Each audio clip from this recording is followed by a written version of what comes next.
Ridiculous. Hold on, let me.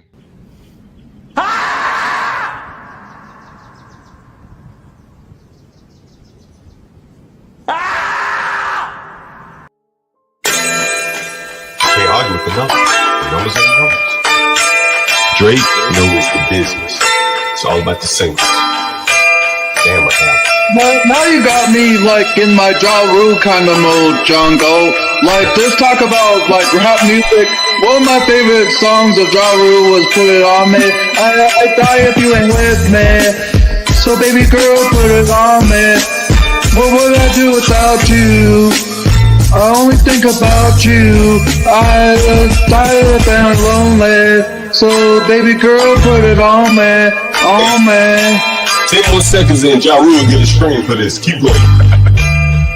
Who would I be without my baby?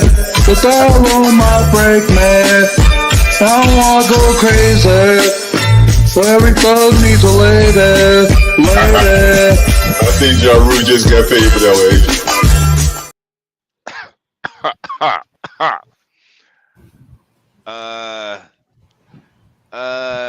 Yeah. So you guys come hit the panel, man.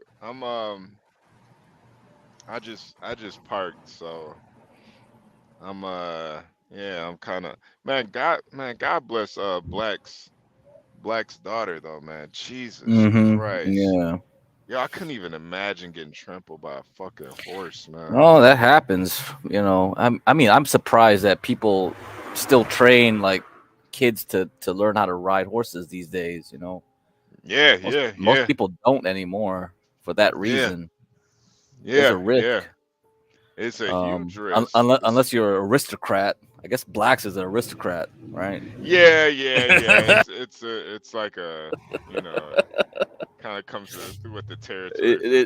Does he do English riding or like Western, the English riding? Western. I think he does Western, but he Yeah, might probably do not English. Yeah. Yeah, probably Western. Yeah.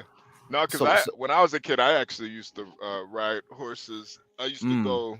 My mom would send me away for camp for the whole summer, just to like keep me out of trouble. So I would go horseback riding, all types that makes of shit, sense. man. Yeah. So I did. I trained in English and Western. Definitely Western is way better, but yeah, it is dangerous, man. And horses stink like a motherfucker too, man. Yeah, they do. Yeah. I mean, I knew people in grad school, like from other countries. Yeah, they knew how to ride and stuff from their country. So, you know, a lot of people that get PhDs, yeah, they're upper class, mostly upper middle or upper class people. Yeah. So, yeah. So I'm like, what the heck? You know this stuff? Like, why? Yeah. So they would know how to ski. They would know how to horse ride. So like hobbies that cost money. Those hobbies cost money. Like basketball, playing soccer, that doesn't cost any money. Yes. Yeah. Yo, you could play soccer in a fucking bathroom if you really wanted to. That's like, really it. Yeah, soccer's really something that you don't even a hoop, right? Like basketball, you need a hoop. Someone has to build that part. Like soccer's really that's why it's popular everywhere. You just need 2 goals in a ball, you know. That's right. You can make a goal out of anything, really. Yeah. I mean, you could kick a can around when you're playing soccer. I'm sure in some countries that's how they train. Well, you know, the probably the cheapest one is just running. So that's why you can't beat any African, because they don't even have shoes and they can run real fast. And you're like, you put them in shoes, that's like turbo. That's like nitro or something. You give them, you give them shoes. That's it. It's over. You lost. That's the problem. Like extra strong. They got extra strong feet. Yeah. Geez. So is Ava live right now? No, it's 2 hours. No, not yet. We got 2 hours, man. Oh man. Oh god. Man, somebody's gotta come up here because I gotta get off of this, man. I gotta get ready to go to sleep and shit, man. So man, I'm gonna be up early though. Oh, there we go. Oh, 12 man's 12 back. man. Oh, my bad. My bad. my bad. There we go. Boom 12 Howard. man. What's up, Boom What's Howard? up, HB? I was watching you, man. Boy, you drive that truck, man. You're a professional, man. Hey, man, I try, man. You know, another day on the. You know, all I try to do is keep the wheels on the road, man. You know, it's not What's much up, to Give it. Crack? What's Not much up? to it. Hey, 12th man, I dedicated this late night stream to you, man. It's your happy All birthday. right, man. Since it's Love cold it. in Thank Alaska. y'all so much. Yeah. Matter of fact, let me put your Cash App on here. Matter of fact, hold on. Yeah. I've been meaning to send you one today, but I've been like hanging out with some friends for a while and shit. We drinking a few beers and smoking a bowl, whatever. You know. Appreciate it. You still there, HB? Yeah. I'm getting your Cash App 12. I know it's kind of long. Sorry about that. Yeah, Stanley, we can't call him Jeremy anymore because Jeremy's referred to somebody else. That's the problem. That's why I was like, we can't call people Jeremy like Jeremy. I told you, Good Crack, I got a 308 in the corner that can see down the driveway, so I'm not worried. Okay. But if they want a dog, you better beware. Oh yeah, I mean that's over. If you got 308, yeah, that's over. I don't think nothing's gonna happen. That was blessed. Happy 12th birthday. Now I'm pretty sure he's older than 12, Stanley. I know. Maybe sometimes I don't sound older than 12 HP. But hey, whatever. So 12th man, is that your Cash App in the scrolling on the bottom right there? Let me see. I gotta go look. Usually. Man, we're giving people all kinds of money today, huh? Yeah. We got to pass it around, man.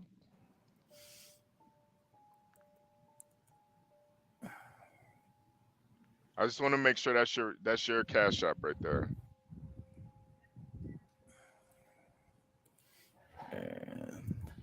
Yeah, it's way too long. John was like DC to NYC. I was like, what the heck? Nobody else claimed that one? Yo, his Cash App is long as shit.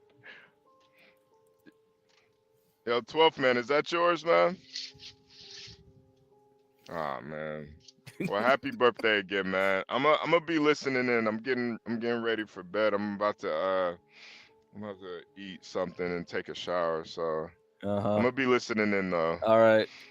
But hopefully that Ava stream. If Ava does do a stream, yeah, definitely. Yeah, because I don't have Chrome, so I can't. Oh man, I can't get it with sound. That's a problem. I gotta open up Chrome. I don't. Do we really need sound?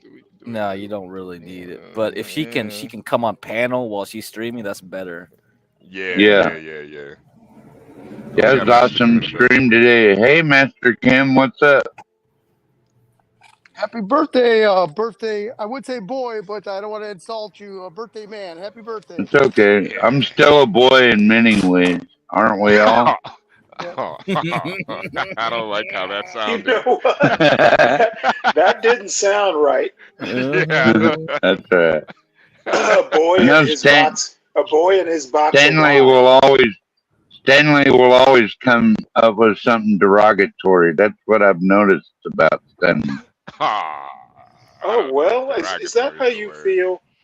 Well, damn. I'm sorry. Come on. I don't want you to be sorry, Stanley. Damn. Ain't taking it that far, homie. Come on. I'm not going to mend my ways. That's all right. You mend your ways when you meet God. You'll mend your ways then, won't you? You know what? Me and God are gonna have a good old laugh. When you meet Saint Peter, we're gonna sit down and we're gonna do the YouTube of my life, and I think we're probably gonna watch that 777 shit several times. You know what? When I go to heaven, Stanley, you know where I want to be if I have my choice. From there, where Jesus first squished grapes with his feet and turned it into wine. Oh boy. Oh boy. Oh man. Okay, I'll knock it off with the religious stuff. But see, I'm not going to even go all derogatory. Happy birthday. Happy birthday. Thank you, Stanley. Hey, Stanley. I appreciate you, Stanley. Even though we basically agree on nothing, I do appreciate you, Stanley. You're a great American, man. Don't feel bad. You're a good American. My parents are. You're about the age of my parents, and which my mom could be watching, by the way. And that's scary. She's not. I mean, I'm not that old.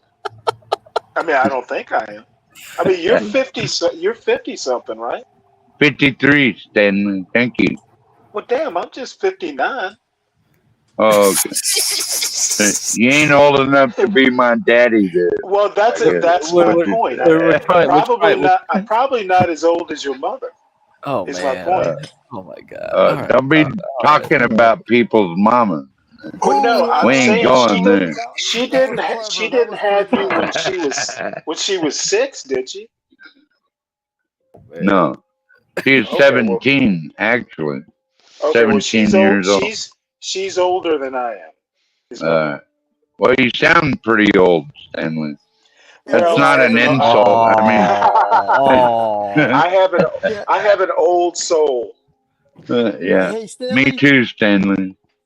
I think you were right. When you come to meet the big man, you are going to have to answer to that 777 throwdown. You're absolutely correct about that.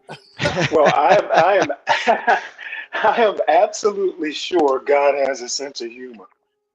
Yeah, of course he does, or we wouldn't exist.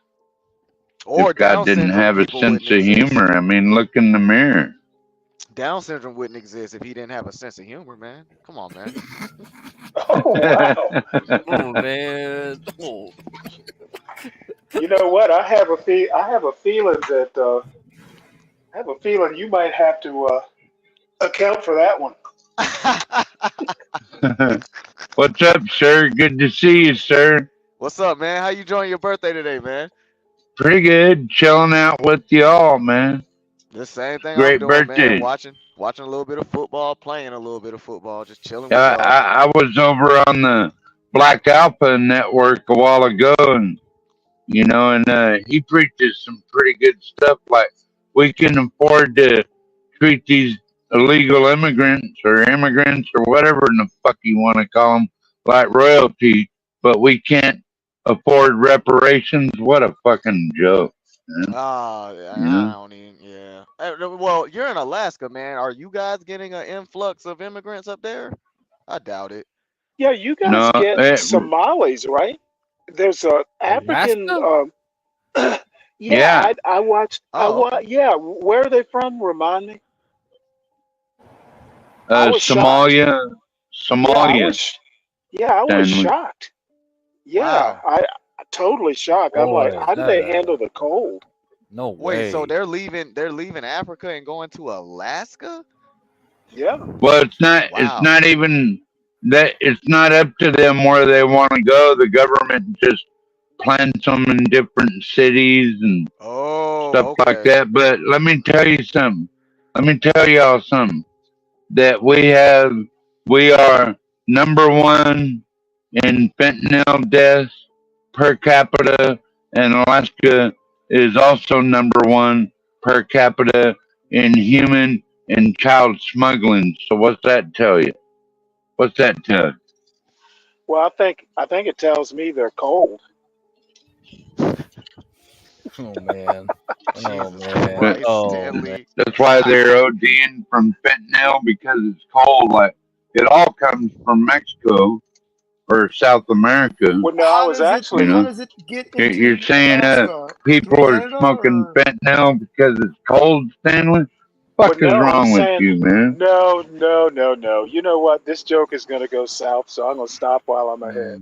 It's too late, man. Matt, you already opened the door. You already opened the door. Yeah, It's too Master late. Kim is probably Canada. Yeah. Something's Yeah, going Master on. Kim said something. What did you say, Master Kim? Which is the port of entry of dope, and then obviously the Asians run gangs all up down Vancouver and whatnot. So get cracked. So he knows. Yeah, what time it I is think it's Vancouver, man. It's Vancouver. It's definitely Vancouver. to get the dope up into Alaska. Okay. Well, Is the border patrol the same in Alaska, like going into Alaska, as it is like going in and out of Mexico? Is the security the same? Yeah, I don't. No, not really. Come Man. up through Whitehorse. That's think they not can go through racist to Whitehorse? say White. Yeah, and they can drive in.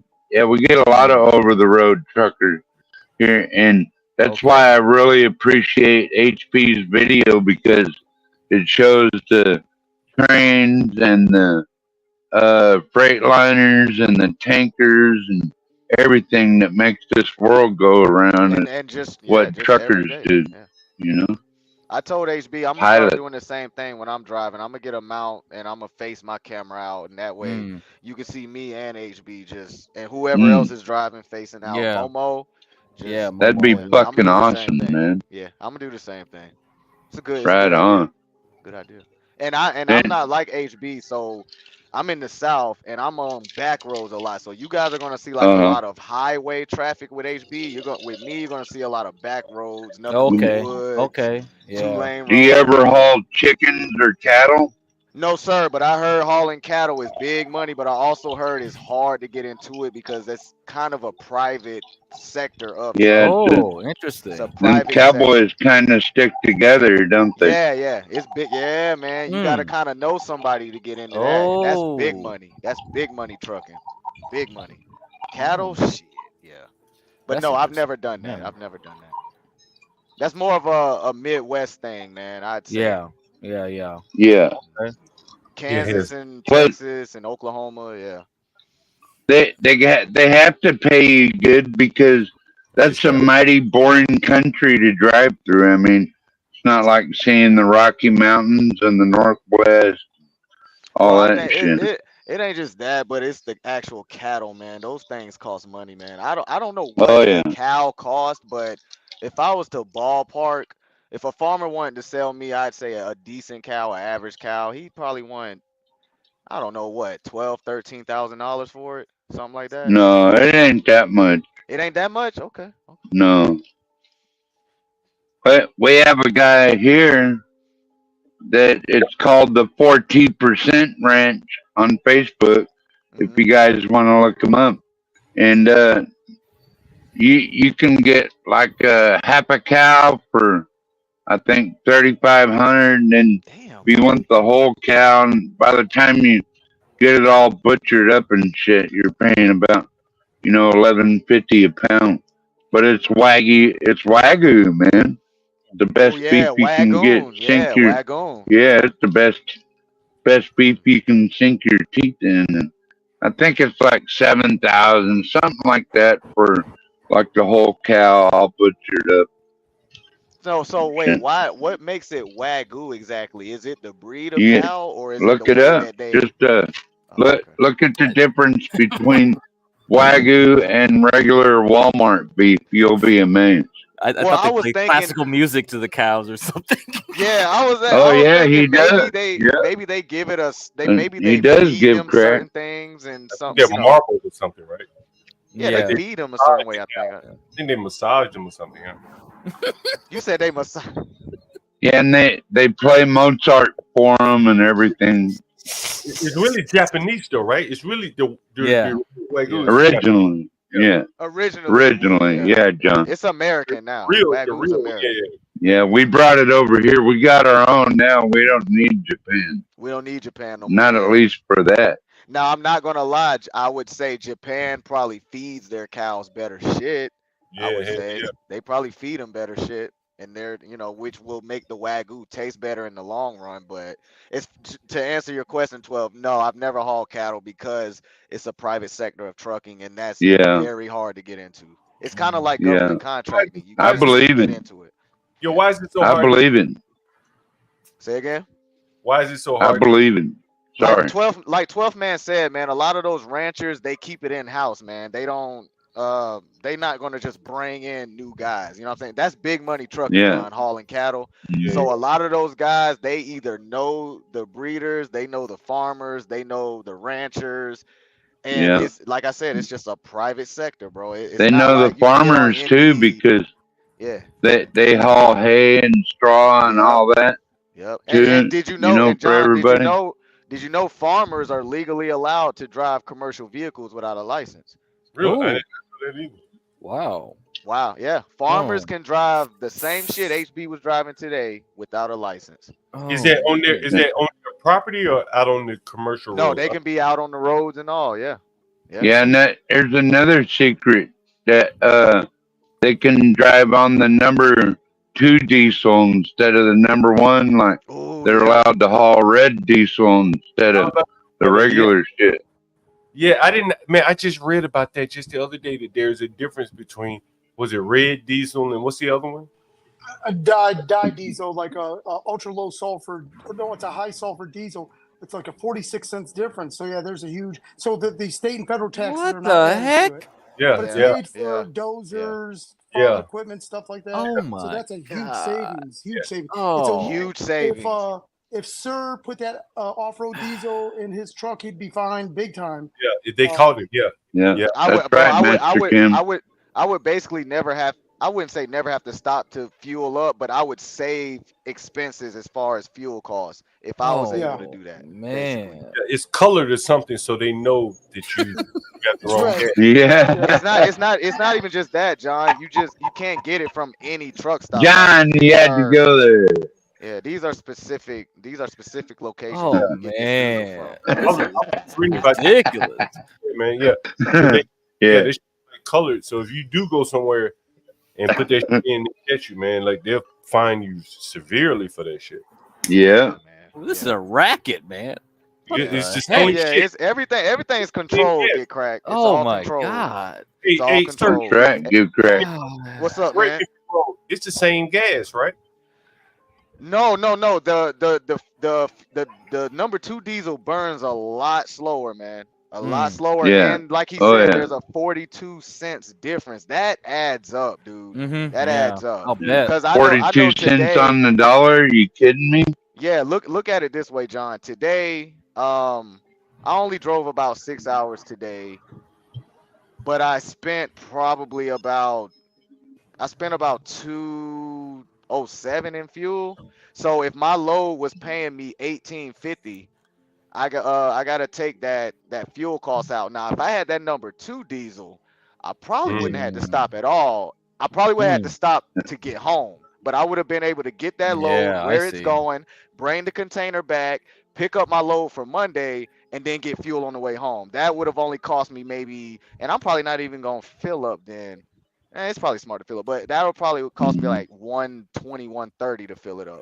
But instead, I had to do it 2 times, and it cost me $200 plus. That's the difference, man. It all adds up, man. But that's why we loved when Trump was in office, man, because Trump was so for business owners, man. Like, dude, when Trump was in, man, I could literally write off everything. Like, I bought my Ram under my LLC, bro. Like, I bought my Dodge Ram under my LLC.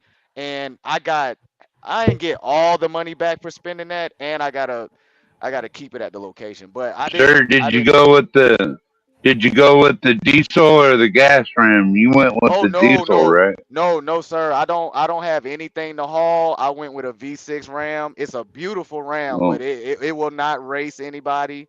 I can't haul anything too heavy. I don't have anything to haul yet. You could haul firewood or something with it. I can haul small stuff, a bed, stuff like that. But as far as, a Hemi, no, I didn't do that because I know that with a Hemi, I would have paid $400 to $500 a month in fuel. Damn. Right. Yeah. That's right. So I stayed away from a lot. because I don't need Can you the show us power. your truck one day? Say again. Can you show us your truck one day? I can show it right now. Just don't dox my damn location, man. Well, don't show us your location. Cause we can't. I can't guarantee you no one else would dox you. I ain't gonna dox you, but you know someone else. Hey, sir. The most I could do is I'll get in the Ram. How about that? I'll get in it. Okay. Yeah, there you go. That much. Hey, sir. What do you normally haul? And then please forgive me. You probably everyone probably already knows. What does you know? What he hauls? I haul shipping containers from the port, and that could be damn near anything. Oh, damn! That's money. That's big money, dog. Yeah, So I made 48-foot little shrimp container, like the small containers, right? Sometimes they're small. The small ones are actually the heaviest, believe it or not. The little small ones are very heavy. The longer ones are a little lighter, but yeah, I can make about $5 to $6 grand a week easily. So what? That's not bad. Do you live towards Jacksonville or towards? No. I live in Charleston. I'm like 20 minutes away from the port. So you got. Yeah, he's in North Carolina.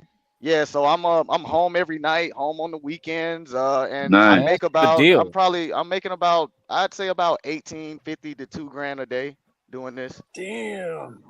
Hey, sir, but guys, y'all have to remember, man, this is trucking. You're one breakdown away from bankruptcy. So just because I'm making the money doesn't mean spend it. You know what I'm saying? Yeah. Hey, sir, do you ever make it down to Savannah? I go to Savannah. I was in Savannah today. I went to Bluffton today. Nice. Okay. I go to Savannah. Hold on. Why my truck ain't unlocking? Hold on. That's my truck on my picture, by the way. But hold on. Oh, that's your. Okay. All right. Is that your AK-47 too, sir? That's a 6R.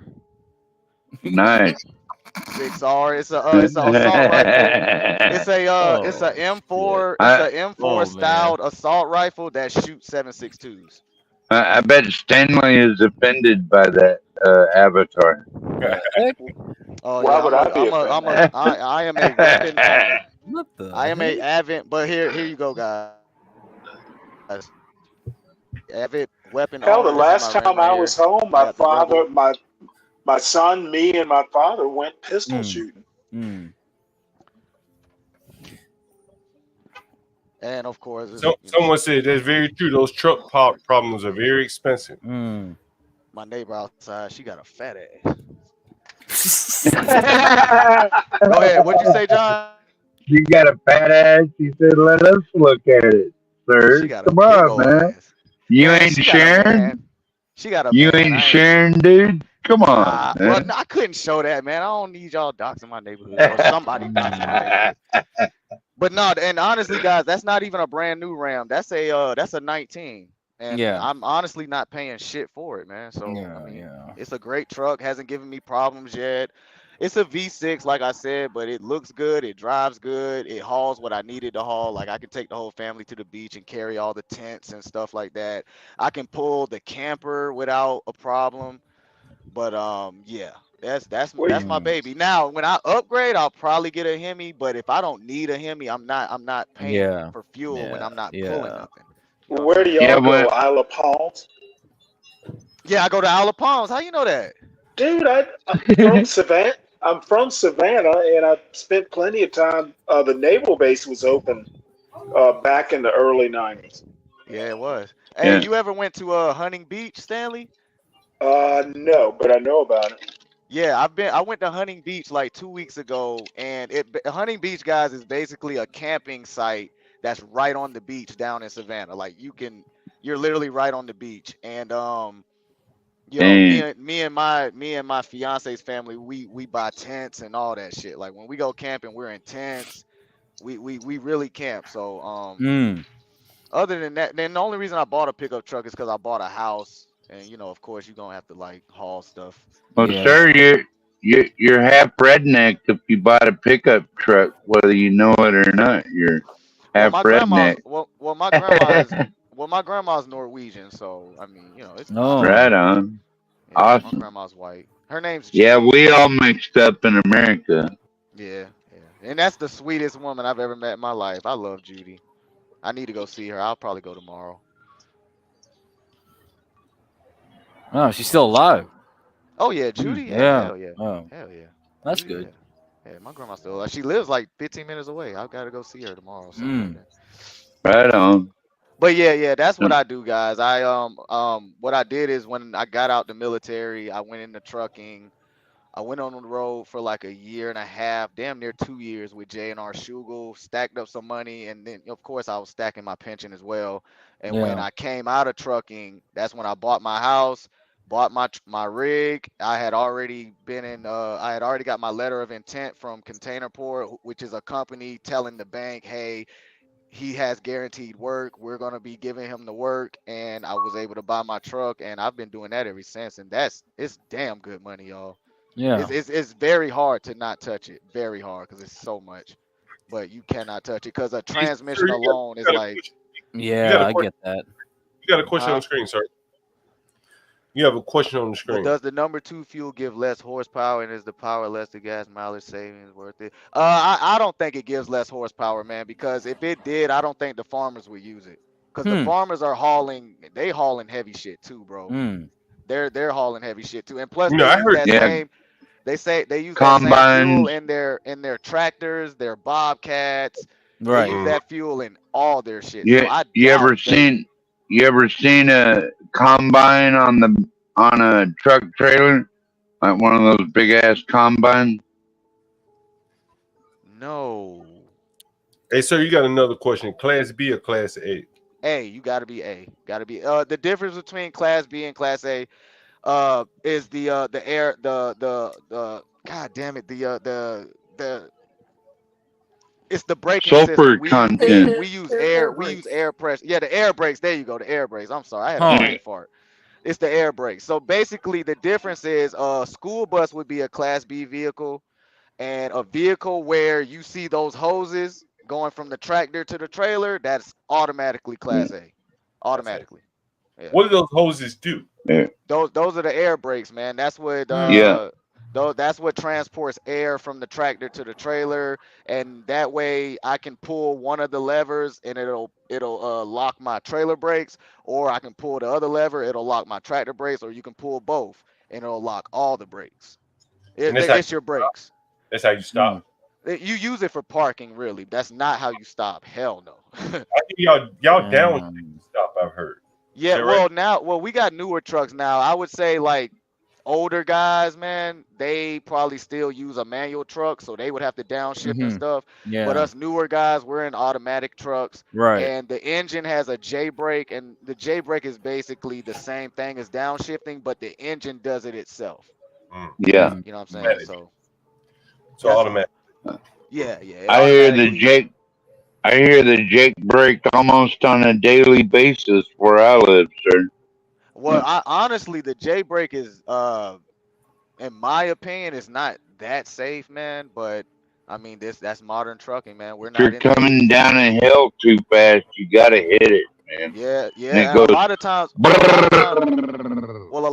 the engine tries to drive the truck itself. That's my problem with it, man. It tries to like override what I'm telling it to do. So if it's applying J brake and it doesn't need to, like the incline is only about 2 inches, bro. Like, why is my J brake coming on?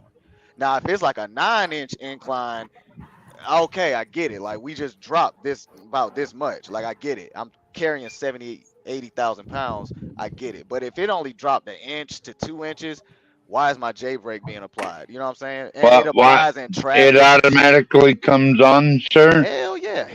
Bro, they got the trucks now. Dude, they got the trucks now. They call it an accident.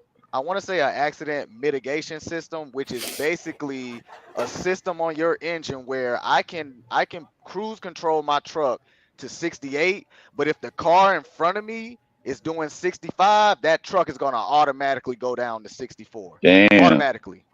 That's crazy. Yeah.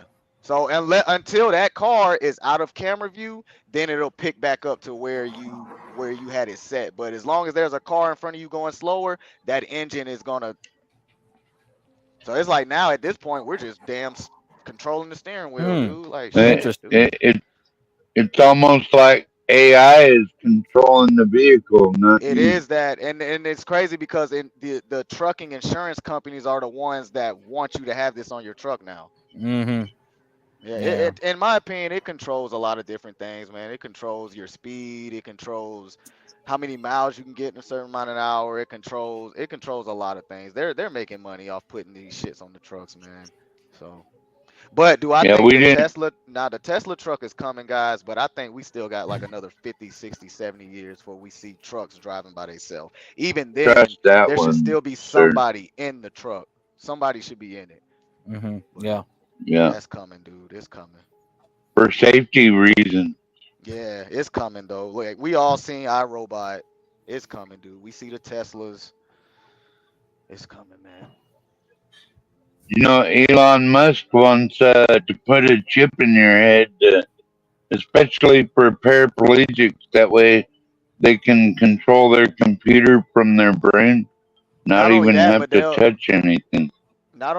they'll have access to everybody's medical records and criminal records and job history, all that shit, man. At the touch of a button. Now, did you know, 12 man, that Elon Musk has his own highway Real underground at that? Yeah, he's underground actually. highway. Yes, Elon Musk wants to build underground highways because he hates LA traffic so much. He wants to build underground highways where they have automated cars. All you have to do is sit in the car and the car does its own thing in these underground Yeah, highways. Just look it up, man. It's on YouTube, bro. He's already got yeah. like test little, yeah, he's already got I test wouldn't. cars. So why is he moving from California to Texas? Maybe I have they'll no let him idea. build a underground highway for illegal immigrants over there. Who Good knows? point. Damn. Shit. Good point. I mean, maybe that's really why. I thought it was because he hated traffic. I kind of knew it wasn't that stupid of a reason, but damn, good point. I didn't think of Some that. people have too much brain, sir. That's what I think. Too much brain and too They're much too money. smart for Money. their own good. Yeah, and too much money. Too much money. Remember that saying, right, sir? Hell yeah. Hell yeah, man. And let those, and like I said, those guys that have too much brain, if they have too much money, they can exercise their thoughts, man. And that's where it gets a Yeah, little scary. That's where it gets a little scary, yeah. man. So. I agree. So I mean, so what do you think, 12 man, about these people putting chips in their hands and their head? Like, do you think that human beings should be fused with Well, AI? as long as it's voluntary. I mean, I like True. the idea of a paraplegic, like maybe someone who got all bombed out overseas, like veterans. Oh yeah. Then Okay. they could use the computer from their wheelchair with their brain. You know that, and they don't have to have arms or legs. I look at it that way, and then is that a step too far? I don't think so. Real, as long as it's voluntary, then I don't have a problem with it. But you know, like I agree. having the computer in your truck isn't voluntary, though, is it? No, it's not. No, They not went from nowadays. one step to the next. That's why So I think if it's our very electrical, dangerous. it is dangerous. That's why if our electrical grid ever goes down, I would say 90% of vehicles will be inoperable, man. You got to go and get you a. I got a 2007 Dodge Durango I keep in my garage. I'm waiting for the end times. I'll still have a vehicle to drive. That bitch ain't got no kind of computer on it. None of it. Hell yeah. And that motherfucker made it all the way to Akron, Ohio and back. That's a trooper truck right there. 200,000 miles on it. It was the first truck I bought when I joined the Army because I was broke as shit. And I still got it, bro. Still got it. Runs like Yeah, a champ. when I retired, sir, I had this off grid place for a long time, right? Yep. And so when I retired, I just moved to my off grid cabin. Oh, so you off the grid, man. You like, he ain't like Be Brave. Nah. He's off the grid. Okay. I I would like to run try some of that moose, man. That moose, I didn't know y'all were oh able to man. actually hunt them and eat them. That's crazy. I didn't know that. I thought y'all had to like leave them You alone could or something. get online, I think, some company, well, maybe not the moose, but the caribou, I think they ship that out. I'm in the South. You think I could find moose all the way down here in South Carolina? I think so. I think FedEx can get it to you on dry ice within probably 24 hours, right? It'll still be cold. It'll still be cold when it shows up at your doorstep. It'll cost some money though, man. That shit gonna cost. That's another thing. Our pilots, man, who do this kind of work, are Air Force men and women, man, and these people that fly food in and out of everywhere. You know, I think they're underappreciated also, sir. I would say everybody in transportation is, because no one really thinks about how their shit gets there. Like if you go to AutoZone, you're not thinking about how that brake fluid got there. You're just gonna grab it and buy it. You know what I'm saying? But some trucker had to bring it, some airplane pilot had to fly it in, and yeah, man, it's a whole logistical process. I didn't understand it till I drove trucks, so I appreciate it though deeply now. Especially shipping containers, dude. Huh? Sir, on those shipping containers, it looks like they're lifted up a little bit. The center of gravity is higher, so are they kind of dangerous because them puppies can dump over sideways compared to a 53 or 48 regular dry van? Yeah, and that's only because they're a little bit shorter and they're top heavy. That's the only reason. I'm not gonna lie, the shipping containers, you don't know how they've been loaded. Now, when HB pulls a 53 footer, he can somewhat guesstimate how they loaded it. I mean, it's the same process. They use forklifts, pallets, you know what I'm saying? But shipping containers, dude, that thing got loaded over in China or Indonesia somewhere. You don't know what's in that thing. I could have a family of Indians in there, but I wouldn't know that, you know? So it all depends, man. But like I said, most of that stuff is super heavy. A lot of it is filled all the way to the top, which makes it very dangerous when, you know, taking off ramps and stuff like that. So yeah, very dangerous. Well, I think we need more security at these ports. Like, I don't know if they'd be federal or state. Yeah, I didn't see. You don't see a lot down there. They have security guards, but I was thinking that maybe we could have like some kind of military type security down there. That's a lot of money down at those ports. I mean, that's billions, trillions of dollars worth of product coming in and out. So now, do you take containers back to the port too, empty ones and full ones, ready to ship out, or you just yeah? They have to port out? Yeah. The company I partner with, first of all, they pay my trucking insurance.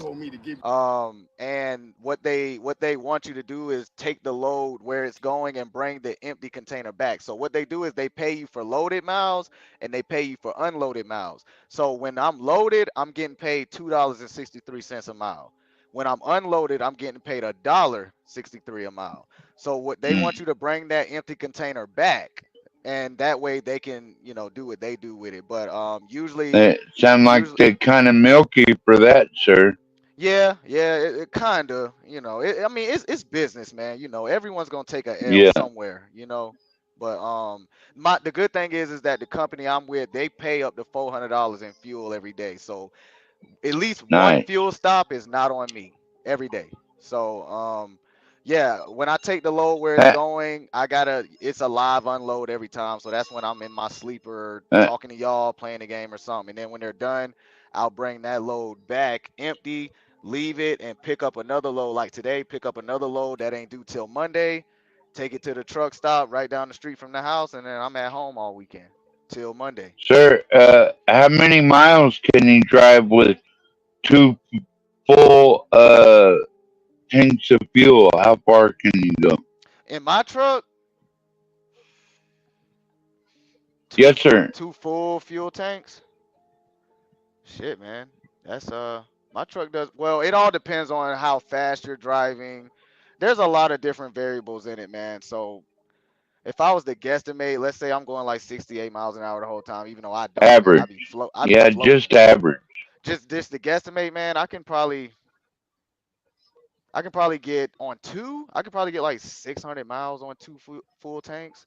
600 miles, give or take. Yeah. Which in trucking, that's it's pretty good. It's not too bad. Yeah, it's pretty good. Yeah. Hey, sir, but they cover the first 400. They cover the first 400. So go ahead, Master Kim.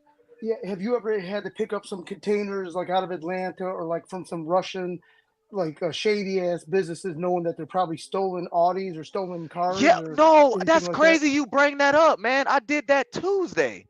I took a load from Charleston to Canton, Georgia. And I had to stay the night because, you know, I didn't have enough drive time to get all the way back. So I had to stay the night at a Who's your truck stop. boy? Yep. And they had, I don't know what kind of cars these was, Master Kim, but they had 2 cars, and the guy, he wasn't from Russia. He was like Romanian or something like that. And he told me that each car was worth $2.5 million. And he said the man that bought them, he just collects them. That's it. But other than that, no. Other than that, no. I've had delivered cars before, but they're usually like what do they drive like in Korea? Like a Genesis, or you know, it's like a super suited up Genesis, or a Fiat. What's that car they had over in Korea? I can't even remember, dude. I want to say Fiat, but it's not Fiat, bro.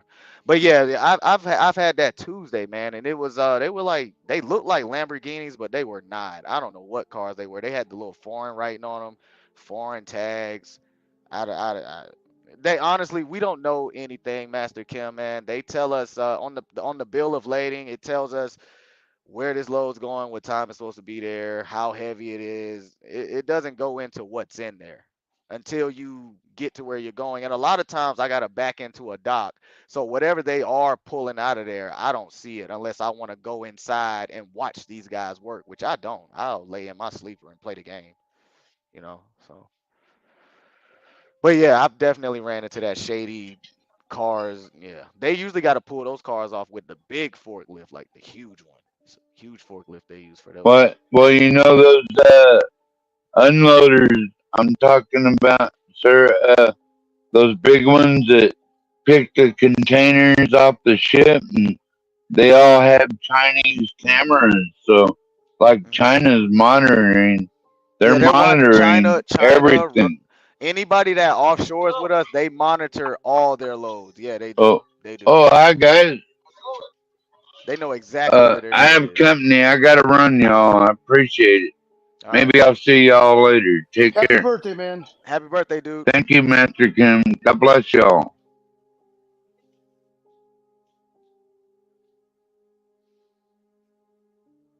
But yeah, like I said, guys, it's good money, man, but you know, it's a give and take, man. You can't really enjoy the money until you done saved it for about 1.5 years, 2 years, man. You know, you don't want to go out and start buying Hellcats and Maseratis and all this stuff, and you know, and then your transmission goes out and you got to spend 30 grand on a new transmission and you don't have it. Now you're facing bankruptcy. You know what I'm saying? So I knew that before getting into it, that I'm gonna. First of all, I gotta file my own. I had to hire an accountant, dude. That's how much money I'm making. I had to hire an accountant, and my taxes are. I have to have her file my taxes for me, and I'm watching this bitch. Trust me, you ain't gonna skimp me. I'm watching you, but the money it's a lot, but you definitely cannot spend. One tire is $1,000, so you cannot play with the money, dude. Like, make sure you have what it takes to keep that truck rolling. And if you're financially disciplined enough, long enough, then you can start playing with your money, man. Hell, you might can buy another truck, put a driver in that, and now you doubling. Instead of 5-6 grand a week, I'm making 12, 13, 14 a week. Which is what I'm doing with my fiance. I'm about to put her in a truck.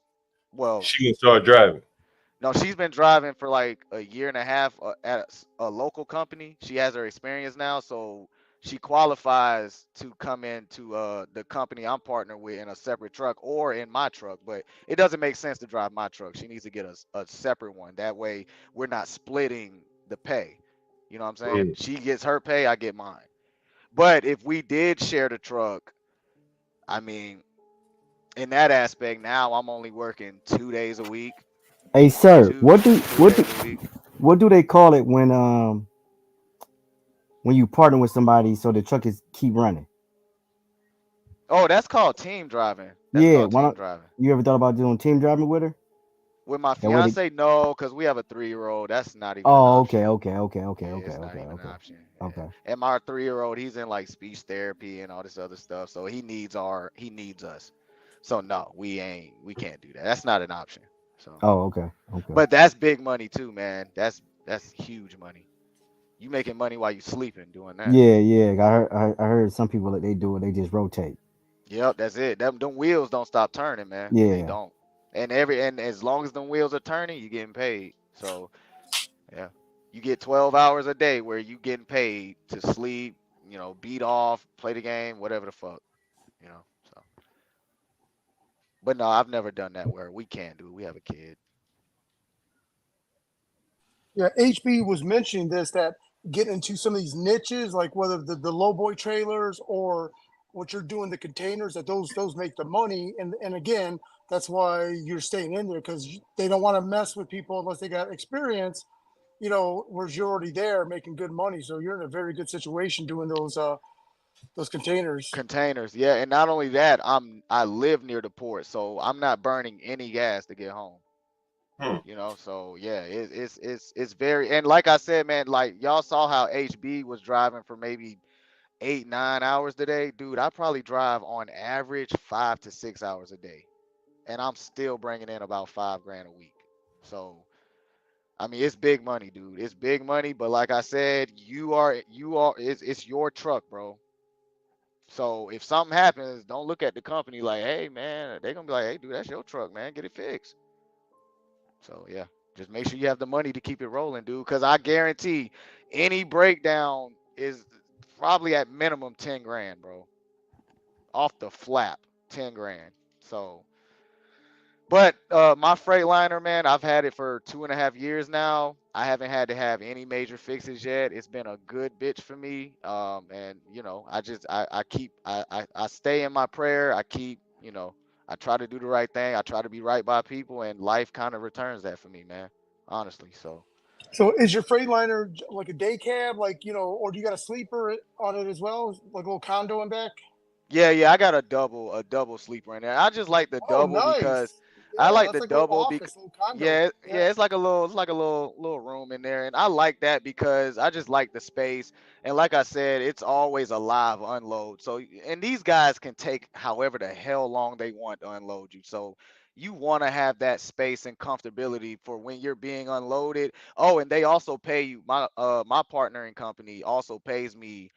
All right, if I'm sitting there waiting to be unloaded for longer than 2 hours, I start making $50 an hour. So yeah, you guys can take as long as you want. Take 10 hours if you want. I'm getting paid once you go past 2 hours. And those guys take their time. But anyway, yeah, I got the double, and it's for the space. Sometimes she comes with me just for the F of it. But yeah, I got the double, man. That way when I am being unloaded, I can relax. I can play the game. I can cook something in there. I got my little air fryer and stuff, shit like that. Mini fridge, stuff like that. Plus, there's times that you don't want to mess with it. If you got a Gatorade bottle, there you go, right? Although you could go in and use the restroom, but sometimes it's just easier just to piss in a 32-ounce Gatorade bottle.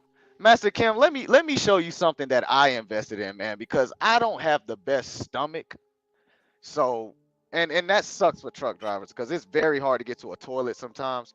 Let me show you what I invested in, man. You guys will probably think I'm sick, but I don't give a shit.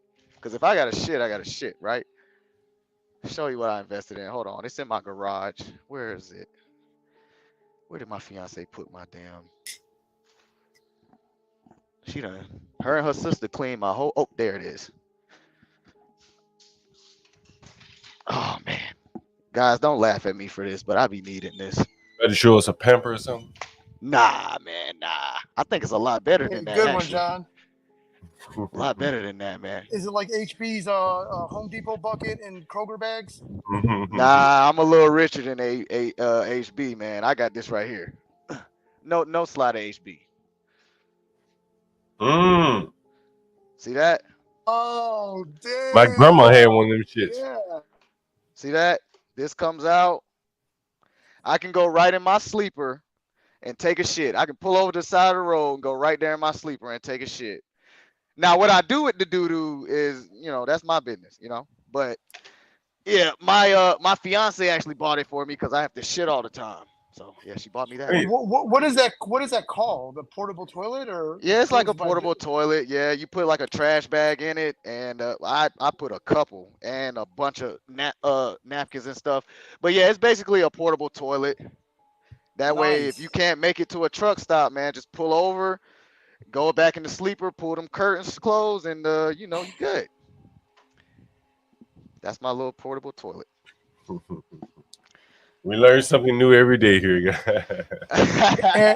And in certain situations, you can just pull it up to the laptop and do some work as well. I might be shitting while I'm talking to y'all. You never know. You never know.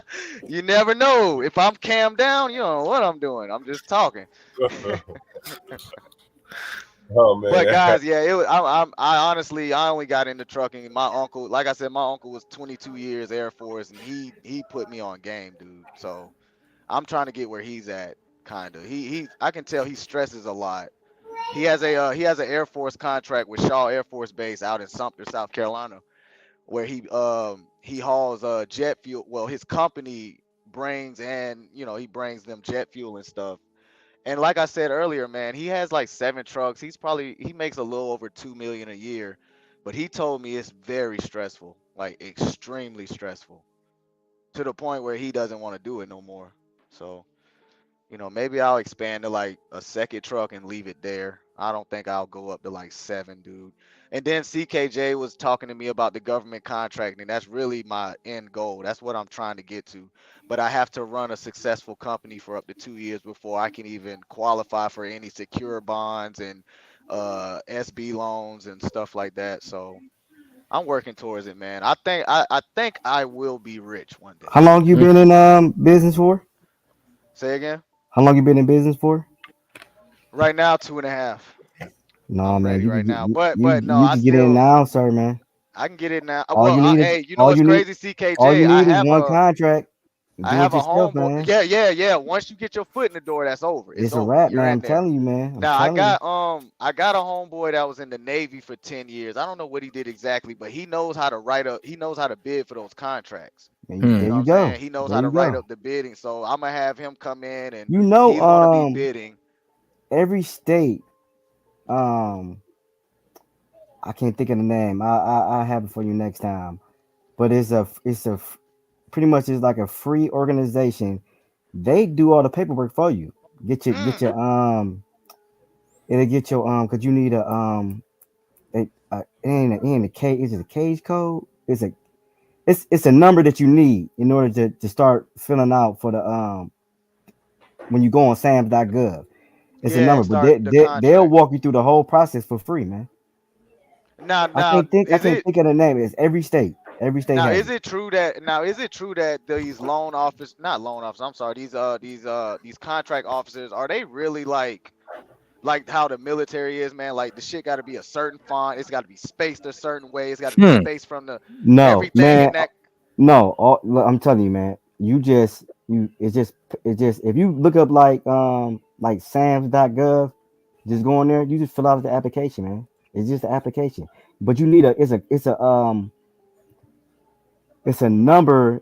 It's like your own unique number. I can't think of what's it called, but as soon as you get approved for that, you just fill out everything, and then you got to put in like your NAIC code or something like that, whatever like type of like trucking you're doing, and then you just bid on different contracts, man. Now, are you doing this now?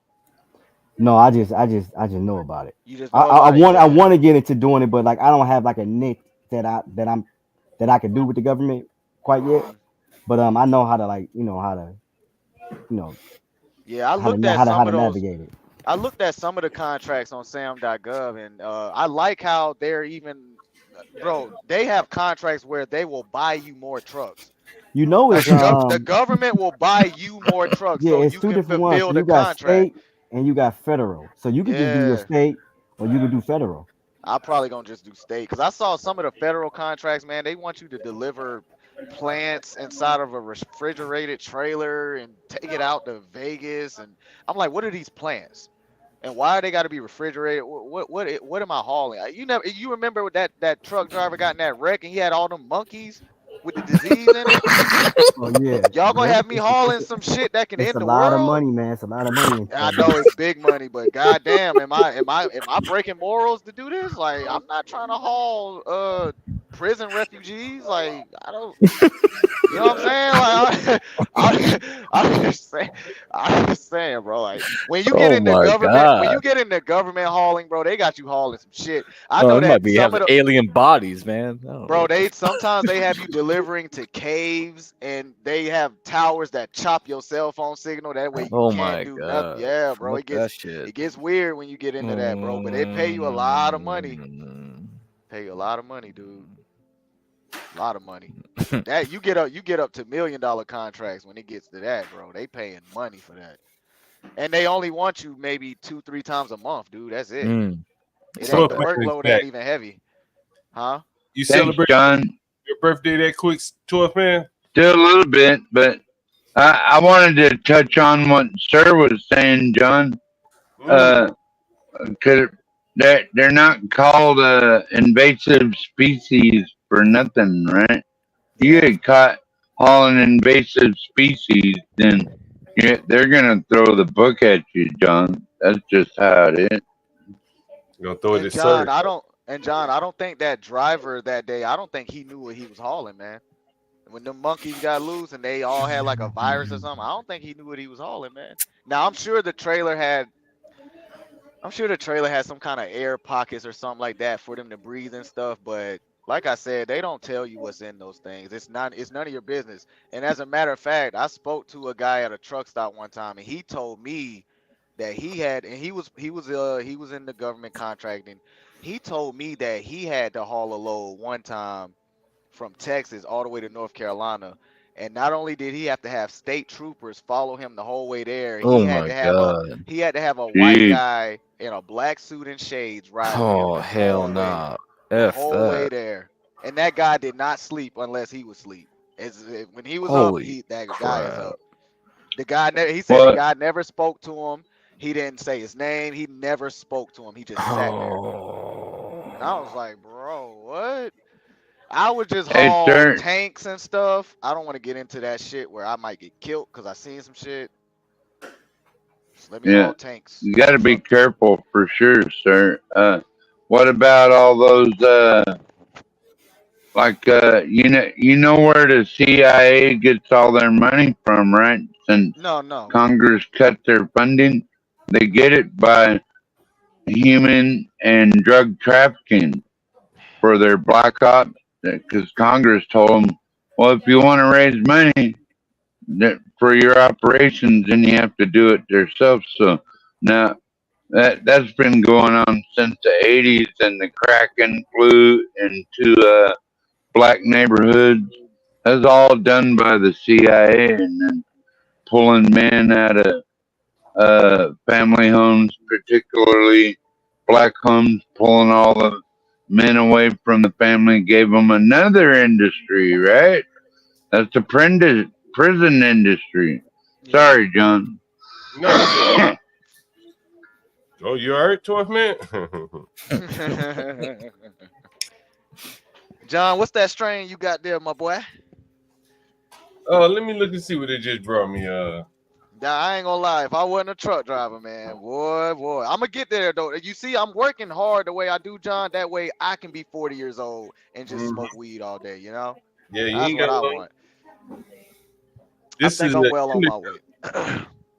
Called Hippie Crash. Hippie Crash.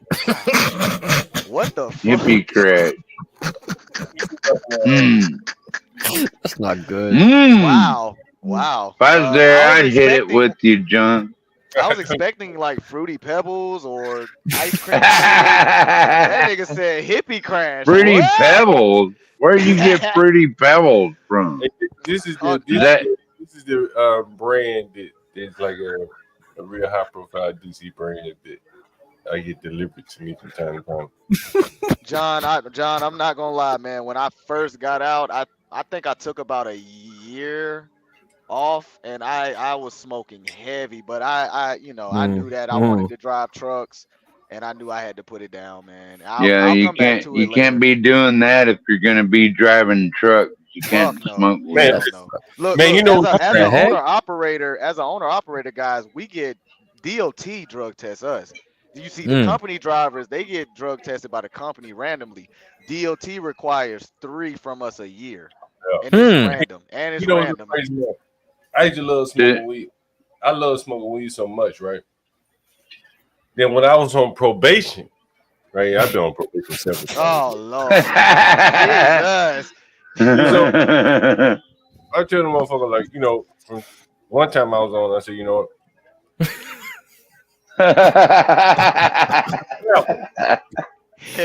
I travel, so I can't come in here and drug test, you know. And they went for that shit. You know what I mean? You're on the business, whatever. Hey, man, I'm not in town. I'm traveling. And so that allowed me to just get away with just being able to live my whole lifestyle while on probation. I might patent that shit, put that shit on a members on. I can't even do members on. I had to put that shit on some private platform. John, didn't I tell you like a month ago? Didn't I tell you like a month ago that I know that you a nigga in real life? Nah, guys, this man was smoking weed on probation. If that ain't nigger shit, that is nigger. No, I did that one time when I was on probation. Hey, that was just the precursor to the story I'm about to tell you. Oh, go ahead. My bad, dude. Go ahead. So I figured out, I used to read about these drug tests, and I read about the metabolites and shit like that. And I'm very lean. So I used to say, man, like, how fast could I get the weed out of my system if I lift weights and just run, you know? Oh, you thought you could sweat it out. I did. Well, it's not sweated out. Well, I guess it is in the sense that it hangs around. It hangs around the fats, yeah. Right. So I said, well, if I can just run that shit out, I would just run it out, and that shit worked, man. But you got to be disciplined like a motherfucker, like. Yeah. And you can't smoke too heavy. You can't smoke too heavy too, man. Like them first, like the last 9 days or whatever days that you got to go test, man. You got to really, really drink water and run like hell. You know what I mean?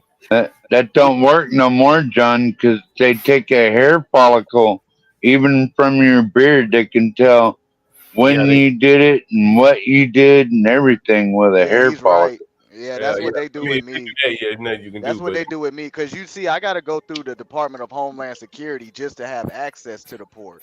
So when they do give us drug, now I haven't had a hair follicle in 2 years, but they will do it. Like they'll pull a hair strand, they'll pull an armpit hair, a nut hair. Yep, anything. Pull all of it, and those are it's way harder to beat the test when they do that because that shit's in your hair. It's in your hair for how long is it in your hair? 12, maybe like 6 months, a year. I'm retired, so I quit giving a fuck about hair follicles and all that shit. Okay. I'll try to get where you. So it's definitely a long time, yeah, that's for sure. Yeah. They get. It costs them more money to do that test. If they took a hair follicle, in me, they'd find wine and weed and beer. That's it. The only thing they don't test for, John, is maybe mushrooms, unless there's suspicion of use. But you should not be driving a rig on mushrooms. Now I ain't gonna lie.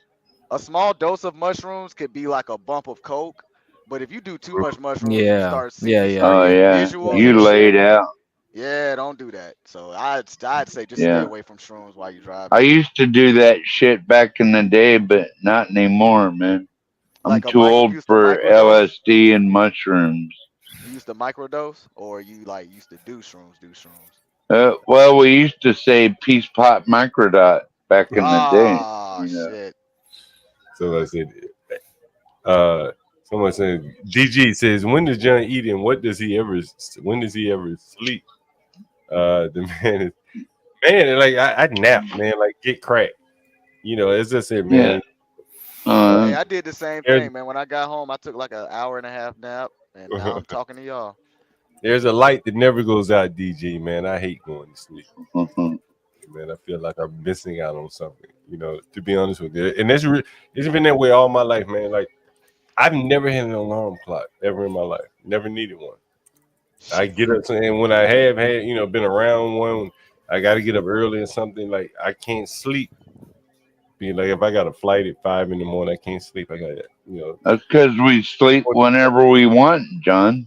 You're like semi-retired, and how'd you go from being on probation to becoming a landlord? I'd like to hear that success story. I was a landlord. I want to hear that story. I was a landlord when I was on probation. Really? Yeah, and this is the weed. I guess this is what she brought. This is the review of it right here. The hippie crasher. Hey, but I did. Go ahead, John. As you carry on conversations with those around you, your body will begin to fall deeper and deeper into a relaxing and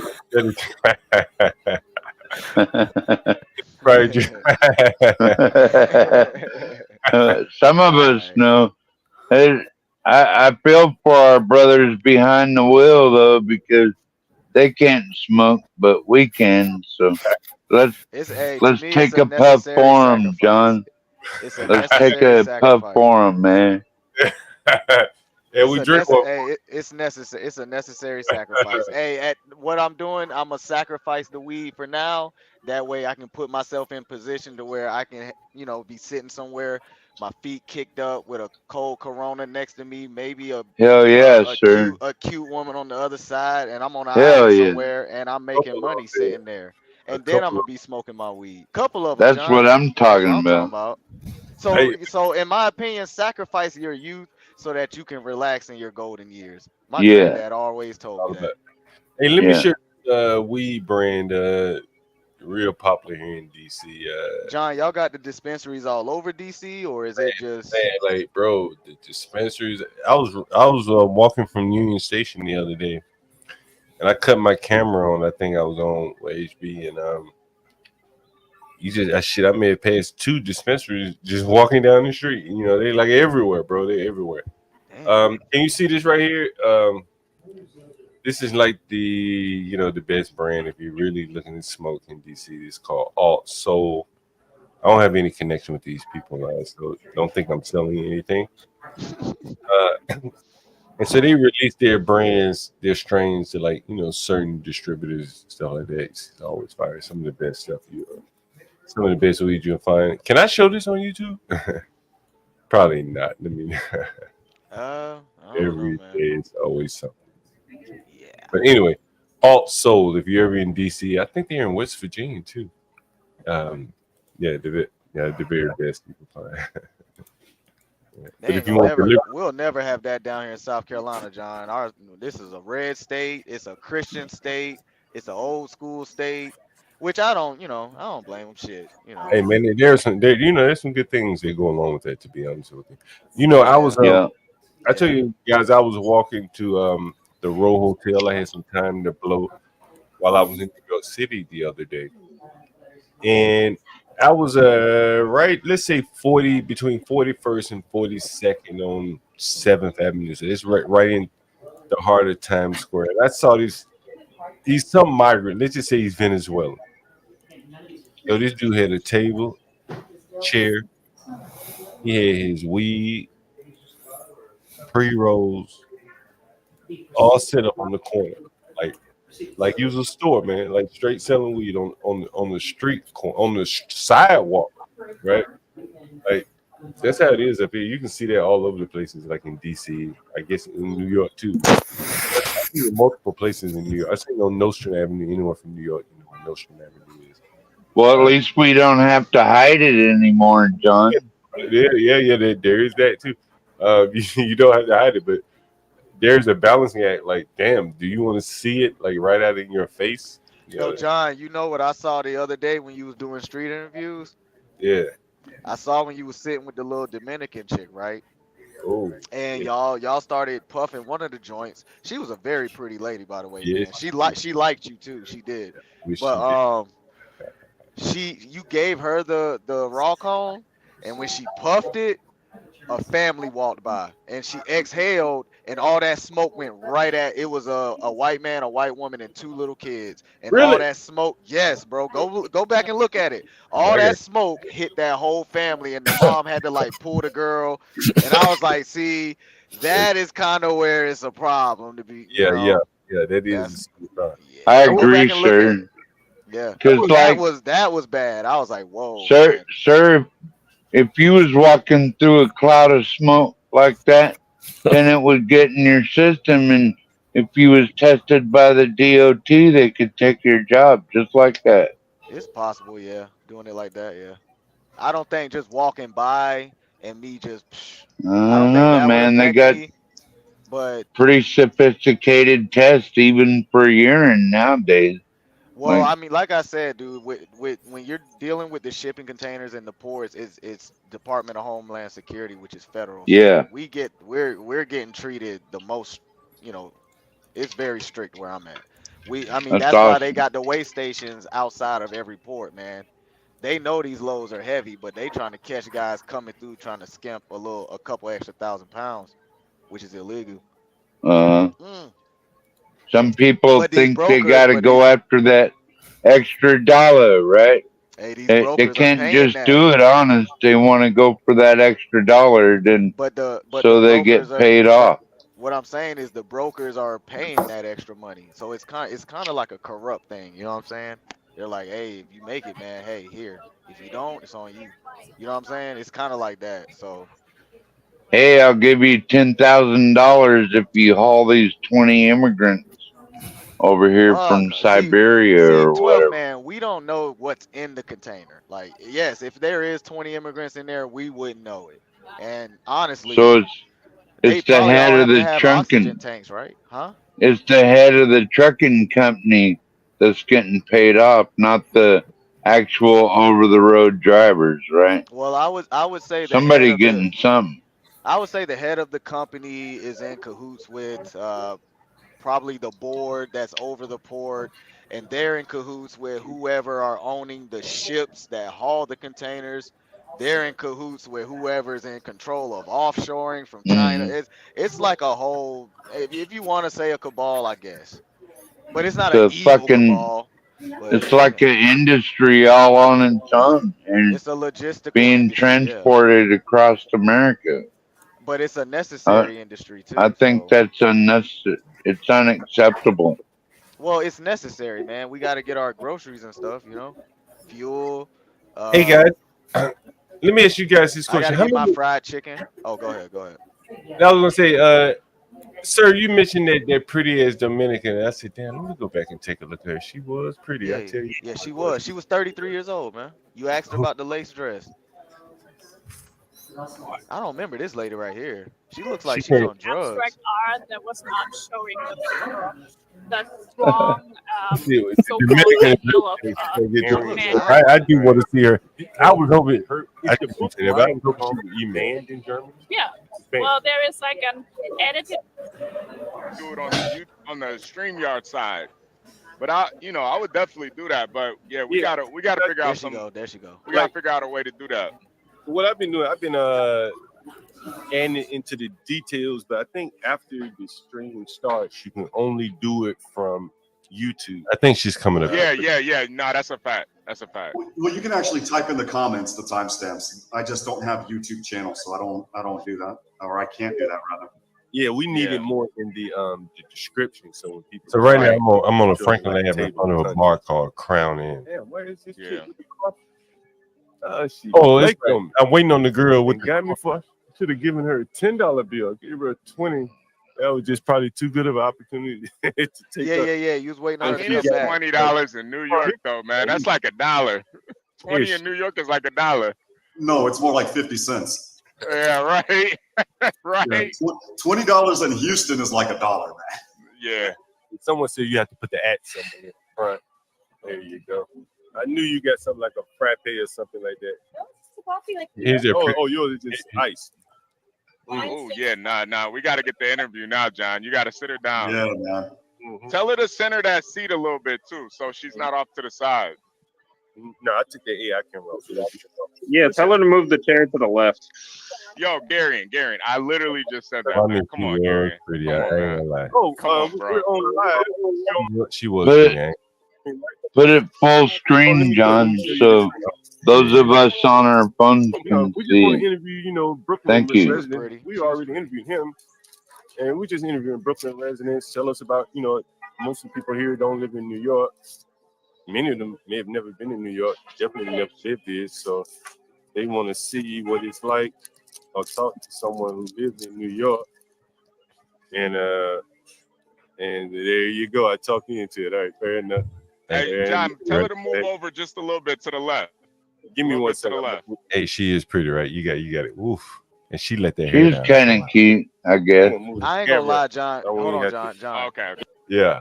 I ain't gonna lie. She got a big. I ain't gonna lie, man. Her nose is big as shit, but without that, yeah, she's very cute. She's very cute. Look at them big ass ears too, sir. Oh yeah. Them big ass ears she got right there. She got her Shit, I'm looking at dad's that hair, man. She got her I'm looking at dad's that hair. head. Hey, no, I'm looking at that hair, man. Hey, well, look at her teeth too. I'm just stirring up this coffee. Give me 1 second. Watch her teeth. You know, I like to smoke and drink. I'm an ear person. Man, we gonna let you work your magic, man. No questions from the audience. Just let John work his magic. I just got one question. No, you can ask me a question like Jasmine, where's Aladdin at, man? Where did Aladdin go? Hold on. See. If you could put the questions up on the screen. Okay, I got you. And guys, don't scream in my ear because I can't hear both of you guys. And so, yeah, HB, put them in. Or if you do have a question and you don't feel like typing it in, say it low enough where I can hear. If she's talking, I can hear. Now, what's your name again? Jasmine. Jasmine, that's right. Ooh, I love that. Jasmine. You like Jasmine Guy. Does she kind of look like Jasmine Guy? Yeah, she does. So someone, how old are you? Or what's your age range, I should say? What do you think my age range? Oh man, you know. Say 25, John. Say 25. Deal with a pretty woman, you know, lovely. You could be 22 years old. You could be 27. You know. Well, give us an age range. Okay, my age range. John, you should know better than ask a woman her age, right? You never do that.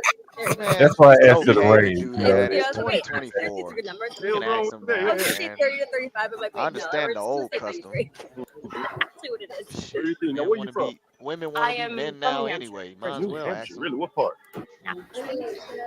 I used to work in Rhode Island. I worked in Rhode Island. I guess it's very close. Not that far. New England, but you know, the smallest state of New England. Pawtucket. I have heard of Pawtucket. I don't think I've ever been there, but I have heard of it. I used to work for a travel agency. Oh, Right, cool. software. So anyway, how long you been in New York? It's a very funny question because it's like kind of like I moved here when I was 18 for college, but technically in Long Island, and then I left when I was 28, so that was like kind of like a 10 years in New York, and then I moved back literally like 10 months ago.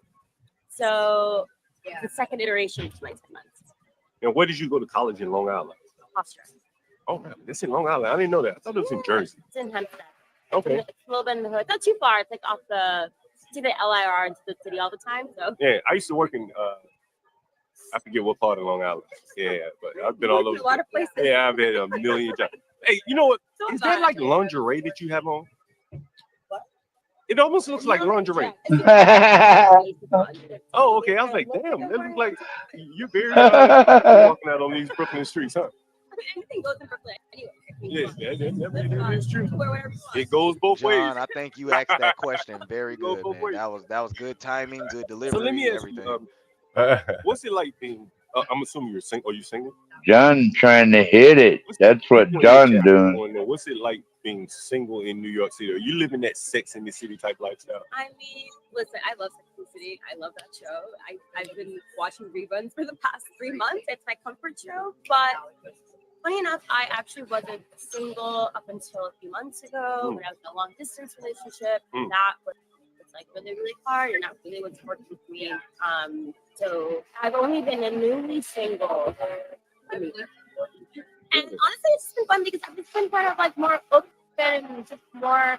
I'm not on apps. I'm not an app girly. I just want to go out, meet people, and just be organic. Wow. So it's just I'm kind of just more focusing on myself right now. I'm a little bit closer I'm more focusing on myself right now. Okay. So yeah, I'm having fun. You have some lovely hair. I tell you, I love the way I see you when you bring it around your shoulder. Hey, you see those guys doing pull-ups over there? They're exercising off of the light sign. You see that? I'm not holding a camera. I'm like, Nah, hell no. The minute I thought he was doing some pull-ups at one He's point. trying to make some content. I don't know what's going on, but They're filming. Damn, they out doing us. I think they were trying Look at that. You see him? I think he was trying to like record something. Good angle. Yeah, but I swear he was doing pull-ups. The guy in the dreadlocks is doing pull-ups at one point. Anyway, so you live around here? Yes, I'm kind of new to the neighborhood. Oh yeah, and what did you say you moved from? What did you move from before you moved to Crown Heights? That's also a very complicated question. Actually, technically, I was living in Mexico. I lived in Mexico for like 6 months last year. That's Really? kind of where I What were you doing in Mexico? I quit my job and I just wanted to travel. So I just went to this beautiful little town in Mexico, in the heart of Mexico, called Dagestan. And then I lived there for 6 months. And then once I like had to kind of leave, I was like, what do I want to do? Where do I go? And then I came to New York to do some client work. And then I was like, actually, like I'm gonna move back. And so I moved back a few months later. What type of work? What type of job were you working when you quit it? I was working at a tech company doing marketing or like partnership marketing, but like I just did not like the industry that I was in. And like my old boss left, and I didn't like the new boss or my new manager, and so I was just like, honestly, I just want to do something different and like kind of do my own thing for a little while. Do you see it, John? That kind of things didn't really take off, so I kind of went back into working another full-time job. But I'm actually going to be leaving in. John trying to pick up that girl. That's what John was up Well, to. it just wasn't the right fit. I love my coworkers, but like the job itself, it just kind of fell into my lap. I really wanted to show you guys. Like health Let's see if I insurance, can find not the industry that I want to be in. It's more digital marketing, not the kind of marketing that I want to be doing. Well, Which one with the two Dominican women? Just Or the many. gay Well, guys? it says like it's not okay. It Oh, sounds this really dude! bad. Oh my God, John! Yeah. Why? Sometimes This street right here. Yeah. Really? Yeah. Sometimes they come up to me, you know, and asking for a job or something, and you know, many of them has This guy specifically takes have been prep. like, listen, I'm not asking for money or anything. I'm just asking to find a job. 12th man, do you know what prep is? Yes, sir. What is prep, 12th man? Prep is hoping for the best and preparing for the worst. That's what prep is to me. That man is an American, John. He is an American. Jesus. Hey, John. That's a good one. That's a good one there, 12th man. Very good. Very good. Love you back, John Galt. All right. That was a good answer, John. I ain't gonna lie. I mean, shit. Well, hey, what can we say? Hey, John, back in That the is prep. 80s, the I thought John was gonna bring that girl home for a minute. I ain't lying. I couldn't do that on camera. You could. Why not? Why not, John? Man, it should be. It live forever. You know, it live forever. You know what I mean? Somebody don't have to be watching them one day see it. All right. How about that? You know what I mean? Yeah. So, 12th man, you never heard of prep before? Well, yeah, like in football, high school, all that bullshit. Is that what you're talking about? Like when you're a prep in the school? All right, well, let me introduce you to the new prep. It's a brave new world out here. It's gonna blow your mind. It's gonna blow your mind, 12. I already heard him. He sounds kind of gay. That's probably why you don't hire anybody, because he's gay. I don't. No, I don't. Okay. At least not the kind of work that they're looking for. What kind of work do you think they're looking for? I mean, you know, they're just looking for rock climbing spot, right? Yeah. So right next door to me is a yuppie rock climbing spot. Let's see if I can get this. Since kindergarten. Is he straight? Gay? She is straight, married. We've been best friends since kindergarten. She's married. Did we ask him about sometimes. this street right here? Yeah. Really? Yeah. I think we Sometimes asked him they about the prep come right up here. to me, you know, and asking for a job or something, and you know, many of them specifically have been like, listen, I'm not asking for money or anything. I'm just asking for help to find a job. Okay. Did you have any leads from them? Like, you know. Look at that neck on that cracker. No, I don't. Okay. At least not the kind of work that they're looking for. What kind of work do you think they're looking for?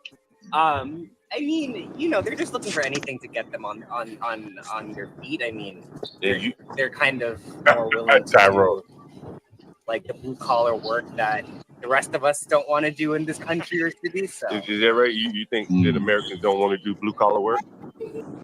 No, I don't. Okay, all right. And you think that they do? He's talking about the migrant. In the sense of like, they just came here. They're looking for new opportunities. They're looking to get on their feet. And I think, listen, I'm also the product of immigrant family. Oh. I'm first generation. Okay, first generation from where? Jamaican. Oh, you're Jamaican. Okay, Yeah. all right. You like Kamala for president. You like Kamala? Kamala for president. All right, fair enough. So you see her as like Jamaican. There's Jamaican. Is she black? Is she Indian? How do you see her? I see her as Jamaican. Okay, fair enough. Specifically Jamaican. Yeah, right. So, but what about the whole black, white, black Indian thing? Does that have an effect on you or not? Me personally? Like, when you hear this say she's black or she's Indian, you just see her as being Jamaican. Well, I think it's because it's my own Jamaican pride that comes into it. Okay.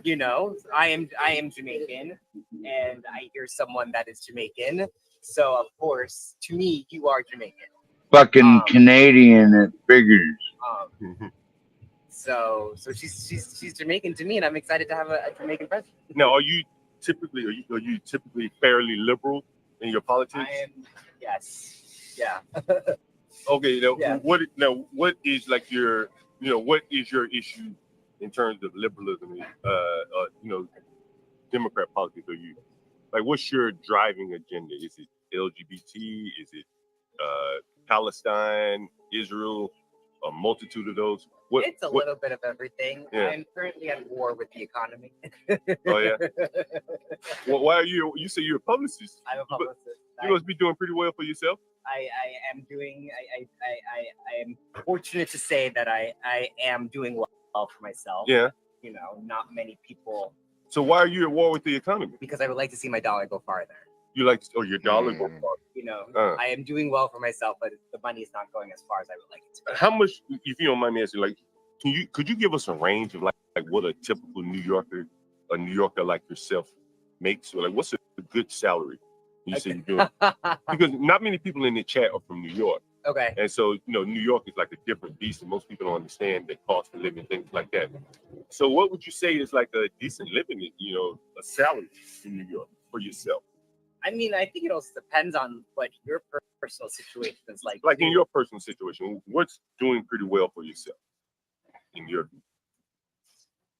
trying to give the people a little color as to what it's like. I mean, I'm 31. I'm a publicist living in New York. I'm making well into six figures at this stage of my life. Yeah, it's pretty good. But I still cannot afford to buy a house in New York. So, how much is your rent? You don't mind me asking. 1 bedrooms in my building start at like 3,000. Do you have a 1 bedroom? I do have one. So you pay. John, did he say 3,000 for a 1 bedroom? I've been in my building for 7 years now. So did he say 3,000 for a 1 bedroom? Yeah. There was an interview I did the last night that I was there. I think it was the last night in New York, right? And there was a lady who had been unemployed for 10 months. Did you see that? Did anyone see that? You said you did it when now? It was the last night I was in New York, and I interviewed a lady in front of this bar. She'd been unemployed for 10 months. She ain't been getting unemployment for, weeks or months now. And her rent was $2,100. Yeah. Well, studio. Remember who remembers it? Does anyone remember that? Yeah, I mean, that sounds normal for any blue city, man. That's normal shit. Like San Francisco is like $3K. That's insane. But she also said she was behind on her rent. Well, she didn't say that, but she didn't say that. We asked her, "Hey, are you up to date on her rent?" She like, "I'd rather not answer." So basically, she's getting a rent from a loan from the landlord. It's a fucking She a loan from the landlord subsidized her lifestyle, and someone sent her $100. Was that you, Crack? That sent her $100? No, it was NYC Majestic, man. And what did she do? What did she do with the money? She's bought more drinks. You shouldn't have sent that money before she opened her mouth, man. That bitch behind on her rent. This is why I put and these went and spent the money on booze. That's crazy. Yeah, there you This go. is why I put these motherfuckers out, man. This is why I pull them out, man. Like, I know what the fuck they doing, right?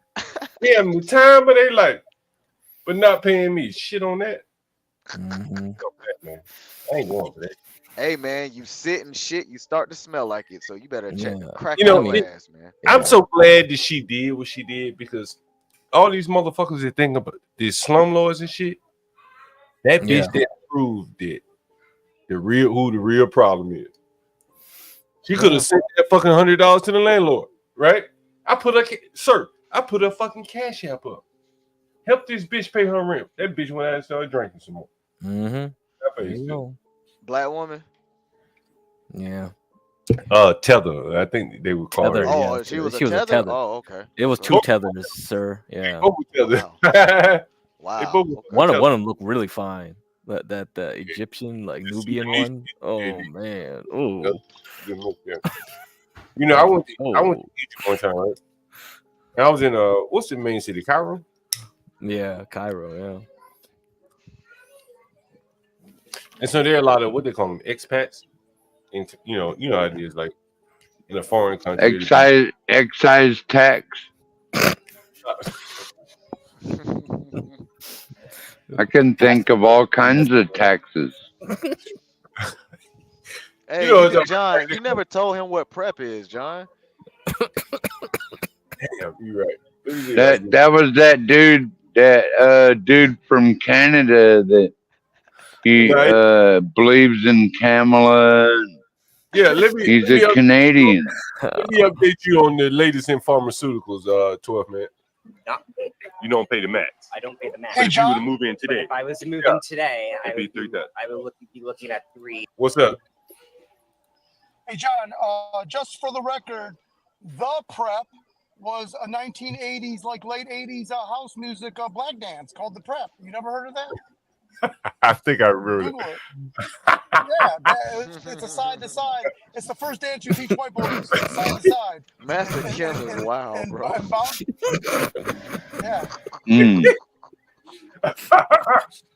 Master Kim, I think you're twisting words and meanings and stuff. We're gonna start calling you Master. Hold on, 12. We about to show you. Go ahead, John. Can we start calling him Master P instead? Master P is. Yeah, he more like Master P, dog. Yeah, that's a good one, John. That's a good one. Master P. Oh man, let's see these days. The prep. Boy, that nigga be coming out of him, boy. It comes out of him. I'm glad I'm not named after P. I'll say that much. I'm going through some things. My God. Man, I probably can't play this shit. I probably can play like 2 seconds of this motherfucking shit. This motherfucker, I got what the fuck is it? Let's see where this shit at. All right.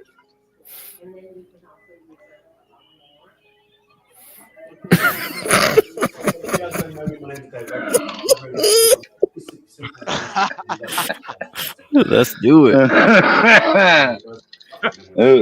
All right, look 12. Look 12. This guy's teaching a dance move here. It's a prep hip hop dance move. In case you guys want to learn, notice he's African. I'm trying to see if he can just get into it, so you guys can see how to do the prep. I'm trying to add a little commentary so that no one can say I just stole his shit. But this is a dance move, guys. There it is. Wait a minute, that ain't it. Yeah, Master Kim, I remember. I remember that. Like... I do. But people would do like a watered down version of that, like a side to side. the people that actually did it was much more watered down, side to side, and you would pop the head every once in a while. Master Cammy's too white. Just admitted he's too white, and he don't know how to move like that. Master Kim, did you ever do it? Oh yeah, go to type in the new dance show. It's a Detroit dance show. Back when MTV came out, they had their own version in Detroit called the New Dance Show. It used to be called The Scene, and this was the shit back in the day. Everyone would watch WGRP, but this was before cable came out. It was called the New Dance Show, and you'll see people going down the aisle doing the prep. You know what? My favorite WKRP moment was when they dropped the turkey from the helicopter. Hey, 12 man, let me get back to informing you about prep. Okay. 34. Wow. Wow. Hey, so is prep something racist or? Is it? No. It's a medication. Right? Look, watch. This is not downtown Brooklyn. Right. And you're 34. Even to the one. So you can't say prep anymore. Is it racist or what? No, you can say it. Heights anymore. They call it Prospect Heights. Oh, is that right? I've heard of Prospect Heights. Yeah. Prospect Heights. Yeah, so your rent is about to go up even more. So every time they say Prospect Heights, I'm like, all right. So there goes my rent. Hey, I got a question for you. Tell me. Would you be willing to go out to Brownsville? It's not far. It'd be a little bit cheaper. Now, why wouldn't you go live in Brownsville? It's not about Brownsville specifically. I just will not go more east because my office is in Manhattan. Yeah. So I'm picking up my commute to work. Yeah. So I but you could get to Manhattan. There are plenty of people that travel from Brownsville to Manhattan. Too far. It's about another 10 minutes, right? Another 10 minutes makes a difference when you're already traveling an hour. Yeah. You have an hour and 10 minutes. You might save $700. You might save $1,000. It's not worth it. Not with my job and everything. What do you mean? I'm a publicist. I'm in fashion and entertainment and celebrity. Okay. So like my hours are not. Tell us what a publicist does. I don't know. Oh, you got to hear this part right here. Listen to this. I have an idea, but tell us what a publicist does. I always give the analogy of if you hear like a tree fall down in a forest, how do you if people don't know that the tree fell down, the tree actually So it is my job to let people know that the tree fell down. And there's different what the fuck? The press. That even makes sense. Usually what you read in the news and on CNN or whatever, it's journalists are getting that information from publicists. They're not just, getting that randomly. Gotcha. Or we could do an event, get people to come to the That event. boy never even owned a chainsaw. He never ran a chainsaw in his life, John. Listen to that motherfucker, Is man. that important as it relates to your vote? Yeah. Okay, that's fair enough. I'm just asking questions because people want to get an idea of New York is so different in terms of how they vote and things like that. So we've had a lot of people come up and down the street. You saw us here yesterday, right? Yeah. And so we just asking people, Funnily enough, I my residency is not in New York though. What do you mean your My residency is in Florida. Oh, so you're saving out on the tax? Huh? You're gonna get in trouble. No. Your taxes, trust. but my ID is still in Florida. So you pay tax, you pay income taxes in New York. Okay, fair enough. All right. Yeah, I don't care, but Yeah. So my vote counts towards Florida. Wait, you vote in Florida? Oh.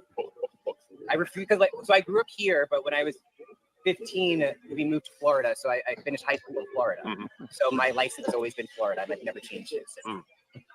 For the reason because of the time that we live in. Do you think your vote matters more in Florida because you're able to help the Democrats win?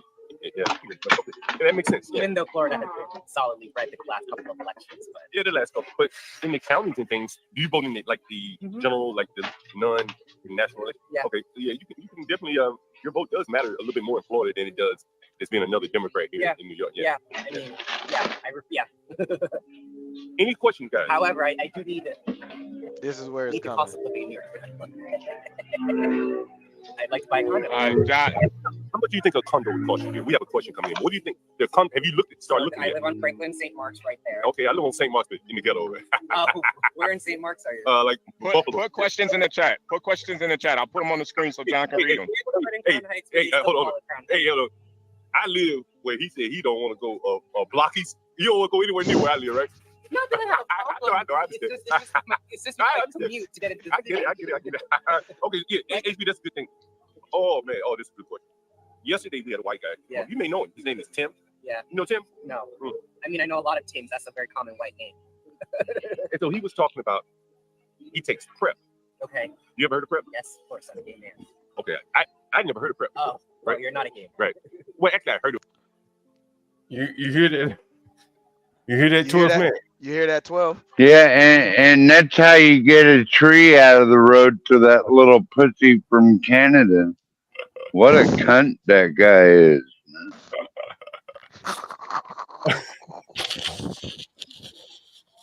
This is how you get a tree out of the road, Mr. Canada, right here. Get ready for this. Fucking dumbass. All right, 12 man. This is what 12. PrEP is. Brace yourself, 12. You see the question on the screen, right, 12? No, I'm just looking around right now, listening to y'all. Oh, okay. Right. He's just The question on the So- screen is, does he take PrEP? You I hear don't that? know about all that. No, that's the question, 12 man. Does this flimsy man take a medication called PrEP? Now you'll see what we're talking about. So it's a medication called PrEP. Is that it? And you're about to find out what it is for this type of man. Well, man, you killing me over here. No, I ain't never gonna be like that, homie. No, ain't Sorry. none of us. Ain't none of us. But this was the street interview that we've been telling you about, and you're about to see why they take PrEP. All right. Wait, ain't PrEP? Wait, hold on. Ain't PrEP that? You know what? No, I'm not gonna spoil it. I'm not gonna spoil it. Is PrEP so it's a drug that turns men into little girls? Is that it? Or No, some weird it's shit like that? No, it's it ain't that 12, but 12, you ready? 12, you ready? I've heard of PrEP. Ain't it that you know what? No, I'm not gonna spoil it. I'm not gonna spoil it. 12, you ready? I'm ready. I'm ready. This is for your birthday, 12. This for your birthday. Thank you. 12. Happy birthday. Yeah, happy birthday, man. Thank you. Appreciate it, everyone. Aware of it the way he is talking about it. Do you take PrEP? Yeah. Every day? Wow. And he was saying it's free? I mean, Free of charge to you. through my insurance, yeah. Oh, you see, he's talking about it like it's free, like the government did. I think so, but I'm not as well versed in the. He may not have worked a corporate job. Sorry? He may not have worked a corporate job. Yeah. So, he may not have had corporate insurance. Yeah. So you take PrEP as well. Any other? Are you married? No, married. Any other questions? Put them up on the screen. HB. This is better than having them screaming in my ear. Yeah, I looked at the one bedroom. Okay, yeah, you looked at the one bedroom. On St. Mark's Mhm. and Classen, Mhm. which you know is the opposite. It's like a block. Literally two buildings down from mine. Right. And the one bedroom was $900,000. To live, 900,000. to live on the ground floor. The ground, that's the cheapest floor, typically, right? Yeah, I was like, okay, I'm gonna walk out now. Have a nice day. How much would a condo fees? So he takes PrEP, 12, man. PrEP is what? Yeah, that dude don't even. He talking about chainsaws or worried about trees falling in the road and all that. He wants somebody to do everything for him, John. That's what I'm hearing. All right, 12. Listen to what PrEP is. Go ahead, John. PrEP is it allows you to have homosexual sex without catching AIDS, 12, man. And like the downfall of And I'm going to show you another video, 12, man, of another person that takes PrEP. And the reason we're telling you this, 12, is because when you look at the bigger picture. Yeah, I've never even heard of it, guys. I learned so many things on this channel. Yeah, this is basically, and the reason why we're showing you this is because this is our government basically allowing them to do this homo stuff, man. And That's ridiculous. They're giving them pills to stop them from catching diseases from your pharmacy. And if you're taking it, it means that your odds of HIV are just massive.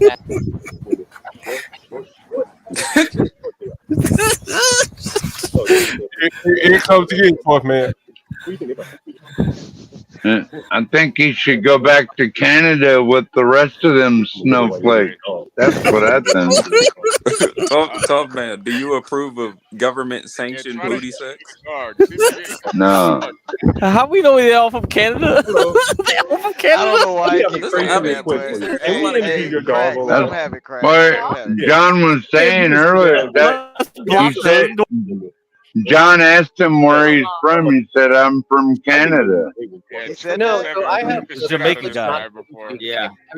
I'm straight. They present us very straight. Tell him to go back to Canada. Hold on, man. I want you to listen to and this. it's scary. I mean, people attack you on the subway. People just start ranting at you and yelling at you. We've had a episode where there's some guy, some huge guy, who's just like yelling at us on the subway right next to some cops who are just ignoring us. Really? Yeah. So. I have a question. Was the guy black? Yeah, there's a trial over that. It comes from everywhere. When we were in North Carolina, it was all white Was he people. turned on by getting beat up by a black man? What up, 777? Oh, wow. Where you come up with that shit, homie? Come on. A lot of it is coming from people who are at the margins of society in terms of like their economic position, situation. So they're poor people. Poster child for this rhetoric, boy. These are the people. Tends to be more black people or more white people or something. But I think Did he just call you a boy, John, or something like that? Spaghetti. Who's that? What about we got some ladies, nice ladies walking up to you. You want to be on this podcast? You can be next. He hates you for that, John. He doesn't like you for that. Yeah, look at his face. His face changed. He's thinking about taking another pill of Pimp right now. To be honest, I haven't thought that deeply about it. I've been like kind Damn, that. Gary, what? thinking about my own stuff, my own. Ask him his favorite color, John. What's your favorite color? It's a complicated situation. That would have to. Purple. That's my favorite color, purple. Have you seen like some of the migrants in some of like the sheer number of migrants? Well, Like I don't know. Trent. I can't tell just by looking who's a migrant and who isn't. I mean, like these shelters or like the Roosevelt Hotel. I haven't seen it. I haven't seen it personally. Cock. But I haven't been in the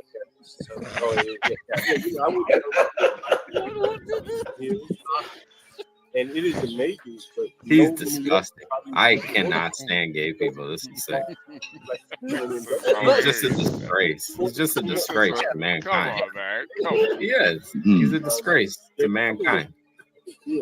Look at him, all gay and confused. Yeah, hey, what's up, Bumble?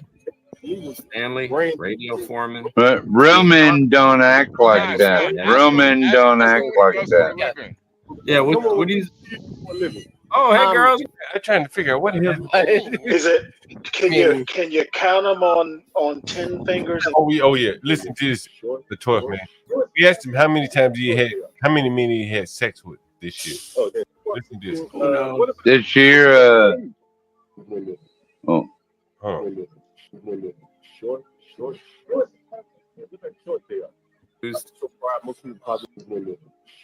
Damn, I can't get it. I didn't know you were gay when you No, so I have the shit out of this guy before. Everybody thinks I'm straight. They present us very straight, but when I'm walking with my friends who present as gay, it's a completely different world. It's like, and it's scary. I mean, people attack you on the subway. People just start ranting at you and yelling at you.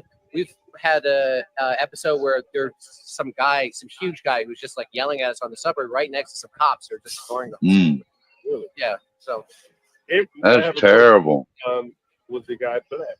He was in this particular case, yeah. But it comes from everywhere. When we were in North Carolina, it was all white people. Turned on by getting beat up by a black man? In the inner city. Oh my goodness. Well, y'all remember when those Palestinians, people who are at the margins of society in terms of like their economic position, situation tends to be more black term. That needs to get kind of thinking about my own situation. Have you seen? I don't know. I can't tell. I find this gay part. I want you to hear this radio. I cannot stand gay people. This is sick. Yes, he's a We need Solid Snake to join the panel and give some commentary. You want Oh, hey, Solid girls Snake to come walking up by here again. screaming Okay. about gays? Well, it's obvious he's gay and he just wants to get in John's pants. I mean, it's still in. How does How to parse that shit. that people. Yeah, like looking for that shit. But anyway, so the guy says, 12th man,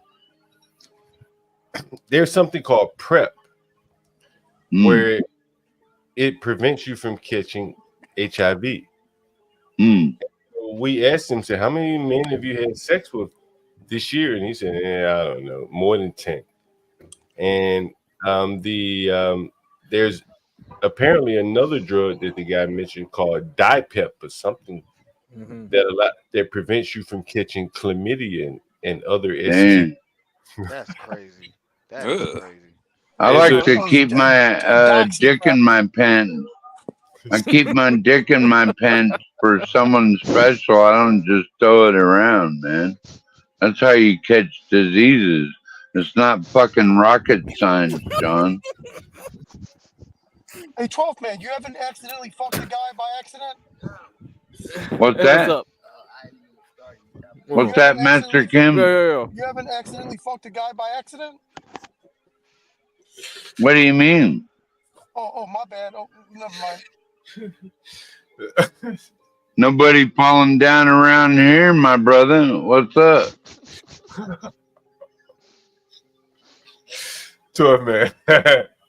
12-step man, my man. Yeah, hey, 12, you got to keep coming back, bro. Like, Paul, you got to keep returning to the show, bro. Like, you got to keep, bro. Yeah. I believe I met a new YouTube family. I can't believe it. Yeah. That is true, 12 man. That is very true. 12 man, how many beers have you had so far today, 12 man? 3. No way. Ain't and no 2 glasses of wine. Ain't no way. Oh, you Yeah. know? So John, he's drinking the wine and he's like chasing with beer, I guess. Is My mom does that. My mom does that. that right?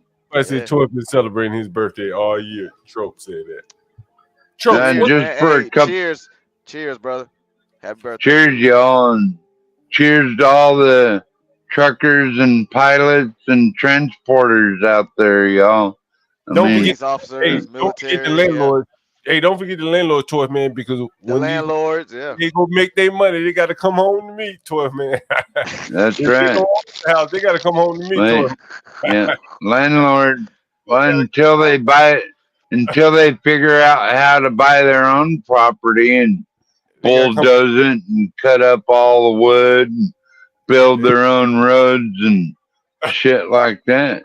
Is that what you do, 12 man? You chop That's what I trees? did. Oh, okay. Jesus. Well, where do you think all that gravel came from? Now, my granddad used to chop them with a chainsaw, and then he would split them into 4s, and he used to have me chop them into halves. The most I've ever did was with an axe. So I know how to chop wood with an axe. I know to have your non-dominant hand down at the bottom and your dominant up here at the head, and then when you coming down with the axe, you slide that hand down and Well, boom. the best mall out there is Fiskars. I got 2 of them, man. 2 of those big 8-pound malls, and you hit a round of wood with that. It's a splitting. Jesus. You know what I mean? Yeah. Like that little gay ass motherfucker that John just got through playing. He doesn't even know what a mall looks like, y'all. I mean, that motherfucker never seen a chainsaw in his life, yet he wants to be notified of all the trees coming down. What a puke. Oh. That way He probably hasn't seen anything but other men his whole life. Honestly. Yeah. I was going to say the only thing That's right. I think the only thing he's chopping is booty. That's the only thing he's chopping.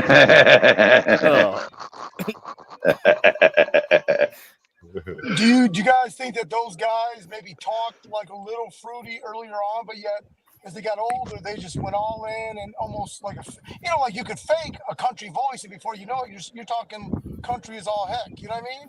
So that gay voice with the high pitch, you think it's like manifests like it.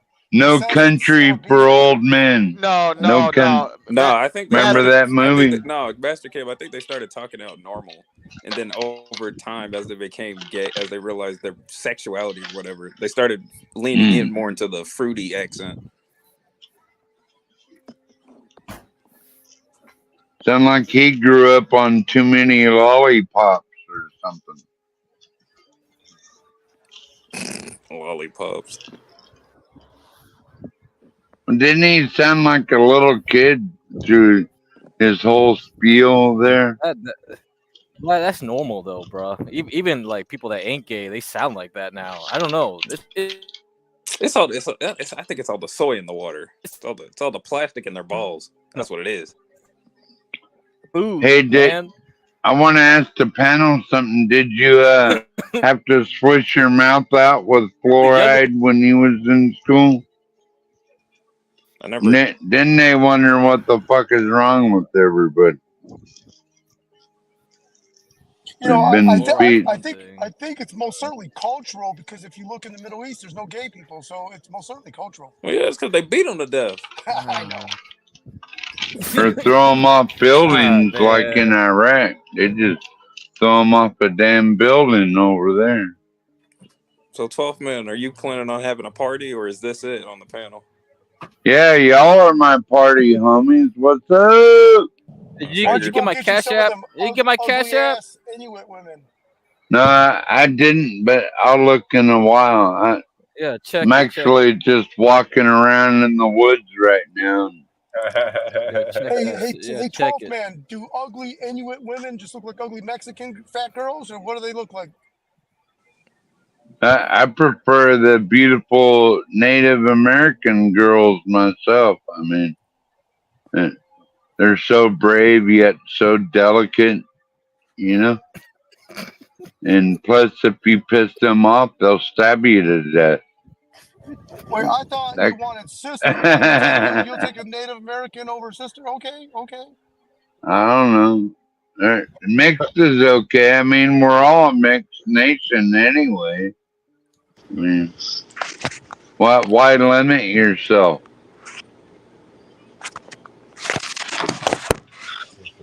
Sounds like hedging.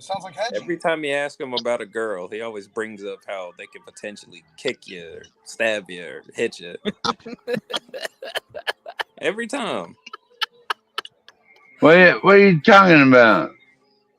You got that chainsaw right there. You shouldn't even be worried. I'm not worried.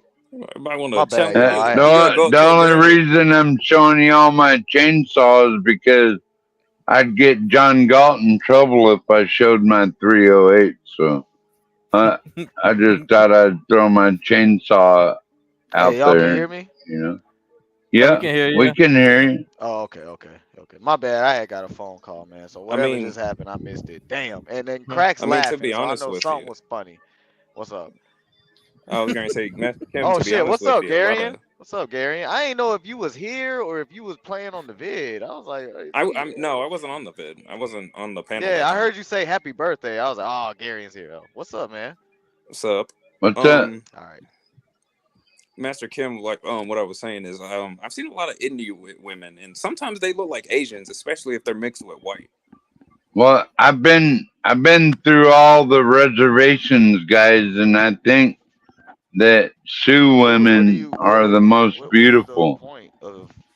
Like the Sioux Indian women. Oh man, they're hotter than a motherfucker, dude. I don't know. Maybe migration.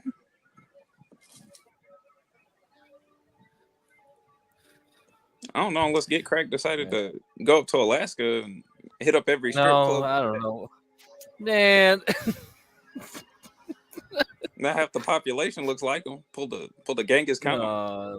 No, I ain't pulled no Genghis Khan. Yeah, you did. Don't lie. Yeah, they all came from Bering Strait. Come on.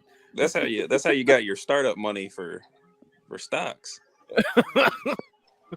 Hey, do you guys know? If I'm not mistaken, the Mongols the only Asian country they couldn't conquer was Vietnam. Go figure. Ooh. Yeah, they couldn't take Vietnam. Yeah.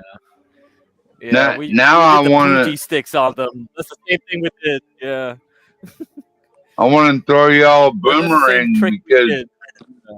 you remember the ice ages, right? When all the Aleutians started coming over here from Yeah. Siberia, but at the same time, there was an Atlantic ice age. But they want to pretend like white people never been over here before the natives, but it's a lie, man. All you got to do is look it up. Yeah, there's You the know? theory about the Soltrian man. Yeah, there's And the yeah, Vikings. Yeah, the Solutreans. I was Yeah. gonna say Vikings Vikings. came- Yeah, I was gonna say Vikings. Yeah, but the Soltrians Vikings were came later. They probably didn't they come through Canada though, or was it? Yeah. I I believe think they Was it over landed there by in Alaska? I doubt Yeah, it was Alaska. yeah, they came Calgary, Yeah, they and came from then the people that wanted to hunt beaver and everything, they came out and they started these big ass trapping companies and everything. So that's where it began right there. I mean, all those white people that came in back in the day, they're all dead though. Like no one survived. Yeah. Not Yeah, they were not all the dead. descendants, not our descendants. possibly. They're not dead. Yeah, but how do you track their descendants? Just look Yeah, it it's up, tough, man. man. I guess you gotta trust 23andMe or whatever that stuff's called. Ancestry.com or Yeah. I don't trust. my Ancestry.com is known my for their DNA. Ancestry.com is known Whatever for that getting shit stuff called, wrong. man. Don't trust them. I don't know. But 12 man, you've had beaver Man, meat that's as well? that's why everything's hell. What happened? Crack, you cut out. Say that. Yeah, say that Crack, again, you keep Crack? cutting in and out, man. Oh no, nothing. I was just saying, like, yeah, you don't really know what's going But on. yeah, There's a lot beaver of meat is there's a pretty lot of good. So is porcupine. You know, porcupine. That's a really good meat, man. What is Yeah. 12 man? Can you describe porcupine meat? Tastes like chicken. What can I tell you? Oh wow, What the heck? That's probably good as hell. All right. What about the beaver? What did that taste like? Tastes like too much fish. Beaver tastes really? like fish. Beaver tastes like fish. That's wild. Hey, Well, what does they moose too taste? much. What does moose taste like? Have you tried moose? Man, so if you like the flavor of fish, you'll be all right with the beaver, right? And what did the moose taste like? You just put your face right up to it, you know, and she likes it. Now what that moose? Now what the moose? Hey, 12 man, didn't you say your grandma? Yeah, his mom was. His mom was listening. He got you with that one. Yeah. Momo, no. No, that was my cousin. Sorry, guys. Oh. So how did I'm just fucking with y'all, man. Tell Master Kim what moose tastes like. Hey, 12 man, I want to know what part of Memphis did you live? You lived in Orange Mound? Yeah, Midtown and downtown. You ain't live in Orange Mound, though, huh? No Orange Mound? No. I lived in South Haven for a little while, which was a black project, and they took me in over there. Me and the boys smoke weed and drink 40s all day. Damn, that sound like the life. Yeah, that sound like the fucking life right there. Isn't that Memphis sound like you, John? That sound like you, man. Isn't Memphis like the hub for the cartel coming up from Houston? Then they drop it off, and then they got to take it from Houston up to Chicago. It is now, yeah. Did you work for the cartel?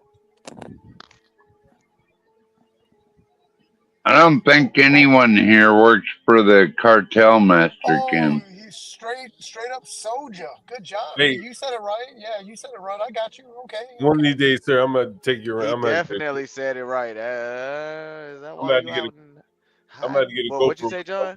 I'm about to get a GoPro or something one day, sir. Take you around with me when I clean up these rooms.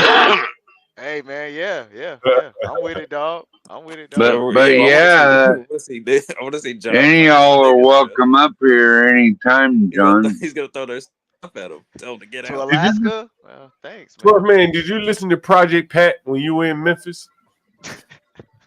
No, but I went to Elvis Presley Mansion.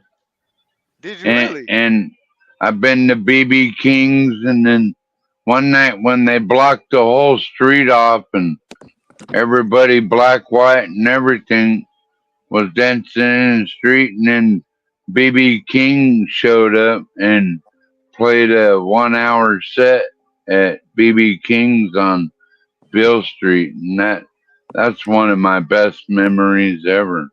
Did you ever stay at the guest house? Elvis Presley's guest house?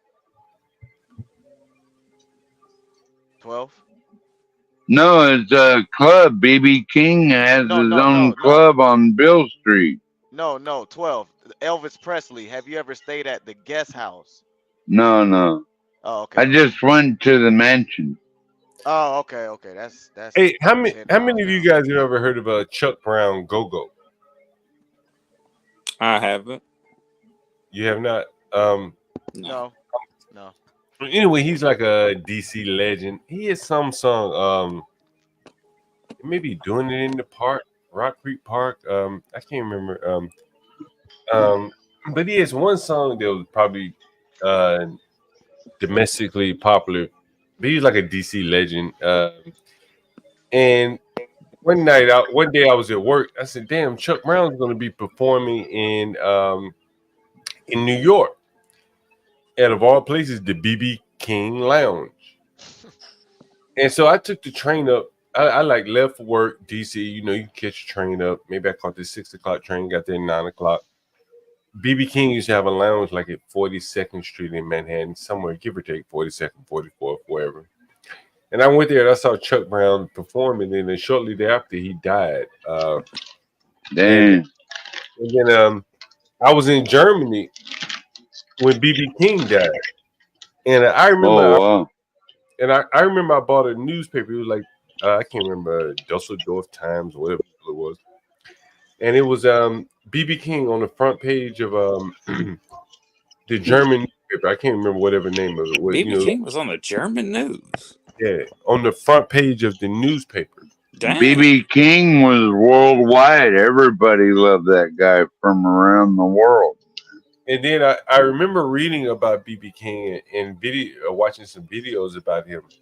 And, you know, he grew up in, I can't remember the town in Mississippi. But, you know, he didn't have that Southern dialect that you would expect, or the Southern accent and things like that.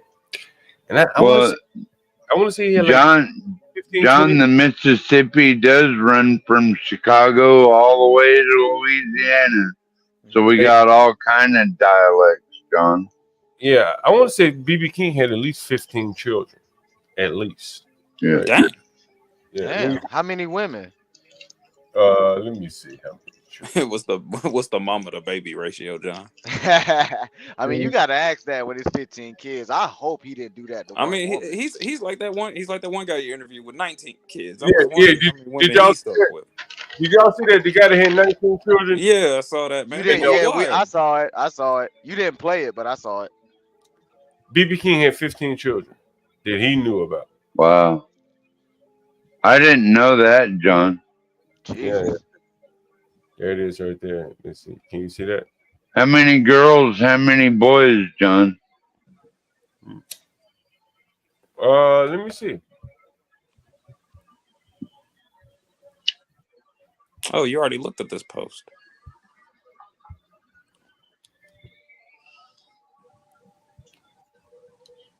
Damn, I didn't know this. That's crazy. Jeez. He was sterile due to illness in an accident. I think he had diabetes. He had what? I think he had diabetes. Probably did. He's a pretty heavy guy, John. Mm-hmm. Yeah, he couldn't, and later in his life, he couldn't get up and perform. I was blessed to see him in Memphis on Bill Street. It was one of the best times. I always had my most funniest times in my life on Bill Street. I Can mean, you guys? that's a real party right there, man. Yeah, You ain't never been to Bill Street, you gotta go. Yeah, I've been to Bill Street. Yeah, it wasn't what it was probably when you were there, 12th man, but I had a good time. Probably not. Kind of sucks that things don't stay the same, huh, John? Like they always gotta change everything around, everything all the time. That's true. Nothing stays the same, 12th man. Nothing stays the same. Hey, Orange Mound, man. When I was going to school, man, we used to listen to 8 Ball and MJG. I remember Orange Mound. That's the hood. Made that shit popular, man. 8 Ball and MJG. If you remember them, if you're old enough to remember. You know 8 them, Ball. 12 man? Yeah, 12 man. You know 8 Ball and MJG? Yeah, I think so. Okay. Is that Mad Dog? Is that another name for Mad Dog 2020 or Night Train or something like that? No, they're rappers. How old did you say you were, 12 man? So we can get a synopsis of. 53. Thank you. Oh, then yeah, you should know. 8 Ball and MJG. Rappers from where you say they from, John? Orange Mound. Orange Mound. Orange Mound. He probably. No, I grew up on NWA and Too Short. Shit like that, where we knock you in your mouth if you fuck up. You know, that's the kind of hood I grew up in. That's why I got along with everyone in the hood, because they knew if they pissed me off, I'd just fucking punch them in their face. Then it's on like Donkey Kong, right, John? What is this on like Donkey Kong, 12 man? Actually, I got a real question for you. Have you ever had? Okay.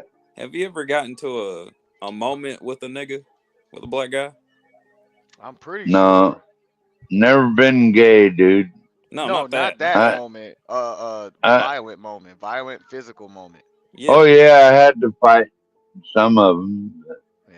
After you beat a few up, they leave you alone after that. Garian, if you heard what Master P, Kim, if you heard what Master P said earlier, man, you would already know he's probably gotten into a fist fight with him. Oh yeah, he's had stories coming up here, man. I've heard. Yeah. I got scars all over my body from being on the road, and being in prison, and getting in the fight with cops, dude. I got scars all over my body from that shit, dude. Wait, talk, man, you fought a cop? Oh yeah. I bit his fucking ear off and spit it in his face. Hold on, can you elaborate on that? 12. That was in Daytona Beach. Remember, I told you all this story before, where this cop wouldn't leave me the fuck alone, and then he called backup because I wouldn't listen to him, and I just kept walking. And when he grabbed me, we both went to the ground, and he was trying to say, quit resisting. I said, fuck you, bitch. Why you taking me to jail? I bit his fucking ear and spit in his face. I did 18 months for that shit. So I'm all clear now, right, John? Yeah, that's been a long time ago, man. My God. Like when I lived on the road, man. Like back when I was telling y'all about nice car trucks and everything, working with those guys and leather vendors. Like we used to sell all kind of leather at bike rallies. So sometimes I would hop from bike rally to NASCAR event, and I'm the detail man, right? So I'd get VIP passes, and then I can go all over the fucking place. Once you get a VIP, then you're in, dude. You know, you can go up into all those different rooms and clubs, drinking all their beer and whiskey and eating all their sandwiches, everything, dude. Get a VIP pass, you in, dude. Hey, Tough Man, let me play this video from Raleigh, North Carolina. Hey, John. Hey, I know Raleigh. Mm-hmm. Hey, John, if I could, real quick. Hey, 12. I've been to one NASCAR event. I went to the Darlington 500, and dog, that shit was fucking fire, bro. I could not believe how lit that shit was. I was like, look at these white people. Everybody was fucking drunk. Everybody was drunk, having a good time, dancing. I think the women enjoyed the vibration from the NASCARs on the bleachers. Everybody had RVs. They were grilling out there. It was like a giant keg the beer, grills going, everything. Bottles. I mean, bro, the store was 24 hours. I mean, it was like a giant party, dog. I was like, yo, what? You got to go to Daytona sometime. You ever been on the infield in Daytona? They turn that into their own little island, and now, how many times do they go around in Daytona? Is it 500? Is it 300? No, it's like it's a 2.5 mile track, so it's about half of 500, really. Okay, 250. Okay. Yeah, I am. That's a long. Sorry, big John. Track. No, go ahead, Tough Man. Jesus. That's a big. No, you go ahead, John. It's your show. Now, 12 Man. If it's a 2.5 mile track, does that mean there's more racers on the track as well? Yeah, during bike week, you go there during bike week, you can watch them real crotch rockets race, and even Harley Davidson, and they go around that track so fast, make your fucking head spin, dude. Man, that shit's so damn dangerous. Go ahead, John. My bad, man. I just had to ask him. I was curious myself. You know, when I was a young man, when I was in high school and shit like that, I used to work at a Holiday Inn. And I grew up not far from Talladega. They used to have the Talladega 500. Right on, yeah. So all those guys, Earnhardt, Petty, I can't. Those are the two that I remember. Rusty Wallace. Yeah, I probably met him too, but I remember. That's my favorite driver is Rusty Wallace. I like what's the guy? Black hair was Petty, right? They don't have any of those guys anymore, John. So I kind of lost interest in it over the years, to be honest. Probably like that guy that they had the noose hoax. Remember him? Oh, that black guy that hoaxed noose thing? Yeah, I can't believe NASCAR didn't ban him. Man. Wasn't it? I would have banned his ass over that. Yeah, that's right. Bubba Wallace. That's right. That's who it was. Bubba Wallace. Mm-hmm. Bubba Wallace. Oh, okay.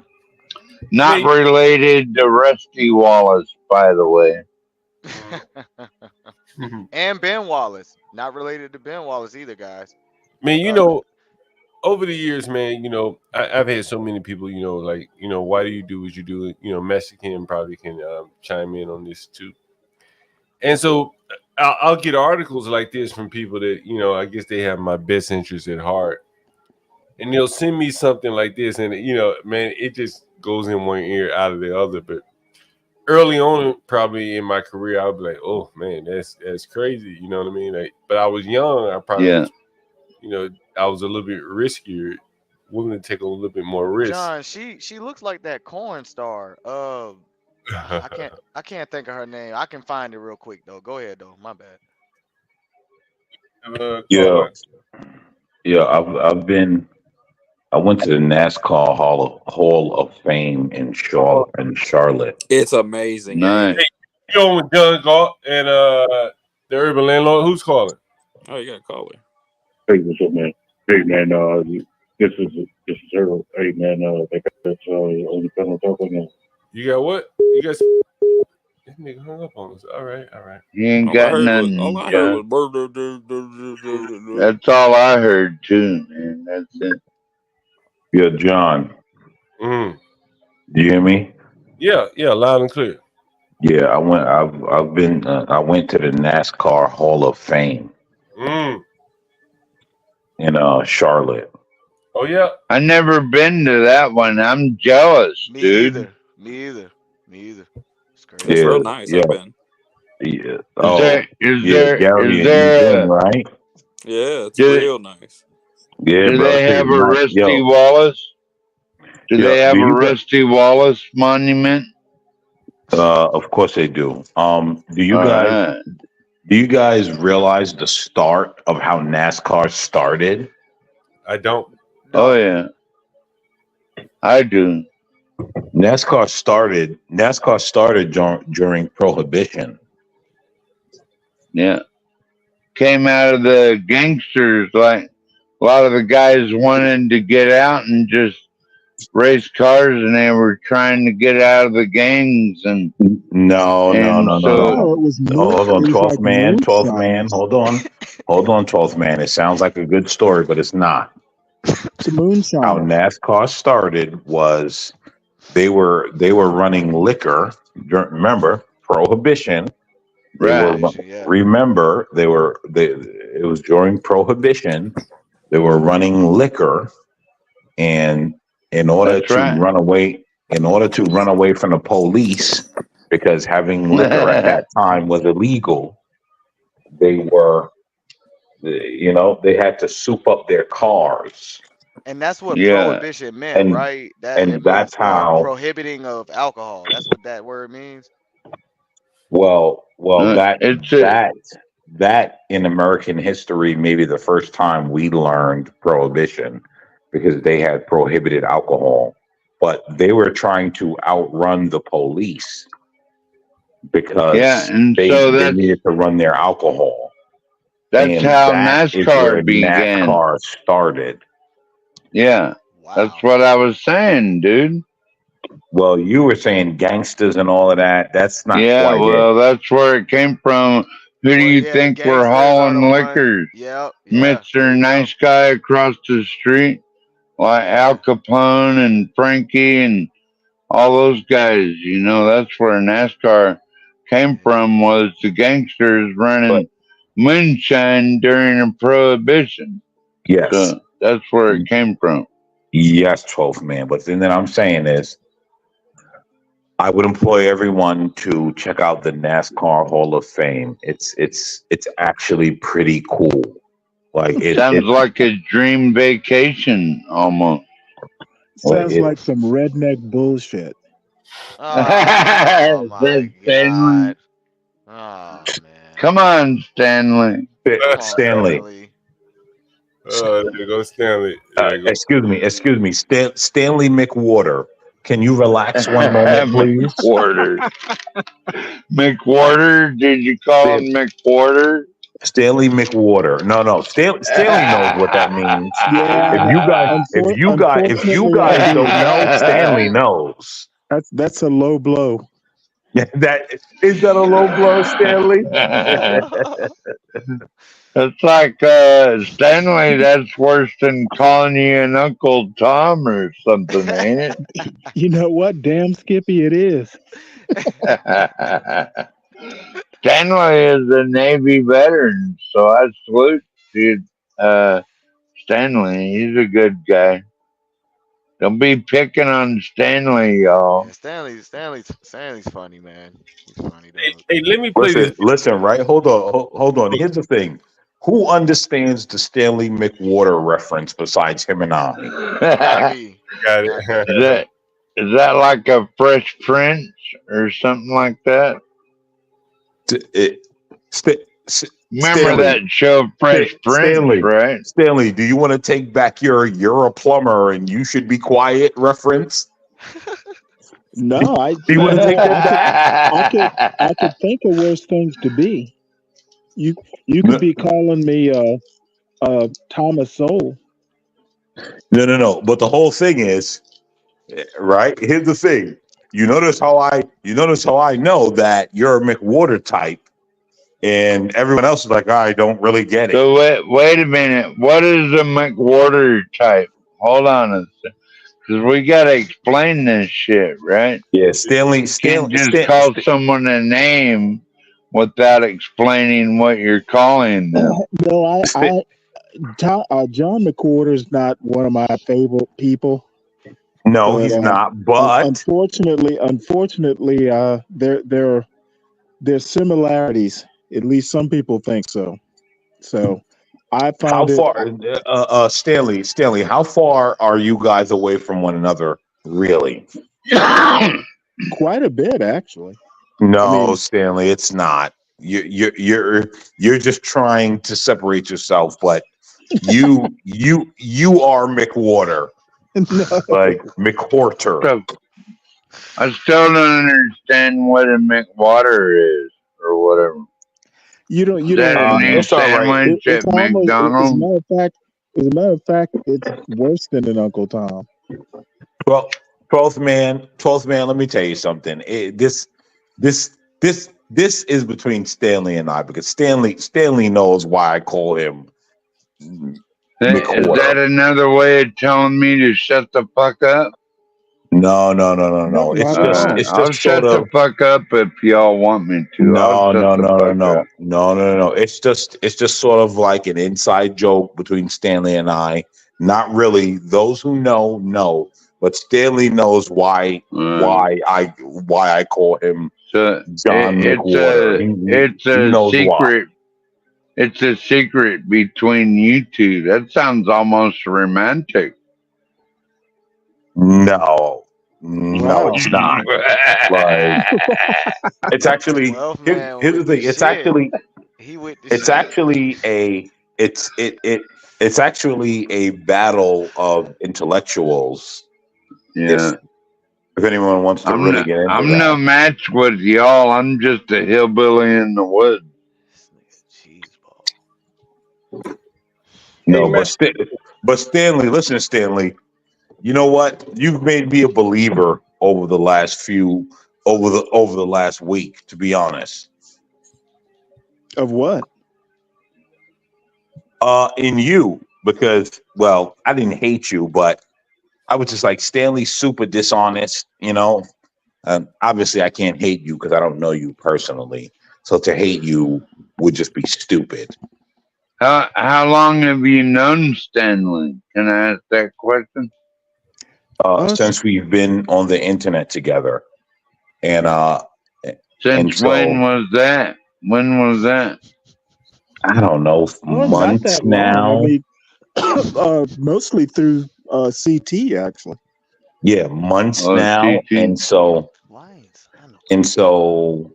You know, again, right? The whole McWhorter thing. Stanley gets it. Like, you know, I'm sure John may get it. I don't think he does. I don't think Stanley likes you. I know Blacks might be the only one, the only other one who gets it. Yes, that's it. That's like, yes, that's a John. You know what? John may get it, but yeah. But like, other than that, if you're not in certain circles, like, you won't know what that means and why it's being said. And it's okay. Like, everyone doesn't have to be a part of everything. It's okay. It's not like anti anyone else. McWhorter does sound kind of racist. If you're gonna call a black guy McWhorter, you better be ready to put your fisticuffs on. As a matter of fact, I wish he were a little bit more. He's like, in my opinion, he's a cream puff.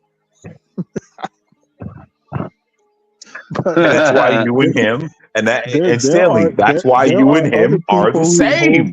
I don't think you guys get it. Stanley doesn't realize why he is John McWhorter. Oh, I know why you're saying that, and you're seeing differences I will never admit to. But Stanley, I think he's using it like an Uncle Tom reference or something. No, sir. Don't do that. I think it is. Hey, 12 man. I say it's worse. You know what, Stanley? The fact, Stanley, the fact that you said I think it is kind of pisses me off, because just when I'm trying to come around to you, you're like, nope, I'm not gonna let him do it. I'm slitting his throat. I respect you, Stanley. What'd I you respect say? you. Whose throat you gonna cut, motherfucker? Is that Oh my what you God. just said? Come on. I think we're confusing him. We better stop. Yes. Okay. All right. Okay. Carry on, guys. Carry on. But no, you carry on. Go ahead and tell us your NASCAR fans. Dig yourself a deeper yes. hole. Yes, I Dig went to the yourself a NASCAR. deeper hole. Keep talking. Listen. The NASCAR Hall of Fame. I would say you guys should go. I went. My buddy and I. They have a simulation. Like so the NASCAR Hall of Fame. They have a pre-simulation thing where like you can go. You know, obviously it's all based on money. Because you know how America works. I gotta go. I gotta go for that, man. That seems like a perfect vacation. Hey, hold on, guys. Hey, I wanted to get your input on a couple things. Pastor Kim has put something in the back chat. We're gonna work our way all the way up to a couple things. So we're gonna try to do like 30-minute hitter or quitter just to get your feedback on things. This is something that I haven't seen. We're not gonna spend a lot. John McQuarter. Stanley McQuarter. We're gonna start off with this one here. We'll work our way up. Let's start with this. Let's go.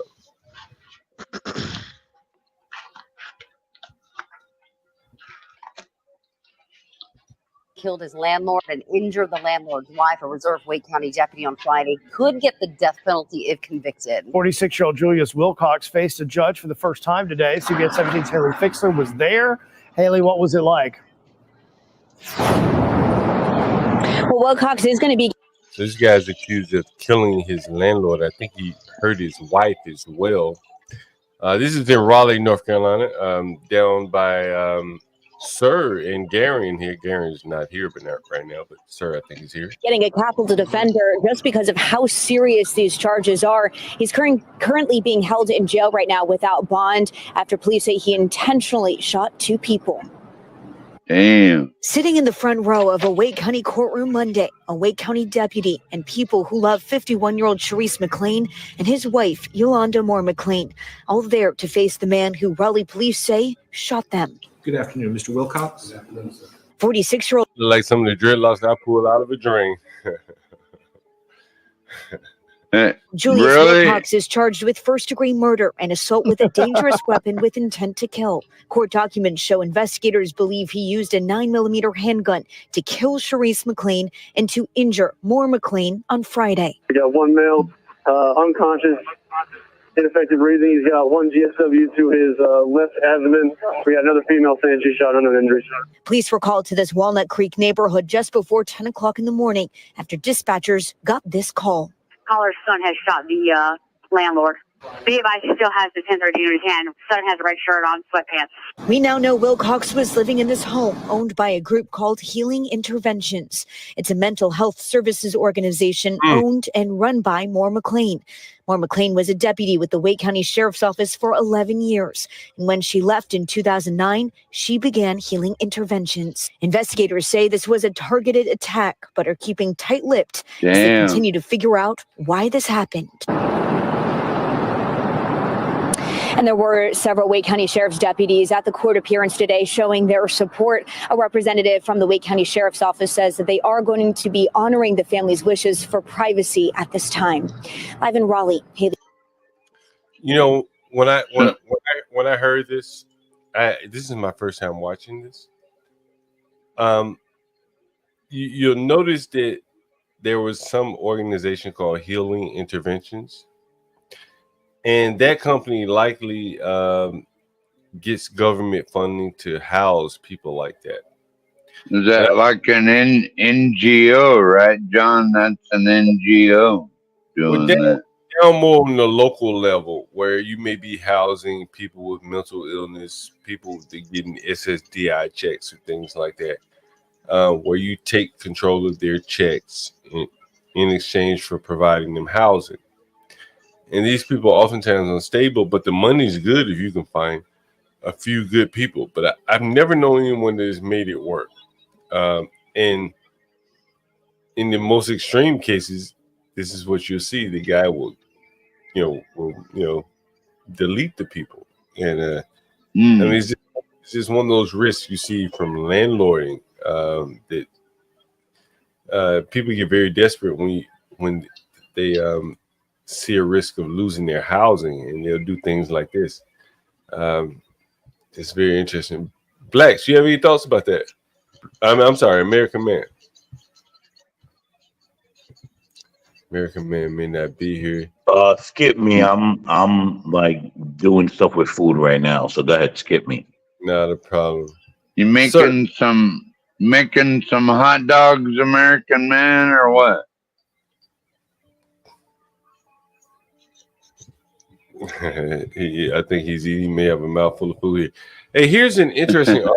Here's an interesting article. This is kind of a weekend review, I guess you could say.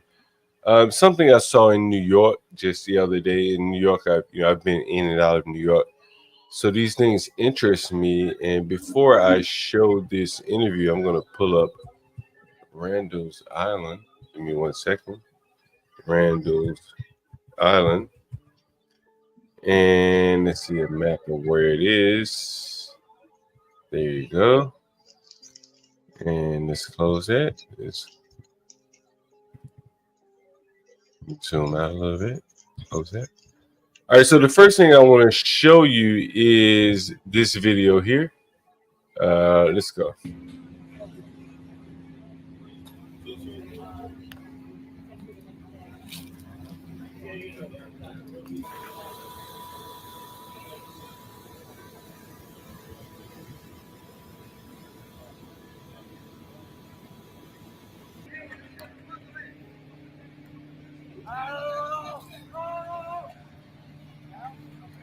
What the hell is going on there, John? Can you explain?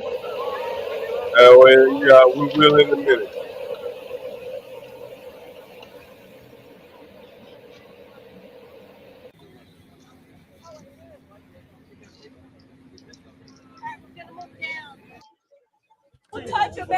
So basically, what has happened is that there's this island in New York, and blacks, I'm sorry, American Man could better describe it, but it's called Randall Island. And here's the island here, right? You see it? This is Manhattan.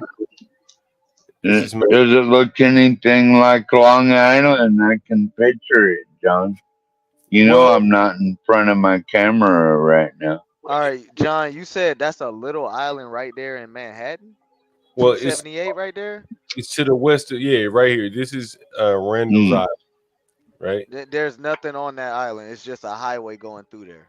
Yeah, I think it's parks or something. Kimmy Cakes would know better than me. Okay. Or American Man would know better. Is American Man I've still never up? been to New York, man. Shit. When American Man, American Man would probably know it better. Kimmy Cakes. Kimmy Cakes, Kimmy Cakes says, really, John? Yeah, that's really. But anyway, so they have basically housed these migrants or allowed these migrants to take over a park. And I can show you the pictures of how the park looks, as you can see here, that this park was once a place for people for recreation, stuff like that. And John, can I ask you something without offending anyone? Sure. You're not going to offend anyone. What's up?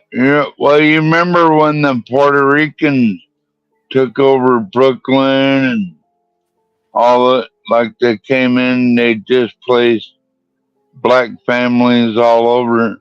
It's like we're witnessing this happening again in real time. Like they're making it unaffordable for black families, and it's ridiculous. Yeah, well, anyone really.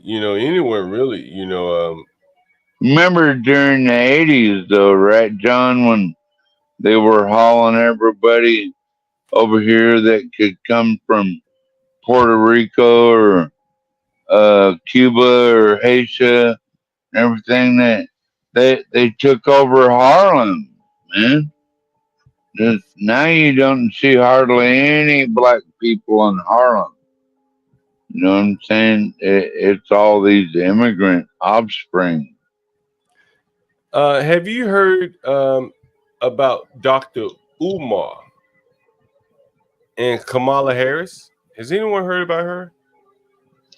I posted a documentary about Kamala Harris and how her dad comes from a foreign country and is Marxist. Like, they're total Marxists, John. We cannot let these people run our country, or it's going to be over, man. It's going to be a rough sledding, that's for sure. Look at this headline here. Dr. Umar claims Kamala Harris' team offered him $10,000 for an interview. And he calls out Ricky Smiley and Steve Harvey. Has anyone heard about what Ricky Smiley and Steve Harvey are doing out here? They're castigating black people for not supporting Kamala. Yeah, I've seen that. Yeah, I've seen that news blip. They're doing what, John? So they're basically... I didn't see this one. What's up, guys? They're basically saying if you don't vote for me, you ain't black. Yeah. To boil it down. You know? Right. And What so Joe Biden said. I don't give a shit. Putting you on the What the payroll. Well, yeah. Umar is claiming that Kamala Harris offered to pay him $10,000 for an interview. And I guess Umar turned it down, and he's calling out Ricky Smiley and Steve Harvey for out here shilling for Kamala. It's very interesting. It's very interesting. I think. What do you think about that, Russia, sir? Yeah, man. I'm surprised. To be honest with you, I'm surprised Dr. Umar even said anything. Knowing him, he probably needs the money. But apparently he went to Instagram to grift to his supporters and probably, tried to get Cash App. Could you imagine that guy in charge of healthcare, and then if you don't wear a mask or get the jab, then you're fired or something like that? I mean, these people are crazy, y'all. It's not a joke, man. Do you know why? Do you guys know why Dr. Umar said something? Yeah, why do you think, Blacks? I'm curious. Right, and if you guys don't understand, right, it's because you guys are not in enough circles. And Hood Conservative said this the other day. What happens is, if they let Kamala Harris be black, blackness ends. It's over, right? And Dr. Umar is a hotep. I don't Dr. think Umar she's is a black. hotep. Blacks, I what is think she's right? And she's so, more and so, Indian than black. Hold on, guys. What is Let him Blacks? explain. I want to hear what you guys say, Blacks. But what is a hotep? Yeah, Hold on, just You ain't never heard of that, John? Yeah, but I never knew what it was. Hold on, I think we got a poem bomber. Hey, He's just saying they're all sellouts. So don't let him. Hold on. Here's the thing, right? Dr. Umar's entire grift is blackness, blackness, blackness, blackness, right? If they allow Kamala Harris in, blackness is done. Because here's the thing: Kamala Harris is not black, and so if you let that woman in, the new black is anything but black American people. And she ain't black. Stanley, what do you think? She ain't black. Stanley, what do you think about it? I think a pox on both their houses. What does that mean? Well, Umar, oddly enough, Umar's conservative. He's just a black supremacist versus a white supremacist. Hold on, let me finish. The notion that, Kamala Harris is a descendant of Caribbean slavery. So, but hold on, let me finish. You know what, Stanley? I rock with you. How she isn't black, I don't see that as a threat to American blacks any more than any other descendant of slaves. So Slavery. why are they ridiculing? No. 12th generation. If I'm saying that right, I need you to step out of this 1 second. I'm gonna challenge this. All right, Black. Please. My bad. Please. I need you to step out of this. How she isn't black. Here's the problem, right? Black is only designated to descendants of slaves. And Because she is a descendant of slaves. hold on.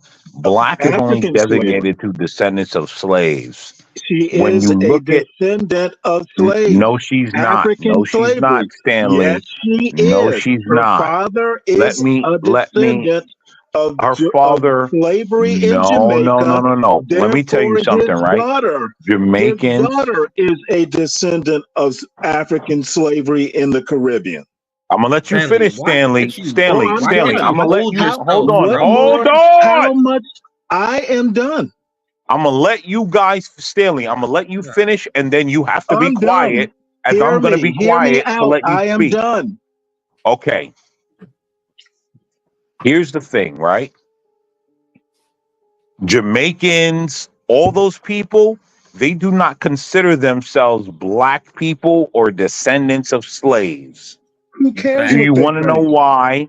Do you want to know why they don't consider themselves? Well, they don't want to associate with Stanley. with Yo, Americans. John, you're gonna have to mute Stanley, man. I'm sorry. you I allowed him to talk. why I'm answering your question. Stanley, you have to hold on, Stanley. You asked a question. Was it rhetorical?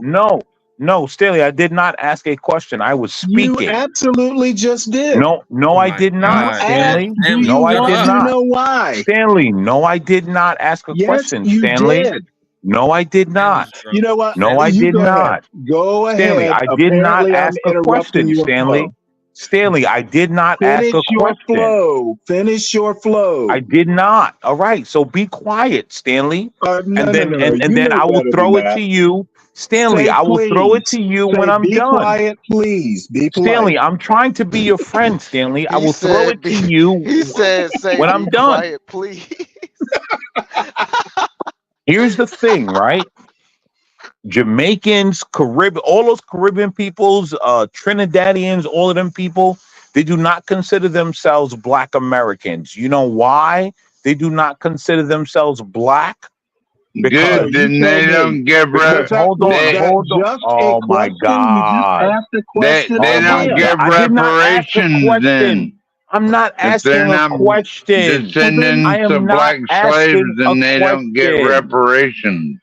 Right? As soon as I get mid-sentence, I understand. Right? Here's the reason why they do not consider themselves black. I'm not asking a question. I didn't say why don't they consider themselves black. I didn't ask that question. They do not consider themselves black because they claim that they have been liberated from anything to do with colonization and anything of people that try to enslave them. So black, okay, John, until they start changing your neighborhood. Hold on. So they do not consider themselves black. They consider themselves Jamaicans. They do not consider themselves a part of the crayon box. They consider themselves nationalities, and their ethnicity and their nationality is Jamaican. So therefore, Kamala Harris is not black because black is designated to descendants of slavery in America. I agree, Black. I definitely agree with that. Go ahead, Stone. Well, number one, have you ever heard of? There are tons of Jamaican scholars who study slavery in the Caribbean, and just because some Jamaicans don't consider themselves black, somebody asked Kamala if she does. It sounds like other people are speaking for Kamala and nobody's asking Kamala. Correct. You know why I agree with you, Stanley? Because Black Americans are considering her black, and she never said she was black. Hey so guys, I agree with you. She has said that plenty of times.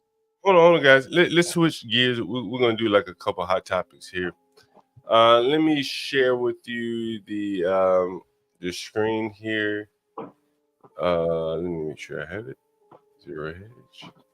This is an article from Zero Hedge, and I'm curious to know your commentary in the comments. Yes, Bronzeberg. Are you a porn bomber or not? Because we've been getting porn bomb, we've been getting demonetized here. We're trying to just keep everything on the level here. And we got another guy, Vazgen. I've never seen him before. You got to show your picture behind. Hey John. Hey John, that kid Jeremy fucked you with that nonsense, huh? So you got to get rid of those degenerates, bro. You have to get rid of the degenerates. Man, you know, I can't put my finger in who it is, so I won't do that. You know what I mean? 12th man, not to be confused with Jeremy, by the way. Yo, show your face, Bronzeberg, man. You want to see my face? Bronzeberg. I'm Show your face? It's like, nah. Clayton Bigsby reference. Spread your two fingers. Spread your two fingers. All right, man. I just got to, you know, I got to be. What's up, man? I got to treat you like you're an inmate here. What's up, man? What's up, Bronzeberg? What's up, man? No, I don't porn bomb. I have a whole YouTube page. I don't do that to people. All right, man. What's up, guys? What's your YouTube page, by the way? Bronzeberg. Same as my name, Bronzeberg. I'll pull you up. It's just so you know, I'm official. I don't porn bomb anybody. I swear. I've been trying to fuck us up, bro. And yeah, I don't. Cause look, that shit happened to me like thousands of times. Like my page almost got deleted because of that shit. Like I don't do that to people. Yeah, John's being extra cautious nowadays. Who he lets on. John's doing prep. No, I get it. And I don't know whoever that is after me, but I'm just here by myself. But I wanted to join in on a convo. Y'all don't mind? Yeah, no. What brought you up? Have you ever been up here before? No, I don't think I have. What brought you to the channel, by the way? So I was passing by. I go to people's streams and I be trying to, like, you know, just engage in a conversation. So I ran across yours. From somebody else's. I forgot who, but y'all was just talking about the whole Kamala Harris thing, and I was like, "Yep, let me hit this link." Let me hit this link. What are your thoughts about Kamala? Well, this is a thing that I got upset about. So I don't like how Black people are serving themselves on doing identity politics, as a lot of people call it when it comes to Kamala Harris. Kamala Harris does not consider herself Black. She considers herself Indian, right? So from her father's side, just because he could be Jamaican doesn't mean he's necessarily Black, because we also have to consider that there's many nationalities that live on a Jamaican island itself. You have Irish, you have Indian, you have Chinese, you have white Jamaicans. You know what I'm saying? So when we talk about this whole thing with Kamala Harris, is like, I'm not gonna have her join into the conversation about shit just because she might look Black or because y'all want to identify her as Black. That doesn't work for me. I said the problem with Black people is we just be too dense. As soon as we sit up there and say, well, you know, they're Black, so, you know, they just gotta be in the White House. I said my problem with Kamala is, what policies has she shown that's gonna help America, you know, move from point A to point B? And every time I have this conversation, I ask, why are y'all voting for Kamala Harris? Oh, she's Black. Oh, she's not. Like, and even if she was, it's like, okay, but what is she trying to do for America? Because she ain't trying to help our Black asses, not specifically. So, hey, she ain't trying to help anyone's asses, dog. You know what I'm saying? She in there to help her own ass. That's it. Okay. Well, hey, Naz415. I just put the link in the chat. I thought I had added you to the screen. Okay, there you are. Well, let me ask you this: what did you think about her proposal to give you $25,000 for a first-time home buyer and $10,000 for a tax credit? Well, Judd, all right. I don't know too much about the tax credit, but if it's 25,000 as a first home buyer, the thing that I would be concerned about, in all honesty, the housing market today is not exactly that good. So I would be a little bit concerned about that. I'll be honest with you. It's kind of concerned. I'll be honest with you. It is my first time hearing something like that, right? But if it's a first time $25,000 might buy you a shack in the woods. That's it. Well, $25,000 depending on where you at when it comes to housing. But that's what I'm saying. The housing market is different. Yeah, if you come to South Carolina and they give you $25,000 to put down on a house, you can get something beautiful out here. Yeah, and it depends on where the rest of the market. So it depends. But what I'm saying is like, yeah, we can say that because also it does depend on what state you living in, right? So that's number one. But number two, I was saying like, but what about the housing market it is now? And I'm saying you're saying all these different things to give to folks, but at the same time, aren't we damn near hitting recession at this point, at this moment? Well, it depends on where you sit at the table. That's what I would say. I mean, if it is a recession, it's a forced one. It's one that they're pushing towards.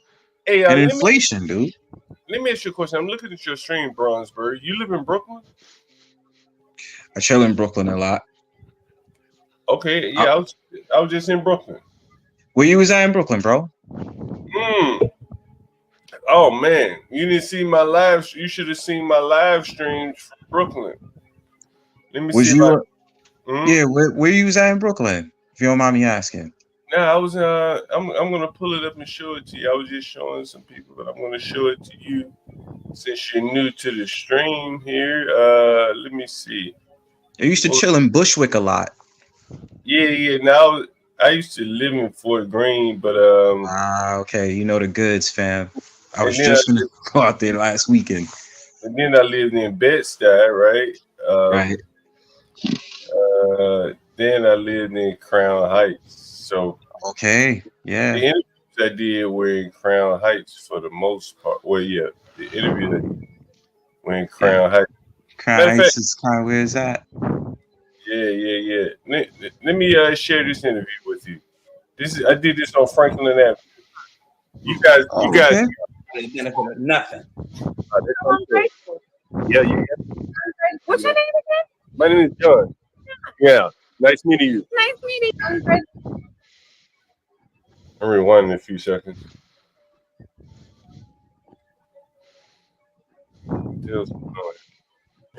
So this lady right here, if you pull up, if you go to Amazon or you say Google, say Cynthia Turner, Loving Him and Losing Me, it'll pop up. No, Loving Him and Losing Me, was that your son? Well, it was based on. Oh, okay. I'm going to go back a few seconds. So this lady right here, I interviewed her right on Franklin Avenue in Crown Heights. And she had a hell of a story to tell. As a matter of fact, I think Portia made her. You didn't have to stop by, and if you have to sell and you want to, contribute something to the lady that suffered a tremendous loss. Yeah. But she hasn't been beaten by it, right? You see her going strong. So what's your Zelle?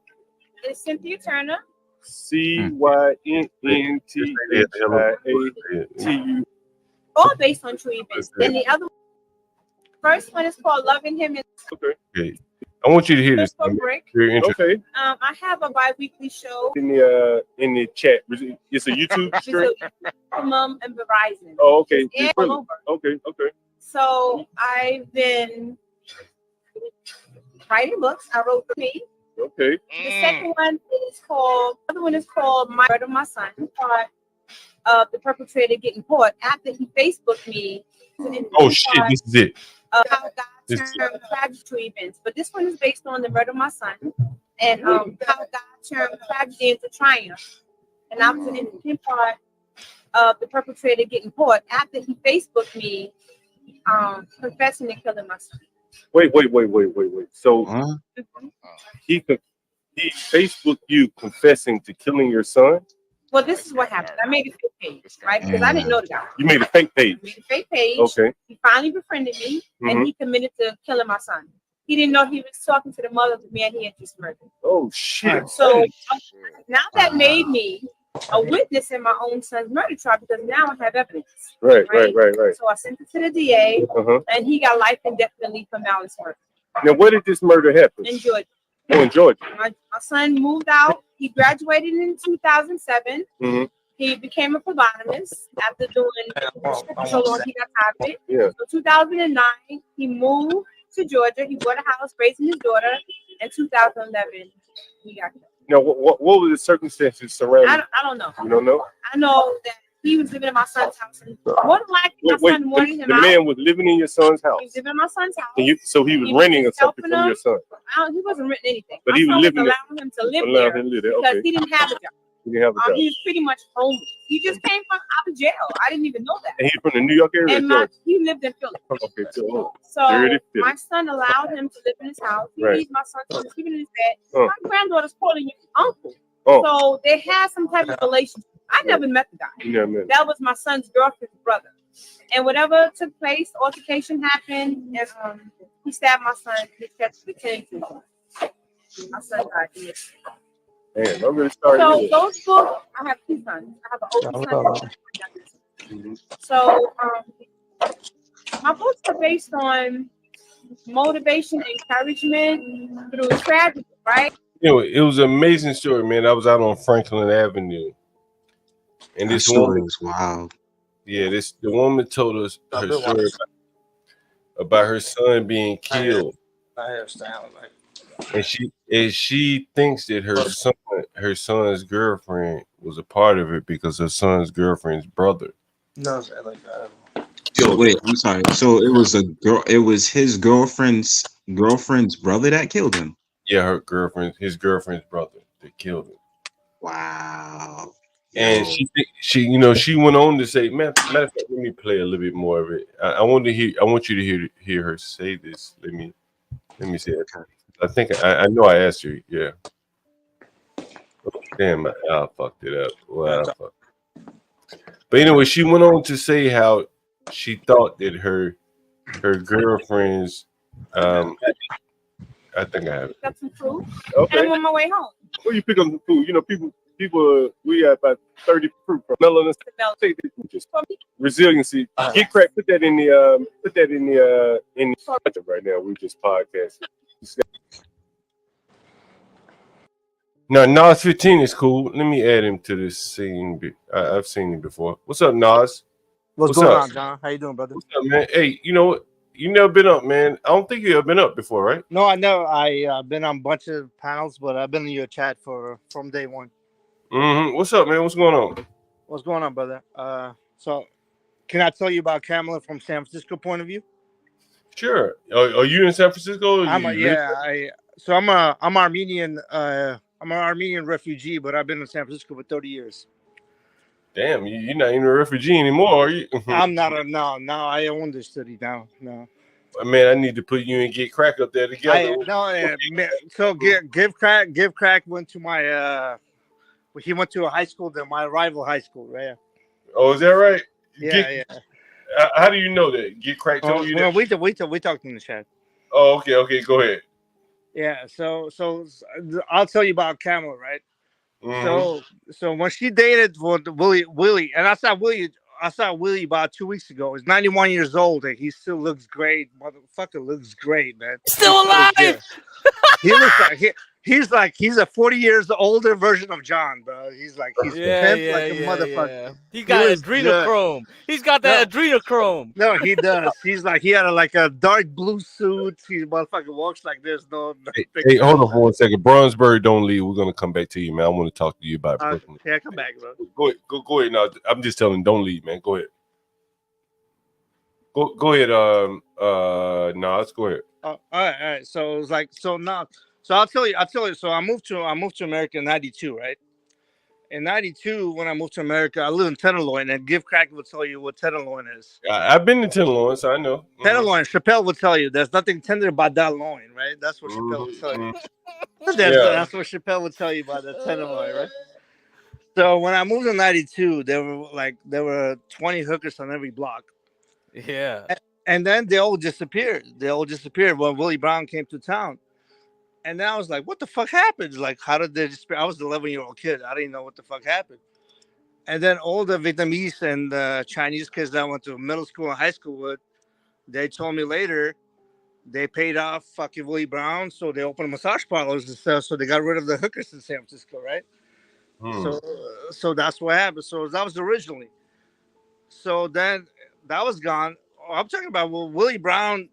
Well, he controls San Francisco, man. He's like, there's two things you'll never see Willie Brown with: same suit and same hoe. He had a hoe every color, and he had and crack. You tell me I'm lying?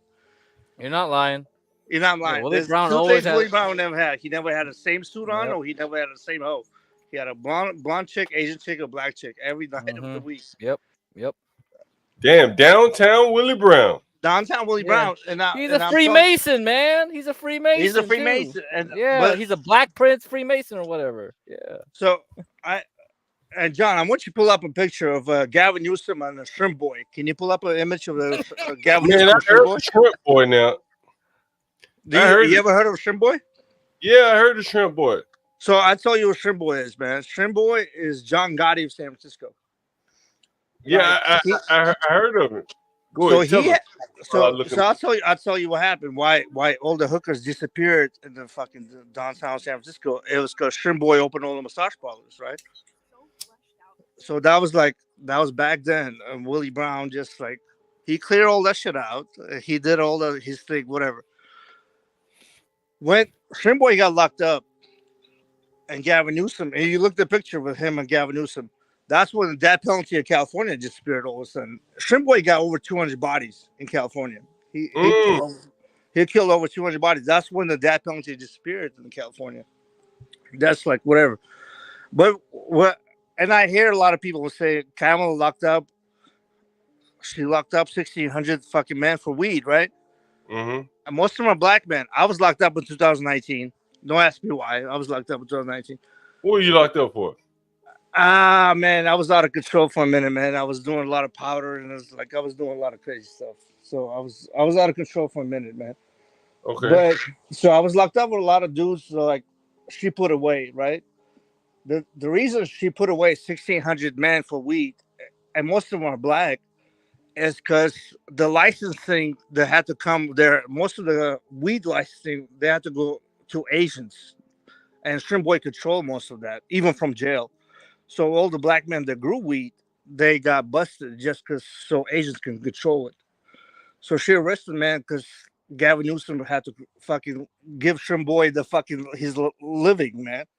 So that's why most of the black men got arrested so when I was locked up, Gift Crack will tell you I was locked up in Richmond, California. And there was a lot of dudes, like black dudes, were locked up. They had 3-4 kids. It was the first time offense, and then she locked them up because there was like bad lights in the system, or there was like the whole licensing thing about weed. They just destroyed black men to the fullest, like completely. They just fucking destroyed them. And she did all of it to the fullest. The Shrimpboy still controls San Francisco to the fullest. And Gift Crack would tell you they built a $10 billion tunnel subway from Chinatown to whatever the fuck they built. Yeah, the T line. Yeah, they extend the T line. Why did they build a $10 billion fucking subway that's 2 miles long? That whole fucking line is just a tunnel to bring a lot of shit to Chinatown, man. Shrimpboy still controls San Francisco to the fullest. Well, Kamala and Gavin still controls it to the fullest. That's what I'm saying. When I was locked up, but all the dudes were telling me that I shit in jail. They told me. But he's in prison. Shrimpboy's in prison though, right? He's still in prison, but he still controls it. It's like John Gotti still controlling New York from jail. That's exactly. Yeah. So Shrimpboy was this powerful? No, he used to be my bookie. Like not him directly, but like I gambled through him. Like back in the day, I went to Chinatown. There's another city underneath Chinatown. Like there's nobody and white or black people can't even go there. I had to go there to I'm Armenian, but I had to go there through people. There's a city up under Chinatown. There's another town under Chinatown. There's another. There's a lot of tunnels. Yeah. There's the tunnels underneath tunnels. There's casinos. There's clubs. There's fucking like. Crack, you familiar with this shit? Yeah, they got under restaurants. You can go underneath the basements, and yeah, they go everywhere. Crack knows about it. That's where the opium. They did the opium and shit, everything's crack. So I'll tell you about crack. So like 5 years ago, I ran into my boy. It was a Vietnamese cat I went to middle school, high school with, and I was like, "Where the fuck you been?" And he was a runner from Shrimpboy from day one. He said Shrimpboy sent him to Montana and Boise to open like 4 or 5 restaurants in Montana and Boise. The Chinese running restaurants in Boise and Montana. Like that's Shrimpboy's still running all their operations. So Craig, they have and Naz, they have underground clubs. It's not just town, John. It's not just town. It's city. It's a city. There's a city underneath San Francisco. Have you ever been there, Naz? I've been through like casinos. I've been to whorehouses. Hold on. What is it's cities underneath San Francisco? Yeah. But what do you? Is that even safe? No, it's not safe. John, you understand? John, do you understand? Hey, hold on. Somebody saying Shrimpboy was a badass back in the day. Damn. No, he wasn't a badass. He controlled like Ed Lee. Ed Lee was the mayor of San Francisco, and that's like he died, right? Yeah. And Give Crack will tell you, Ed Lee. I don't think he just died. I think Shrimpboy they had him killed. I think they poisoned. Oh man, you know the funny thing at the funeral. I went to the funeral. And like Gavin Newsom, man, whose funeral you went to? What's that? Whose funeral did you go to? Funeral? You said Crack said he went to the funeral. No, they had Ed Lee had the big funeral. Ed Lee was the mayor of San Francisco. Let me find out. Get Crack was in the mix, man. No. Ed Lee was in between Gavin Newsom and London Breed. Let me find out. Get Crack is one of the reasons why California is going down. Someone said Get Crack. Yeah, it's my fault. Yeah, all right. Someone said Get Crack was one of the best, if not the best, house in San Francisco. I told you that from he went to Give Crack went to Lowell, right? And Lowell is like the smartest either Asian kids or smart Russian Jews. Yep. That's where it was. It's just a bunch of Russian, Central Asian Jews, and Russian is my first language, John. Russian is my first language. Really? Damn, that's interesting. Russian is my first language. Why is Russian your first language? I told you because I'm Armenian that was born in Azerbaijan, so I was born. Oh, Azerbaijan. Yeah. So Lowell, there was like this Azerbaijan. There was a lot of Azerbaijan chick and like. Yeah, he knows. Give Crack knows. So I'm Armenian. She was hot. There was like this hot Azerbaijan chicken. Like, oh my god. I Give Crack knows. John, so I was born on enemy's turf. As a Christian, I was born in a Muslim country during communism in USSR. Wait a minute, back up. You lived in a communist country? Yeah, I was born in USSR. Damn, okay, really. Russia. Russia. No. So you say Russia? It was Soviet Union. So it was like I was born in. They controlled a lot of countries, right? So USSR was it used to be 17 countries. It wasn't like this Russia. It was 17 countries. Okay, tell us about that if you don't mind. Okay, I'll tell you what. So I was born in 1980. I was born in Azerbaijan as an Armenian. So I was born on enemy's turf. As a Christian dude, was born on a Muslim country. And life was good for first 6.5 years. And then 1988, there were Armenians, you know the Armenians' last name either ends with a YN or IN. That's how you know Kim Kardashian, Balzerian, and all that stuff. You know her Armenian last names. Yep. So they found out, they looked up every dictionary and they found out if you have Armenian last name, they throw you off the fucking balcony. And like no, and it's not even fucked up. You don't understand. I was born like my dad was a piece of shit. He disappeared before that. But my mom, I was 8. My sister was 12, and my mom. They put us in the trunk. They They got us to the border. We went on a train to Russia. Then we went to Armenian like refugee house for like 4 years. We lived in a refugee house for like 4 years, and we. That's the thing when you talk about migrants, and that's what I'm telling you about migrants. It took us 4 years to apply to come to America. We applied in 90. We applied in 88, and May 1st we made it to America, and they really tested us completely. But that's what I'm saying. Well, migrants are coming right now. There's no test right now. They're just coming in. So what was it like living in that camp for 4 years?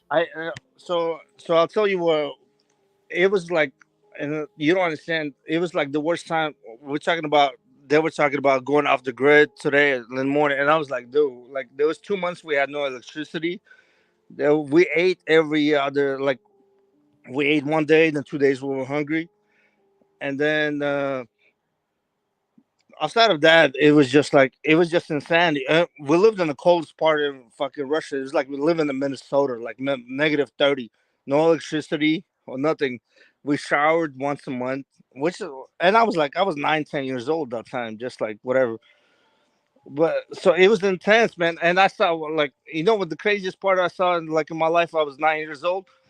In the flea market, there was a mother that was selling her baby because she had the other four kids to feed. She was trying to sell her baby. So when I'm fucking seeing Americans complain about bullshit, you don't understand the shit that we went through. We went through some insane shit in life. Give us some other examples of what was like. No, hold on, John, hold on. No. Go, you got a question? Sir, go, sir. Yeah, I can't let you get away with that bullshit, sir, bro. Sir, Look, man. Tell me, what the fuck? Look, man. Look, yeah, what you got mother. Hold on, bastard. Look, you got motherfuckers that are born in the jungles of the Congo that still have plates in their lip. They running through the woods, shooting their animals. Hold on, no, I ain't done. Stop. They still running through the woods, shooting their animals with bow and arrows. They fighting poisonous snakes and all this other BS. Man, shut the hell up. It ain't my fault. No, hold on. Hold on. It ain't our goddamn fault. Your ass was born over there and you want to come over here. That ain't our damn fault. So look, maybe your forefathers should have got on that goddamn slave ship with us. Maybe your ass would have been born here. You see how retarded? You see how retarded sir is? Who said it was anybody's fault? No, I heard you say, oh, so when black people talk about when, what? You never. You didn't say black. You just said Americans complain about. You never heard me say but we know who. But we know. Hold on. No. Sir, I ain't gonna lie. Hold on, John. I'm sorry. He cut out right there when. Hey, hold on. Because this is kind of interesting to me. Now, do you remember? I hope you don't drop off, man, because I want to go into this a little bit with you. You want me to call in to be better, right? No, this is great. This is perfect. Okay, cool. Sir, you understand? I grew up when I came to America. I lived in the hood. I only live with black people, man. When I went I was locked up, I was with black people. Don't waste your time with that. Okay. I ain't gonna lie. I may have. Hold on, John. No, hold on, John. Man. Yeah, sir, you never said anything about black people. No, sir, you understand, man. There's nothing against black people, brother. Motherfucker, I grew up with black people. Sir, I think you're gonna enjoy what he may have to say, or at least he's telling me now. Let me about this. Hold on. Hold on. Don't make me mute you. John. So let me tell sir before you ask me to tell. Let me tell you, sir. Don't worry about that. You talk to him out. Hey, no, I heard you, bro. We cool. Please. I heard you. Because honestly, I took what you said the wrong way. My bad. You did take it the wrong way. You did take it wrong way. Now build off that. Can we get rid of? You took it the wrong way, brother. Hey, you took it the wrong way. I want to meet you. My bad. You took it the wrong way, bro. No more talk. No more talk. All right. John, ask me. So what I want to get to is you mentioned you lived in communist or socialist. So let me tell you about that, John. So I'll talk about John. So Soviet Union, when they were in the 80s, right? it was fucked up part of communism. So I tell you, the best thing that happened out of the communism thing, there was no like religious thing. Because when I was born as a Christian in a Muslim country, and I didn't get killed as a kid because communism didn't have no religion. So I'll give them that. So that was a good thing. So it was like there was no really animosity toward that. I can't tell you like a bad thing about communism growing up. I know what Lenin. My grandpa was like 20 feet away from fucking Lenin during World War II. Man, my grandpa had like 8 bullet wounds. Like what they did. I'll tell you what they did in World War II. What they do in every American war. In Americans, they put black people in front war. In the Soviet Union, they put Armenians. They put Armenians or anybody's dark. They put us in the dark war. Right? They put us on the front lines. In America, they put black people in the front lines. In the Soviet Union, they put my people. They put my grandpa, my grandma lost all like 4 brothers in the war. Like that's what they do. That's what like it's the same bullshit like in every fucking country. And I want to tell Sir, brother, I grew up in the hood, man. Like, trust me, man. Come on, man. Like, hey, we get all that. We get all that. We get all that. Come on. Like, people are probably more interested in your time. Oh, yeah. No, ask me anything, John. Ask me anything. So, what was it like getting goods and services when you were young? But did your parents ever talk to you about, like, how hard it was living in all right, time? So I'll tell you like this. So, my dad was a fucking piece of shit. He was a millionaire. He became the crazy thing is like just like America keeps black men like you have racist them. I grew up in a Muslim country. They would never let Armenian men to be like forward. My dad became a CEO of a champagne fucking factory, and he became so rich. He started banging older chicks and fucking forgot about his kids and his wife, and he just disappeared. So I haven't seen my dad since I was 2 years old. He was a millionaire, like banging older chicks. So it was me and my mom and my sister. My sister is 4 years older than me. We went and I'm talking about people talking about like survival. I'm talking about our neighbors came here and said you have 4 hours to pack. You got to disappear or you're gonna get killed, right?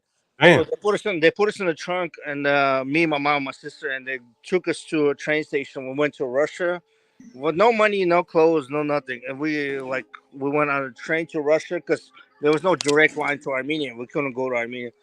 And then we took a train right away, just disappeared. We went straight to Armenia, just like whatever. Well, my uncle was living. He was driving and he was like on the freeway and he just saw a bunch of like closets jumping in front of him with naked people, kids and women, all like dead bodies in front of him. And he was just like going around and just like trying to survive it, man. That's what I'm saying. When Sir goes, oh, you have not lived what I lived. Sir, I've been through a lot of crazy stuff in my life, my brother. Hey, let me ask you. Hey, hold on. Naz, did you hear the interview? Well, just kind of one of my neighbors from where was he from? He's from Kosovo. Yeah, yeah. So the last night, right? Yesterday. Maybe yesterday, day before. Yeah, yesterday. So he went to exactly the same war I've been through, like the Yugoslavian war. Mm-hmm. Was exact. So, and I'll tell you, yeah, that's right. He's from Yugoslavia. Yep. Yeah, he went through the Kosovo Yugoslavia war. It was exactly the same war that I've been through, and both wars were started by CIA, man. CIA started both wars. They started our war. They destroyed our family. They destroyed fucking everybody, and they destroyed Kosovo, Yugoslavia, Serbia.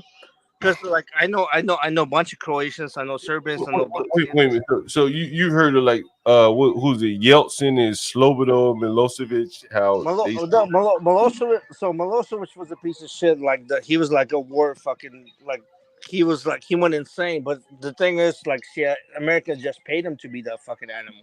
Americans paid him to like kill all the Bosnians, like the innocent kids that were there.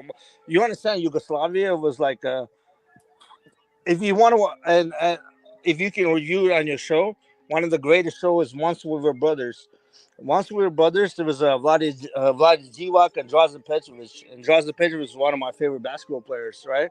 So it used to be the Yugoslavia when they beat USA in basketball. And then Vladi Divac, he threw down a Croatian flag. He goes, we were all same fucking place. And then you see what happened to that. Like their brothers, they grew, like Bosnians, Croatians, and Serbians. They all grew up together, and they poisoned them. They said they're all enemies. You cannot talk to each other. That's what America is doing to Ukraine and Russia right now. I have my grandma lives in Ukraine. I have first cousins that live in Russia. So I'm fluent in Russian. I speak Ukrainian. I speak Armenian. Right? I speak all of them. But it's such a it is just like it's retardation. It's all America is just destroying every country to the fullest. America just destroying every country. America destroyed Yugoslavia. America destroyed. So when you asking for about migrants, right? Well, that's what America is doing is they bombing our countries. They destroying our wars. They started the Azerbaijan-Armenian war, and then they send us an invitation to come to America. They give us a welfare, and then and then you figure out why fucking Armenians war for Democrats. It's because we came here and they give us welfare, so that's why fucking we're like the only group of people that come to America that don't vote for Democrats are Cubans. Cubans the only ones that from day one they come to America they can vote for Republicans. Every other a lot of the Venezuelans are also anti-democratic. Not really though. Venezuela still vote for fucking Cubans. I love me a good Cuban sandwich when I was in Florida. You can't get a Cuban sandwich anywhere in America like you can get it in Florida. They know how to cook down there. And one Venezuelans like half and half. They're coming here and they're half and half. They'll be half, but if you give them whoever give Democrats give them the free welfare, free hotels. They're not voting Republicans when they come in. They don't even want it, do they? They don't want it. Because I have all my friends, the immigrants that came here, Armenians, Russians, Ukrainians, and I'm talking about like Hispanics.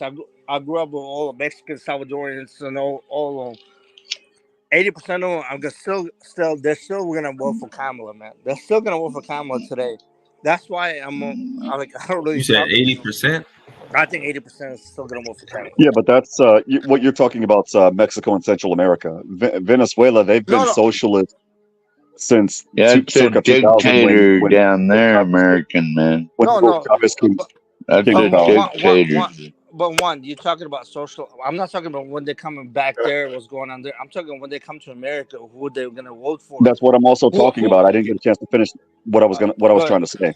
Go ahead, brother. What I'm saying is because I see it here in Texas, and in fact, the parole program got suspended because of that. What's happening is you have people that come in, and yet some of them are taking the free stuff, and you're right, some of them are going to vote Democrat, but a lot of them that can't vote, they're actually encouraging family members of theirs that can vote to vote for the other side. And the end result in part of that is you look at Florida circa 2022 because of what's going on. Let me tell you a scary thing, right? When John talks about Venezuela and all the Hispanics. Okay, go ahead.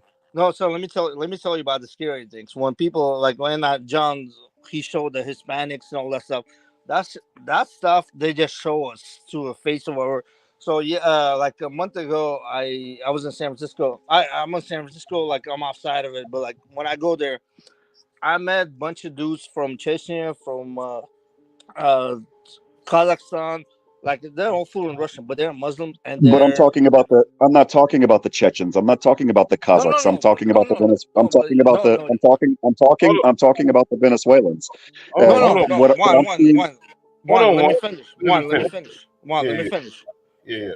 Let me finish. I understand what you're talking about. Yeah, but you didn't let me finish my point. Let me finish. I don't think he's talking about Venezuela. Go ahead. Listen to what I'm saying. What I'm saying is, like they're showing us all this South Americans. They're showing us some Central Americans, and when John went, he shows the hotels and everything. They're showing us Latinos. They might be good. They're not. You don't fucking understand, man. When I met like Chechens, Dagestani, Every single one of these dudes have black belts, and they're all like fucking like and they can. I met few Russians, and I met few Dagestani dudes a month ago, and they told me they got a letter to come to TJ. They were in TJ for about a month, and then they got a fucking sign how to cross the border, and they all crossed the border. I'm not talking about like when you guys complaining about fucking South America, Central. Those are rough. Are puppies. They're puppies. Yo, those are rough fucking people. Somebody from Dagestan. No, you guys, the Venezuelans are puppies. You don't You're understand. right, but that's not the point that I'm making. The point that I'm making is this. The point that I'm making is not everybody's coming over here to go Democrat, unfortunately. I was just using the Venezuelan as one. I'm not even talking about one. I'm not even talking about voting, man. I'm not even talking about voting. I'm talking about people that come. He's talking about these rough ass people coming here. I'm not even talking about voting. That I already told you, John. Real quick, I told you, John, that the people, because I see it, sir. I live in South Texas, and I see on a one. You've got him out the way. Got him out the way, huh? One, you've told us from the perspective of the Hispanics. Yeah, I'm not talking about Hispanics. We all agree with you on that.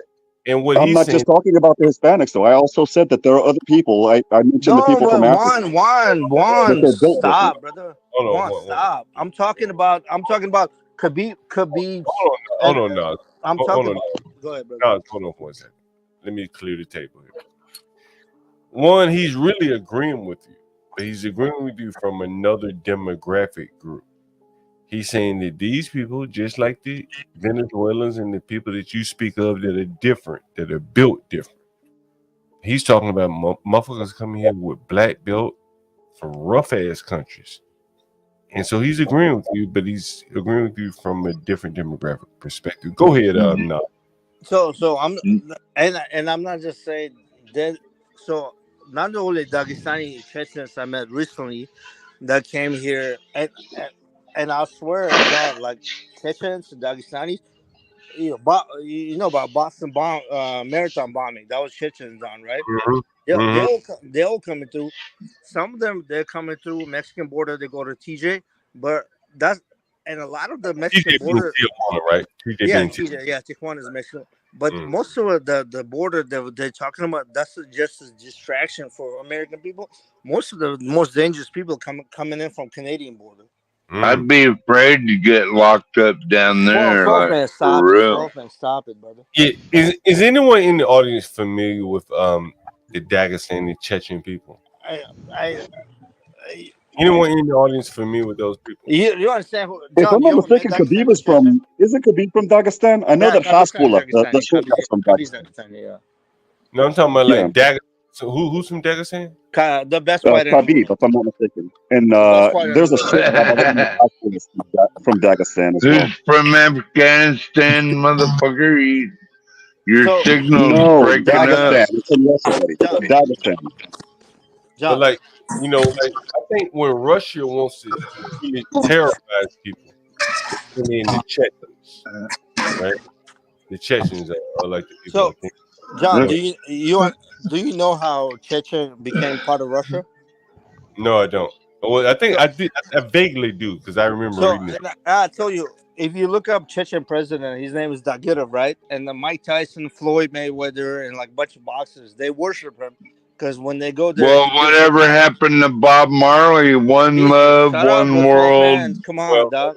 Hold on. Come on, man. I thought we was about one world, one love, one heart. Hold on. Hey, 12 man is legit. I fuck with 12 man, dog. He legit. I fucked up to 12, so I'm with you. But go ahead, Naz. We don't have Naz up here. So Chechnya as a country, it's the most, and I'm talking about extremists to the full, like non-Muslim, like Saudi Arabia is like puppies to them.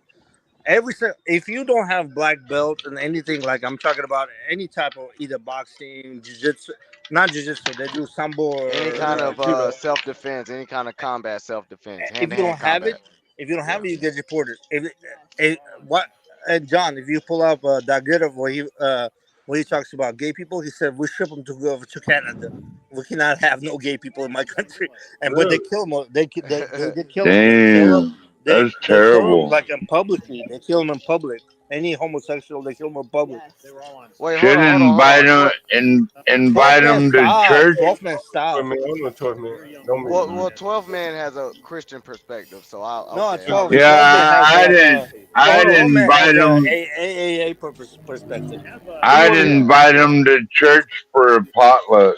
That's what I Yeah. would do. That's Hey, why I'll let- let it let- slide, let- John. I'll let it Hey, slide. hey, let us hear what he has to say though. Go ahead, Nas. So about if you look up John, if you look at about a month ago, there was a huge attack in Dagestan. They attacked every church.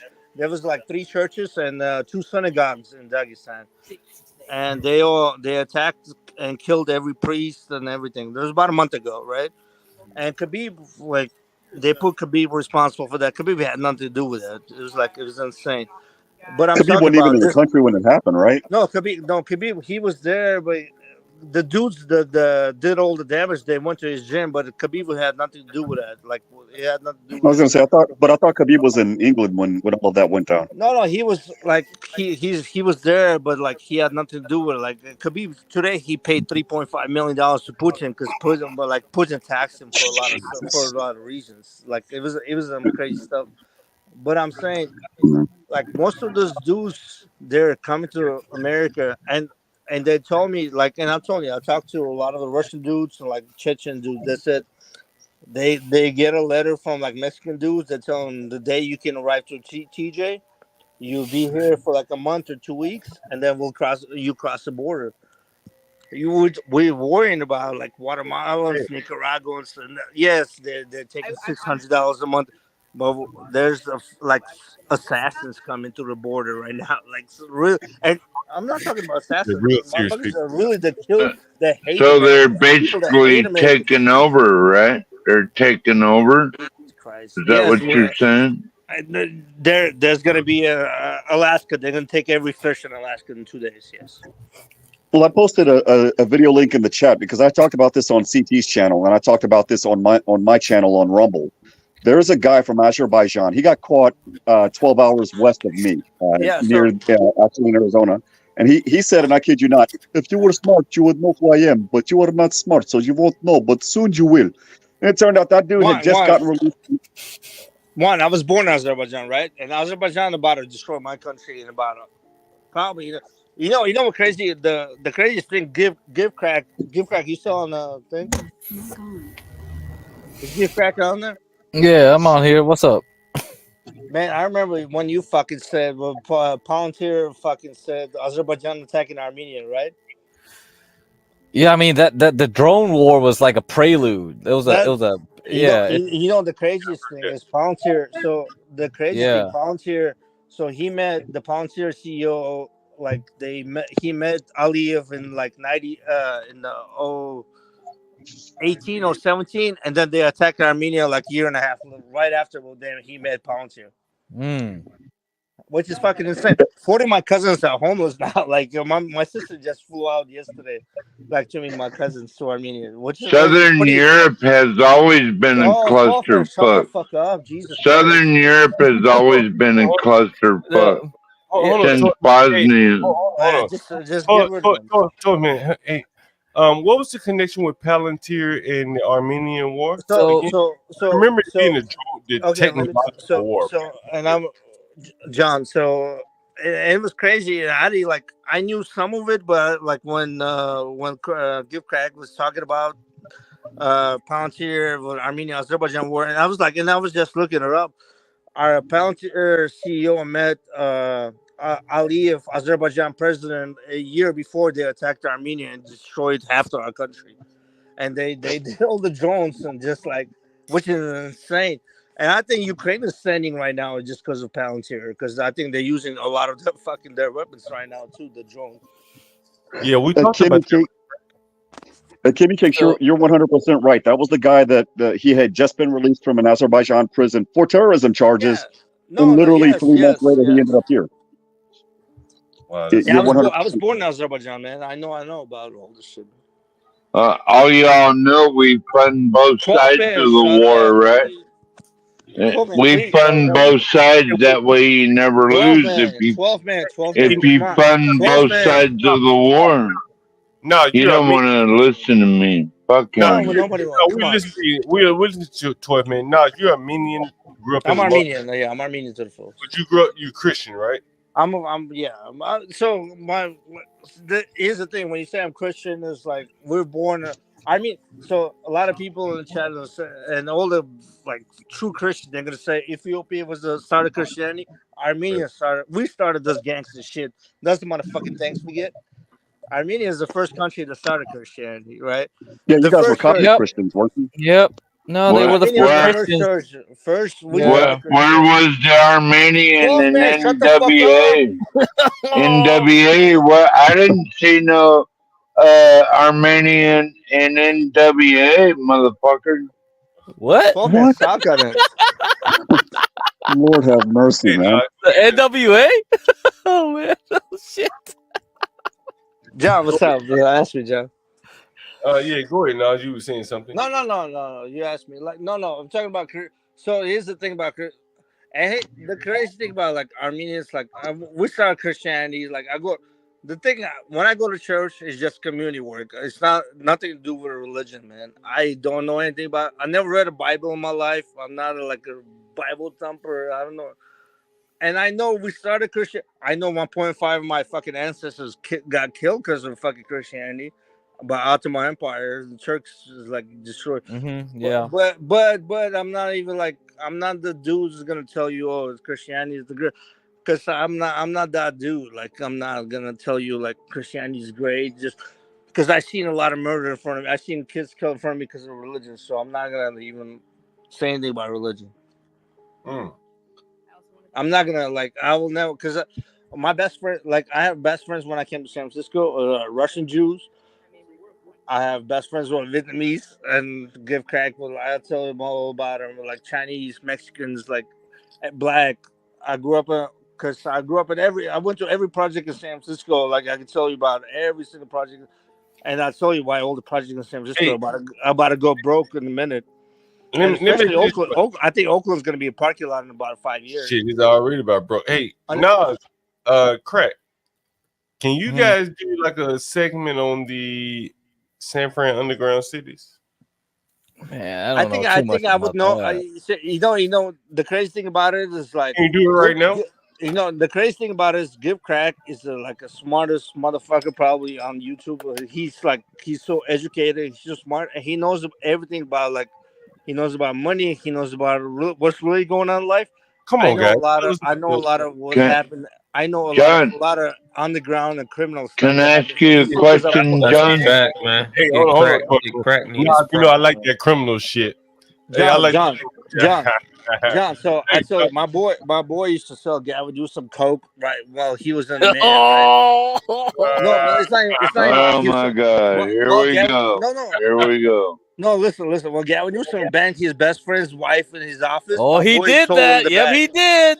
Wait a minute. Say that one more time. Gavin Newsom banked his best friend's wife in his office. My boy sold. He did that, man. He knows. He went to rehab 2 times while he was the mayor of San Francisco. That motherfucker went to Hawaii on vacation without telling me. Let me tell you about Gavin. Get crack. Can you check the back chat, please? Yeah, I got that. I'm sending you email. Thank you. Hold up. Give me a send the link. And I was wondering. Put 12 man away. And if Kimmy. 12 man, stop. Hold on. Check 14. 12 man. 1 minute. 12 man. 12 minute. 1 minute. Hey, there's more use for indoor and send the link. 12 man. I want to know what this black cowboy is. All right. Why this black cowboy was at Frontier Days and he was wearing a pink shirt. 1 minute, 12 man. 1 minute. 1 minute, 12 man. Naz, crack. Can you go into the underground of the San Francisco? So I probably would know about this more than crack would, right? Yeah. I don't know. We may not. You crack. You got some. So let me tell you about this, right? So let me explain to you, John. You know who Fillmore Slim is? I've heard of him. Yeah. You heard of him, right? Do you really know who he is? No. So Fillmore Slim was like one of a famous blues singer. Like he's from New Orleans, just like one of the famous.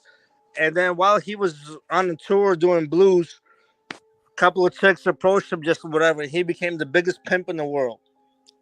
Not as famous as BB King, though. 12 man, shut the He fuck wasn't up. no BB 12 man, King. shut up. We already talked about BB King a while ago. Go ahead, Nas. So if you watch American Pimp, you know who Fillmore Slim is, right? When Fillmore Slim in the 60s from New Orleans, like when he was blues, like he had over 50, 60 girls in the 60s and 70s in San Francisco. When he got locked up, you know who his lawyer was? Willie Brown. No way. Yeah, I swear. Look it up. Not So really. Willie Brown, the person that got with Kamala. yeah. So Willie Brown. Oh, So God. Willie Brown. So fucking Fillmore Slim had over 100 chicks, but fucking Willie Brown got his host to the White House. Who's a bigger pimp? Wait a minute, say that last part again. I said Fillmore Slim had over 100 chicks, and Willie Brown got his host to the White House. Who's a bigger pimp? Oh yeah. Willie Brown. You had to say Willie Brown. Yeah. Who's a better pimp? Yeah. That is amazing. That is amazing. So I'm looking up Fillmore Slim right here. Anyone know Fillmore Slim in the audience? Everybody knows. Watch American Pimp. Watch American Pimp. And also for the audience, if you want to find people out, you have to send the cash out, man. Didn't Willie Brown go to a lot of boxing matches? 12 too, man, didn't shut up, dog. Yeah, he went to boxing. 12 man, stop. For the people in the audience, to time people out, you would have to send the cash app since my man over here is demonetized. So you would send the cash app, ask who you want timed out, and it's $1 a minute, right? John. Go ahead. Who's it? Who's it? Crack. That's me. Who is it? Nas? Yeah, that's me. So when Willie Brown dated Kamala, right? He was 60, she was 29. Yeah. So for his 60th birthday, he left his wife at home and he took her as his date. Wow. Look at this right here. Can you see this? Or do I need to pull it up? I ain't lying. Look at this shit. Damn. Look at this shit. I just pulled it up. Are you able to see it? Am I sharing the right? I don't fucking lie, man. Oh, you know, I ain't, but you. No, I think I'm sharing the wrong thing. Stop sharing this. I'm gonna share this. This is T-72 tanks and. Damn, what the fuck? Was this the guy that was recorded on video? Hold on for 1 second. No. This is Fillmore Slim here. Fillmore fucking Slim. Look at this shit. His lawyer was a young up-and-comer with a vague thoughts of a career in politics named Downtown Willie Brown. Boy, this nigga been around a long time. This nigga won't die. You should read his book, John. He has his book out. This nigga got an autobiography. John, that's not even all. Like you have to see like all the famous black actresses, like everything. Fillmore Slim dated every single one of them. I bet you that's Stanley's daddy, Willie Brown. Yeah, drop him down, man. Just drop him. I needed that laugh after my game came out. Damn, I didn't know all this. I didn't know all this by Fillmore Slim. Damn, that's amazing.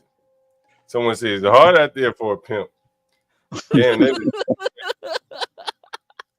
In the most recent interview with Willie Brown, he was on a Bay Area podcast 2 weeks ago, like a rap out podcast. He's 91 years old. He's still sharper. He reminds me of you, like 40 years older. He's so slick, man. He reminds me of you because he's so smooth, like a motherfucker. What he said about Kamala made me die laughing, though. When they brought her up, he said on that podcast. And he said, "Yeah, I banged her." He said, "Yes, I definitely banged her." Yeah, he said. No way, he didn't. No way. Oh no! Look it up. Look at Willie Brown said, "Yes, I banged her." Then he said she would deport my ass now. So But the people don't know when he was banging her, he gave her a job for making like $100,000 for 3-4 years. You understand? She didn't make she went to Hastings, right? Hastings is that was like number 6. Hastings. No, she didn't go to Hastings. Hastings. She went to. What is Hastings rank? She didn't go to Hastings. According to her California bar. No, she didn't go to Hastings. According to her California bar profile, she graduated from UCSF. She didn't go to law school with him. No, she didn't go to law school at UCSF. UCSF doesn't have a law school. Yeah, it's medical. It's a medical only. No, that's a medical school. She went to Hastings Law School. No, she went to Hastings Law School. But she passed she passed the bar on her 3rd time at Hastings, man. I know people that went to school with her. Second time. UCSF's only medical. UCSF was a medical school. UCSF was a medical school. Unless you're saying USF. No, USF, Berkeley and Stanford, top 4 thing. Hastings is the 4th best law school in the Bay Area. It says on her California bar profile that she graduated from the Stanford. Hey, hold on. I'll go ahead and post the link in the back chat, guys. Hey, hold on for a second. Hey, hold on for a second, guys. I want to play this little quick clip. Yeah, this is Dave Chappelle on voting for Trump. That's a question.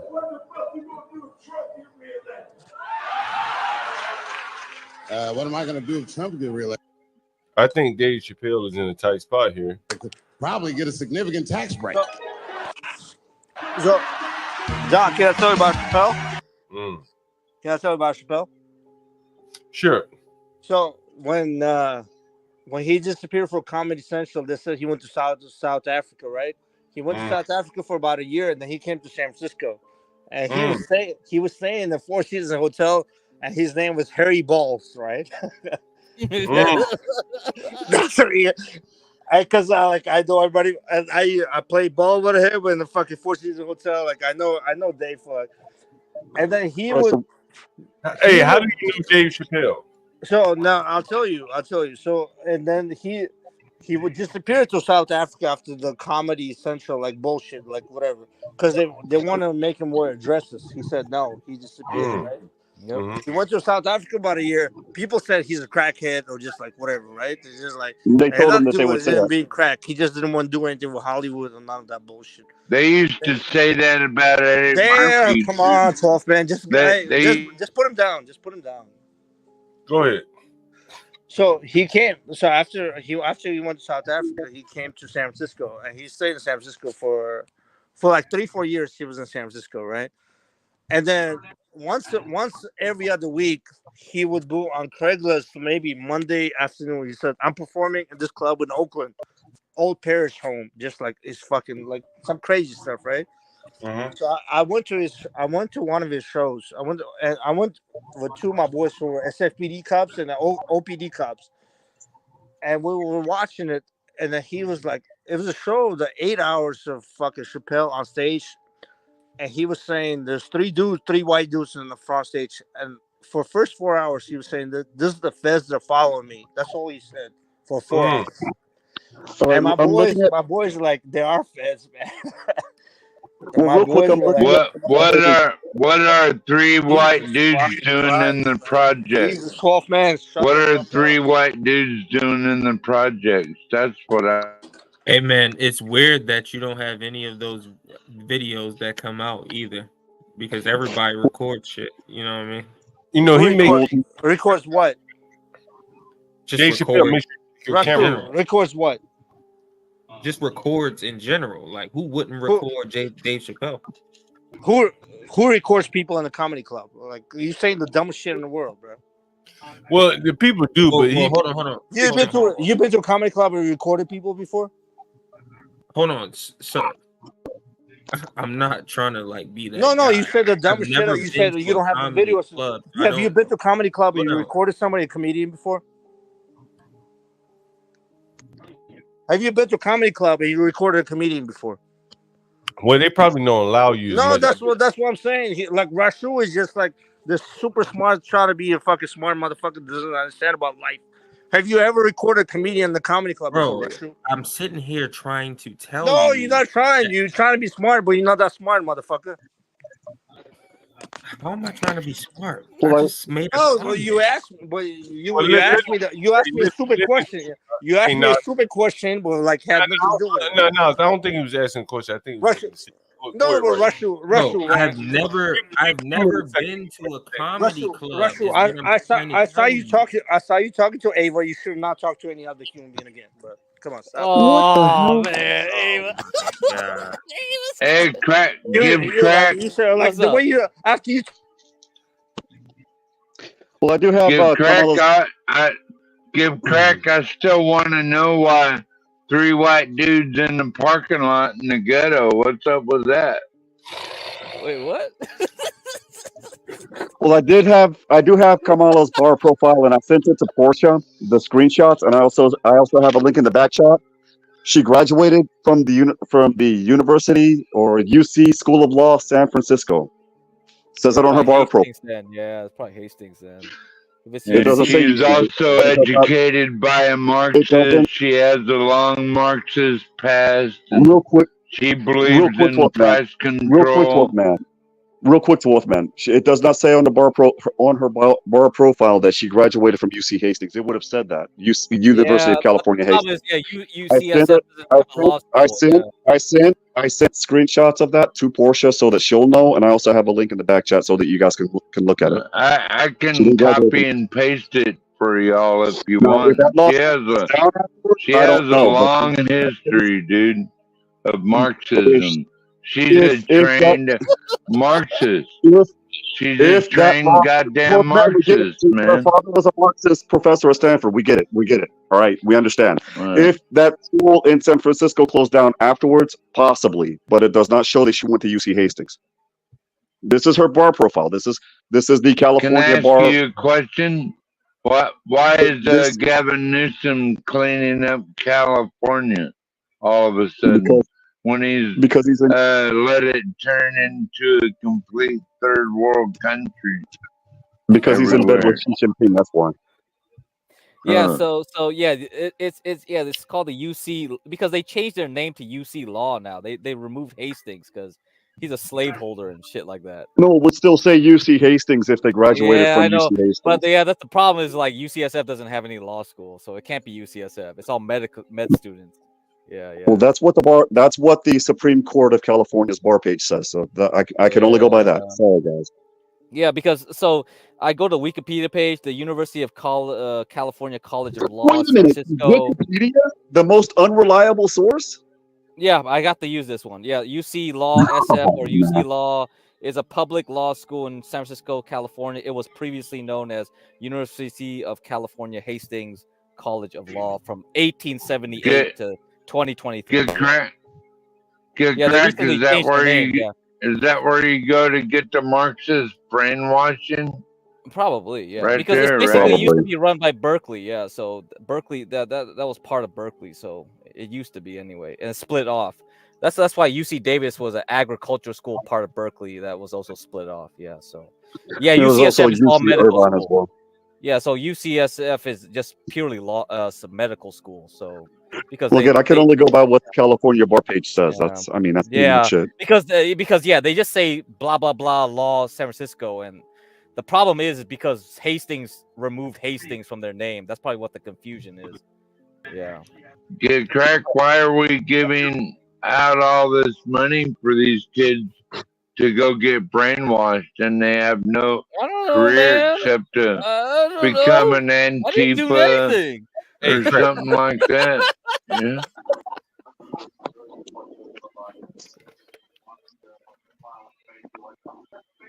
Then they get out of college and they can't figure out where to go or what to do. I mean, what are we paying for, really?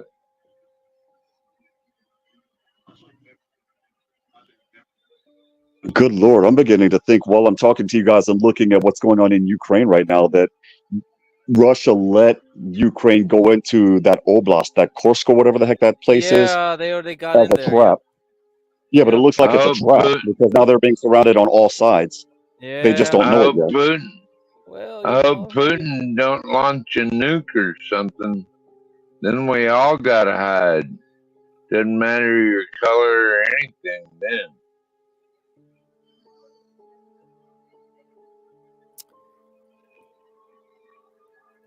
Going to the bunker. She was active from Right, 1990 until 2022, and that was, because she was vice president then. Yeah, so you see this? Yeah, UC Law, San Francisco, formerly Hastings. I mean, that's the problem. They removed the name Hastings from it. Now we got all this confusion and shit. Oh yeah, I see, noticed. any white boy that owns any slaves or says any racist shit, you're gone, but guys. That's it. That's kind of how it goes. So Let's go ahead and rename stuff. Typical Newspeak My 101. family never get cracked. My family never owned slaves. We were slaves. We've been slaves I don't know what he did the whole but, time. I think he must have said some racist shit or something. That's why they removed him. Like it was pretty recent too. It was like 2023. It also Wow. says that Juan, if you don't mind, Go ahead. it says that it was inactive in 2021. Yeah, because she became vice president. Okay. So I guess this is something that I'm not familiar with. So because she's vice president, her license is revoked. No, it's not revoked. She still has her license. The only thing is you pay a certain fee. It's a smaller fee to still be on the motion before the California Supreme Court. You're just inactive. You can't practice until you pay the full fee, and then you come right back to active status. Okay, so hypothetically, in November when she loses, she can just go back to practicing as an attorney. Yes, which I hope she doesn't do. She could technically become locking black people up for smoking weed. She's terrible. Or not turning over exculpatory evidence to people that are on death row fixing to face the needle. Yeah, no, I'm not a fan of hers. Hey, Portia. Hey, Portia. I thought I heard your beautiful voice. Oh, shit, man. But I was wondering if I could text you something, Portia. If one of y'all could put it up and read it. It's a biography on Kamala. What? Gotta get him up out of there. Service King, you're absolutely right. That's what Kim Kardashian's doing. She's doing what's known as reading the law in California. I wouldn't recommend it. But you basically are under the tutelage of an attorney or a judge for 4 years. However, the problem is you have to take the same exam that I had to take because I also went an alternative route. I went to law school online, and California is the only state that does that. But you have to take what's known as the baby bar. And if you don't pass that, then you can, in my case, you would get dismissed. In her case, she would only get credited for 1 year, even though she studied for 2 or 3 years. And let me give you perspective on how difficult that particular test is. At the law school that I went to, my section, we had a little over 200 students. When I passed that sucker finally, I think on my second attempt, we went from 200 students to 20 students. That's how difficult that test is. It's so difficult that Kim Kardashian, it took her 5 times before she finally passed that test. It's doing those alternative routes I would not recommend for anybody unless you have the self-discipline, because man, it sucks. So can I ask the panel something? I mean, what do y'all think about Kamala Harris's price control? What do y'all think about that? I think it's communism, man, in disguise. I just sent Portia and John my little AI biography on Kamala and what price control does. They're trying to make this whole nation into a third world country or something, guys. It's scary, man, what they're trying to do. Where did John go? I have no idea. Yeah, man, but Naz is back. It's nothing good that could come from that. Once you start putting government into things, man, they do nothing but mess things up, man. Come on, brother. We're just going down the rabbit hole. I'm not. Go ahead, get correct. Go ahead. Yeah. So this article come directly from the website of the UC Law SF. Yeah. So this whole confusion is because they removed the guy's name, Hastings. So Harris's career since graduating from UC Law SF, then known as UC Hastings, includes working with the so yeah, there you go. So apparently this Hastings guy killed a bunch of Indians. So yeah, he killed a bunch of red dot Indians. That's why they had to remove his Native. Okay, red dot. Yeah, I want you to clarify your back. Yeah. So that's what Get happened. crack. Can I talk? Yeah. She went to Hastings. She failed the bar first 2 times. She passed the third. Okay. She went to Hastings. She's like everybody in San Francisco knows she. I know people that went to school with her. She went to Hastings. You see, like the best bar schools, law schools in the area is Santa Clara, Berkeley, and USC. She didn't go in. She went to either of them. Berkeley It used to be UCLA for a while, but they fell off. I don't know. Santa Clara, like we have Golden Gate School, which is like not that great. It's like one of the worst. But Hastings is like one of the worst. And she failed the bar first 2 times. She passed it. Yeah, but to be fair, the bar exam that she had to take versus the bar exam I have to take in California. I'm studying for the California bar exam, by the way. Really? I'm studying for that bar exam. No, but one. If you pass the California bar, you basically qualify as any other state, right? I wish. California does not share reciprocity with any other state. The only thing I can do is I can sit. Yeah. I can sit the North Carolina bar exam and I can sit the Colorado bar exam. But my practice is only. I mean, I do immigration law with my boss, and the only practice I want to do is. I knew exactly what I was getting into when I did what I did. But real quick, the bar exam that she took.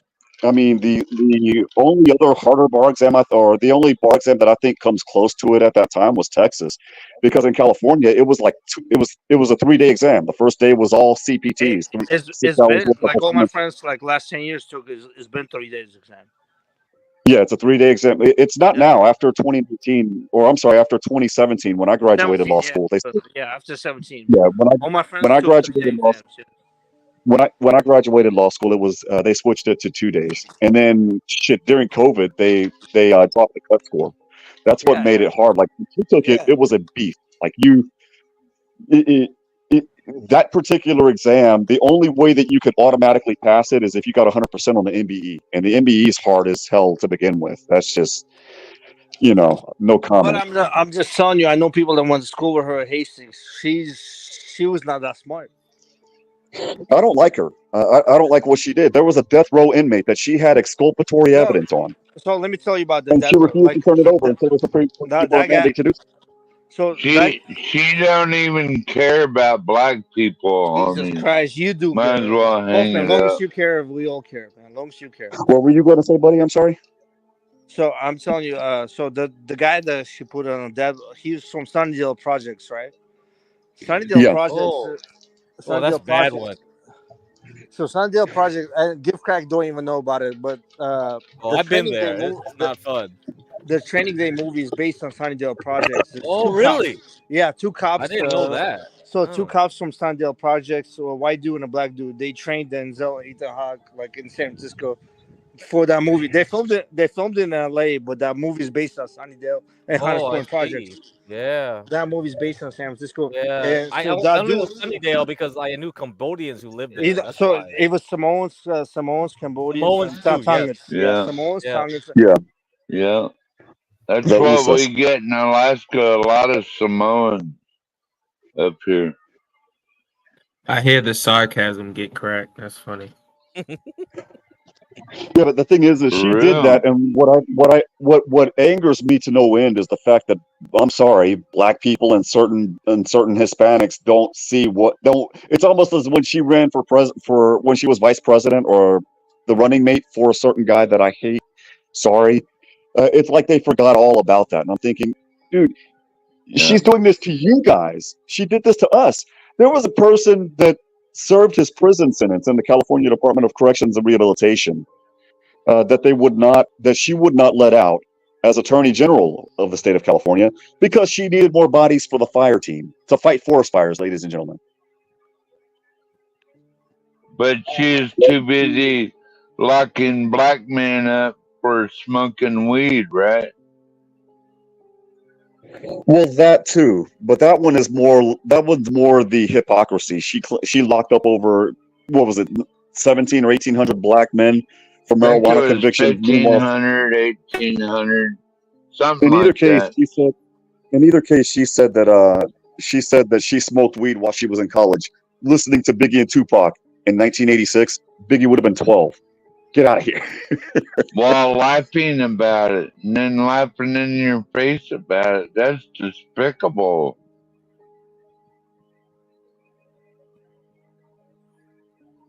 I mean, then she cackles and laughs in your face about it. Man, that's fucked up. Can I just say this random thing right now? This fucking ominous music in the background, like every time I'm listening to anything, I can just hear it. On any panel, bro, on anything, I'm just like, yo, is that song in the back? Like that means HP is waking up. That's what that means. No, it's not. It's just hilarious, bro. Y'all ain't figured that out by now? What's up? Nah, I'm just saying it's funny. I'm going to change the subject real quick. I'm still looking at this Ukraine stuff on my TV, and now I see exactly the trap. Russia's sending people to surrender as POWs on purpose to slow them down. And then they're hitting them with mortars. Wow. That is genius. I have to give it to them. That is genius. It's amazing what a comedian can do, huh? Wait, hey, Juan, say that again. You said what happened? Well, like this guy in Ukraine, he's a comedian, right? Look at all his real quick, 12th man. I'm sorry, real quick, 12th man. What Putin's doing? They're sending waves of Russian soldiers into the Kursk region to surrender on purpose, because what it's doing is it's slowing down Ukraine's movement, and it basically it leaves them in an area where the surveillance drones can basically identify where they're at, and they're getting hit with mortars right now as we speak. That is genius. I mean, it's a dick move. I mean, if they're surrendering, that means if they're surrendering, go ahead, bro. Go ahead. If they're surrendering, that means Zelensky is winning. Real quick, 12th man. The thing is with them surrendering, they're using some of their guys. Some of the Russians are getting wiped out by the mortar fire right now. But what it's doing by them sending waves of Russian soldiers to surrender, it's slowing down the Ukrainian advance. It would be like you throwing wave on wave of bodies for me to just process. Yeah. But now, congratulations. You know exactly where I'm at. So when I'm done processing everybody, you can just finish me off. Yeah, just send a bomb over there. It's a dick move, but it's genius. I got to give Russia credit. That's how you know that it's starting to get a little bit more extreme, right? Yeah, when Ukraine is diving into Russia and taking over territory, then you know it's getting serious then. I think it's the opposite way around. I think Russia's no, Stanley, it's not a good idea. I don't agree with it, Stanley. I would probably side with you on this one. I'm just simply saying it's a genius move. When I see something that's innovative or ingenuitive, I'm going to give them credit, even though I think that it's wrong. In my opinion, I think it's a war crime, but that's another thing for another day. Yeah, war is never fun. They're in war, so there is no humanitarianism. They're in war. Juan, did you hear me when I said the reason why? That's why our founding fathers created the Constitution, to make sure we all have rights. So What were you saying? I think it was but good craft God bless or our the other gentleman? military. You know, I had friends go join Zelensky from Alaska, like snipers and shit. I'm like, hasta la vista, motherfucker.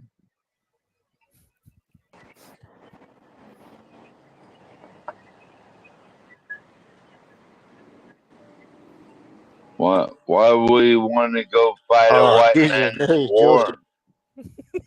One, did you hear me? Why I said why she locked up 1,600 people for a week?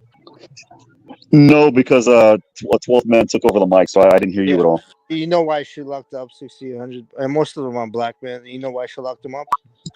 For marijuana offenses, if I'm not mistaken, which made me angry because she claims to have smoked marijuana while she was in college in 1985 or 86, and I'm like, dude.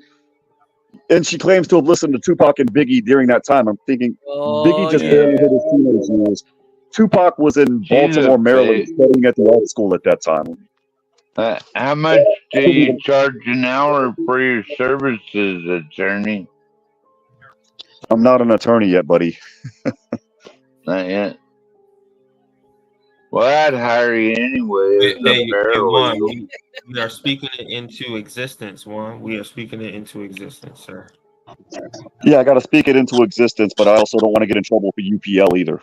One, you know about why you say she locked up for weed, right? I didn't hear you say that again. You said you heard about her locking up 1,600. Most of them are black men for weed, right? Yes. So, and I'll tell you why she locked them up. She locked them up because in California they made when the weed licenses got official, they gave licenses to Asians and mostly Asians to whites. But if black dudes grew weed, they got busted for it. You're absolutely right, which also made it worse. And I'm telling you, because I was locked up with 4 or 5 people were the people that she locked up. Not the time they violated probation when I was locked up. And they did licensing. It's all about it's only Asians. So in Northern California, in Southern California, yeah. In Southern California, because the CIA, I think she might even be a part of the CIA because they were flooding crack in the communities, pulling 12 man black people out of their house, you know, and throwing them in 12 man, prison. you're just destroying the panel. Shut up. 12th man, Kamala's too stupid to join the CIA. I'm sorry. We here on the panel would have a better chance of being in the CIA than she would. No, but one. She has to. One. So Sam, I'm talking about. I'm not even talking about Southern California, but Northern California is controlled by Asians. Well, yeah, the Chinese, no, the Chinese, and what do they call them? The Usos or something like that. The Samoans, the.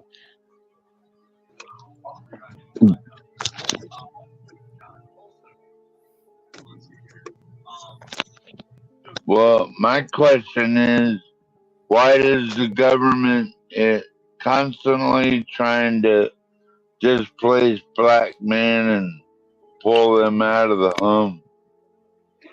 I'm still trying to figure out where John went. Did the government displace John out of the panel? It's like, John, you're asking too many. John Galt, you're asking too many educated questions. Plus, we saw you on The Fountainhead by Ayn Rand. You got to go. Where did he go? That's why I'm like one of the only white boys on the internet that believes in reparations. You know what I mean? You're the only white boy that was in our internet that believes in Santa Claus too. Fuck off. I am Santa Claus, motherfucker. Yeah, I am Santa Claus, you little bitch. Why'd your second my left not make my right one jealous?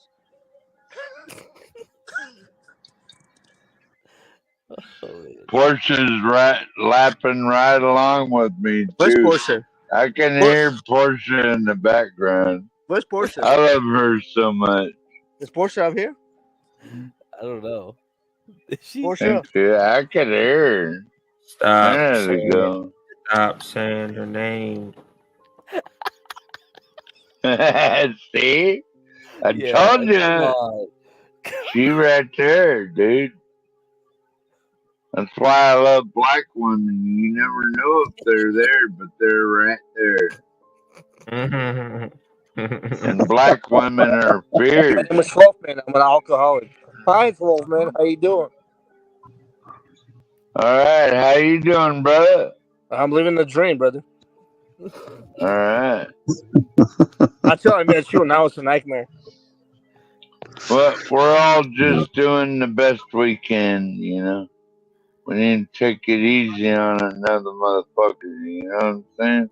You moved from Memphis to Alaska, bro. Like, I don't know. Well, I've been a lot more places in between, but yeah. Everywhere I go, I see the same hoe.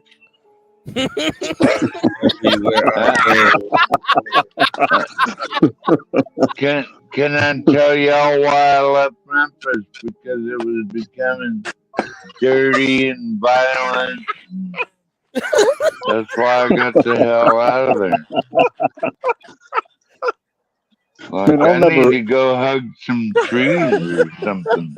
You're international 12, man. I want to be by the pines and the birds. And as you should be, my everything. brother. As you should be.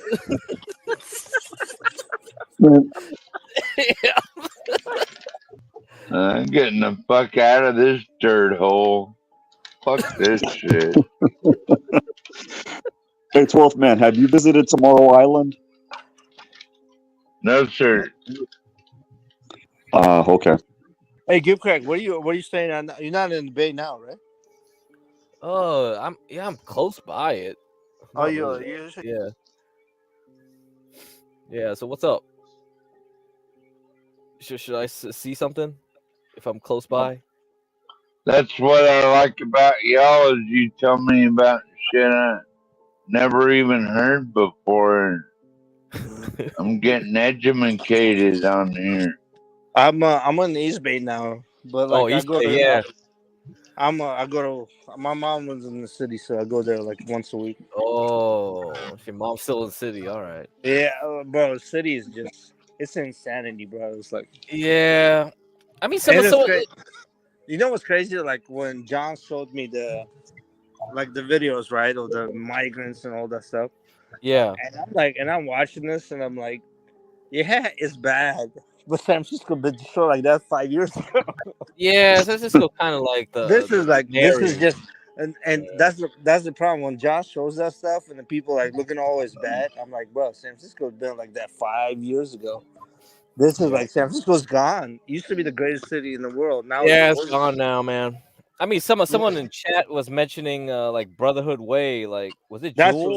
That's my church, Armenian church. Yeah, I know that church because they used to have a fair, right? They had the that's my food. festival. I brought you understand? I brought Gavin Newsom to that festival. He came with me.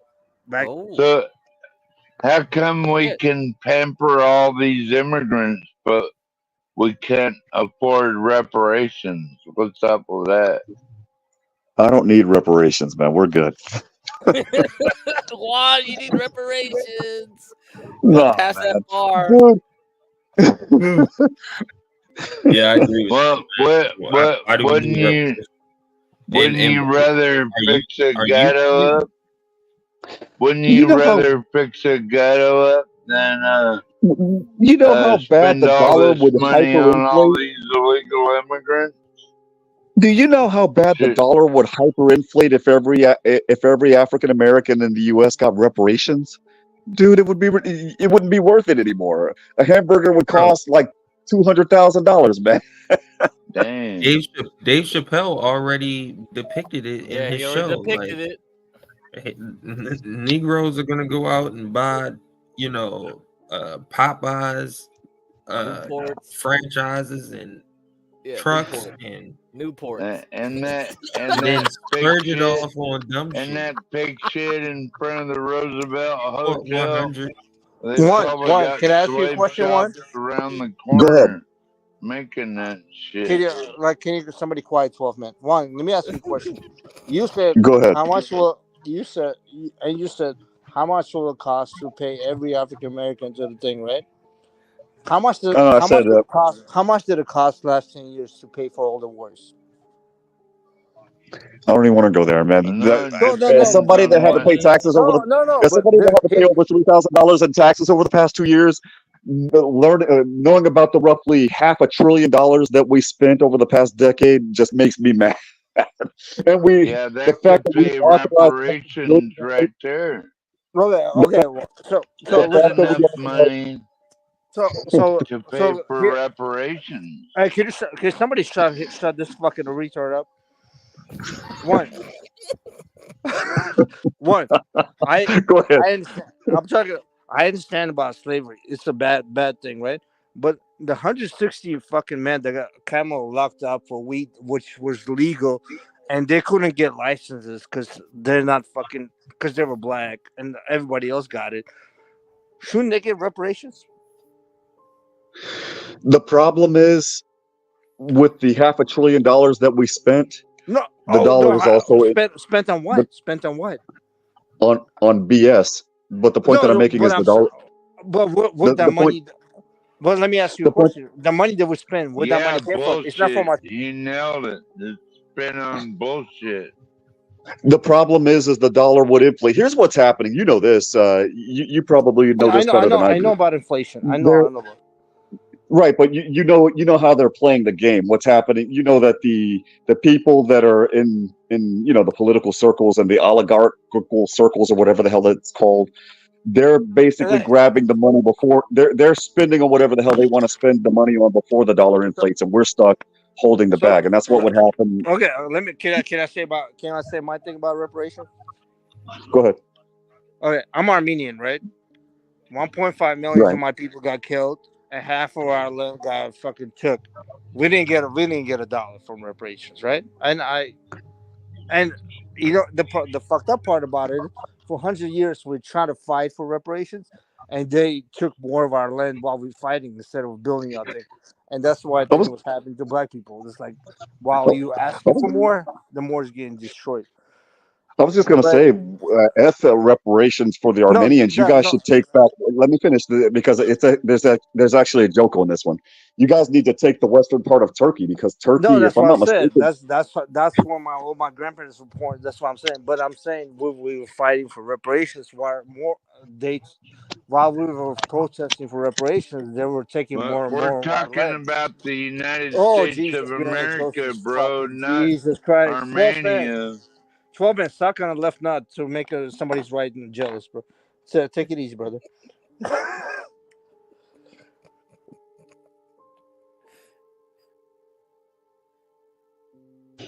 And one thing I was looking forward to seeing in San Francisco that I won't be able to because it's so dangerous in that area is the wharf, because the wharf had a lot of historical semblance. Yeah, that's gone too.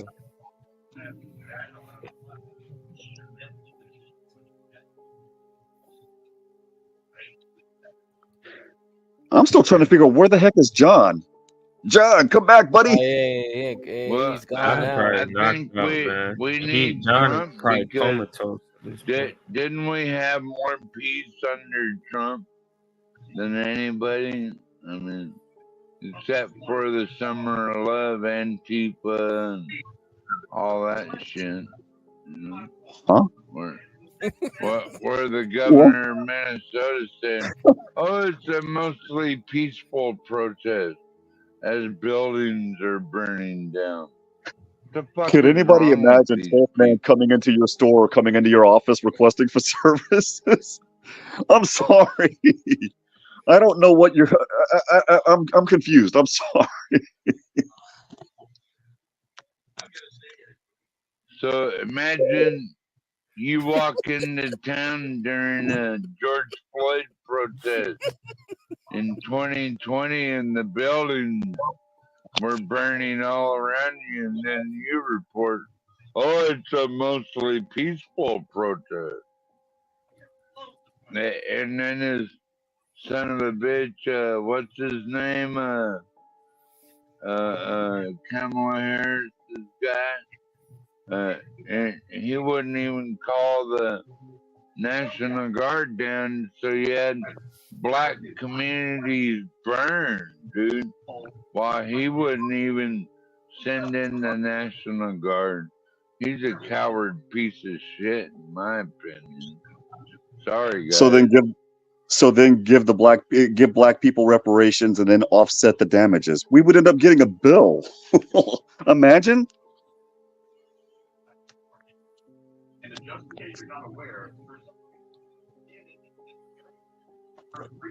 Well, I was just trying to figure out why do they burn their own neighborhoods down. But one. I'm listening. So trying not to laugh, here's but my I'm thing, listening. right? Here's my thing about reparations. My people, I'm 40. I'm about to be 44 in a week, but we've been marching for fucking 110 years for reparations, and nothing happened with us.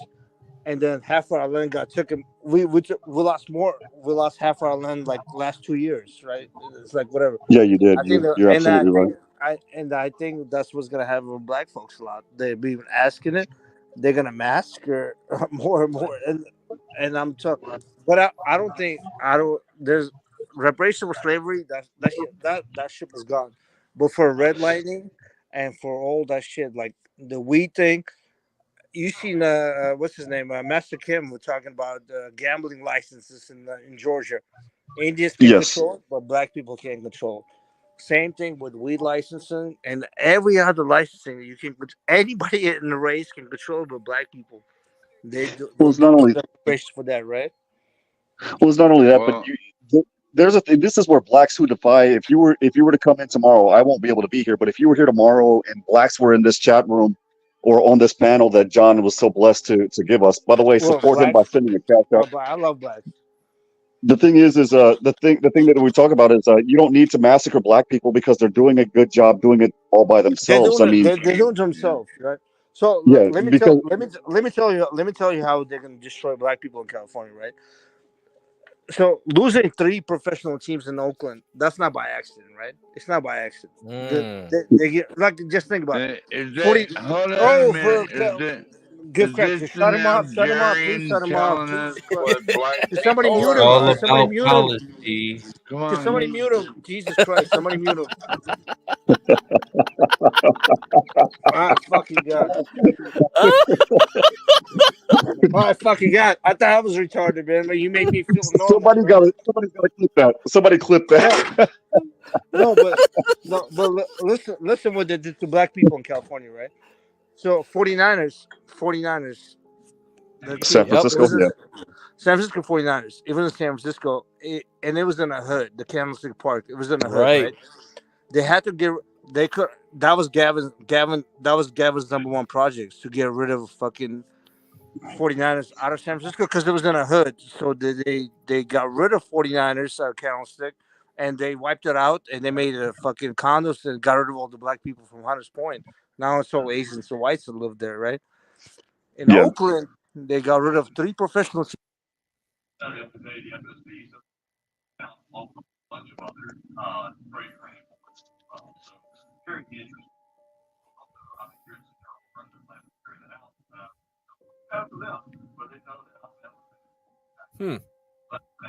What happened? Naz, are you still there?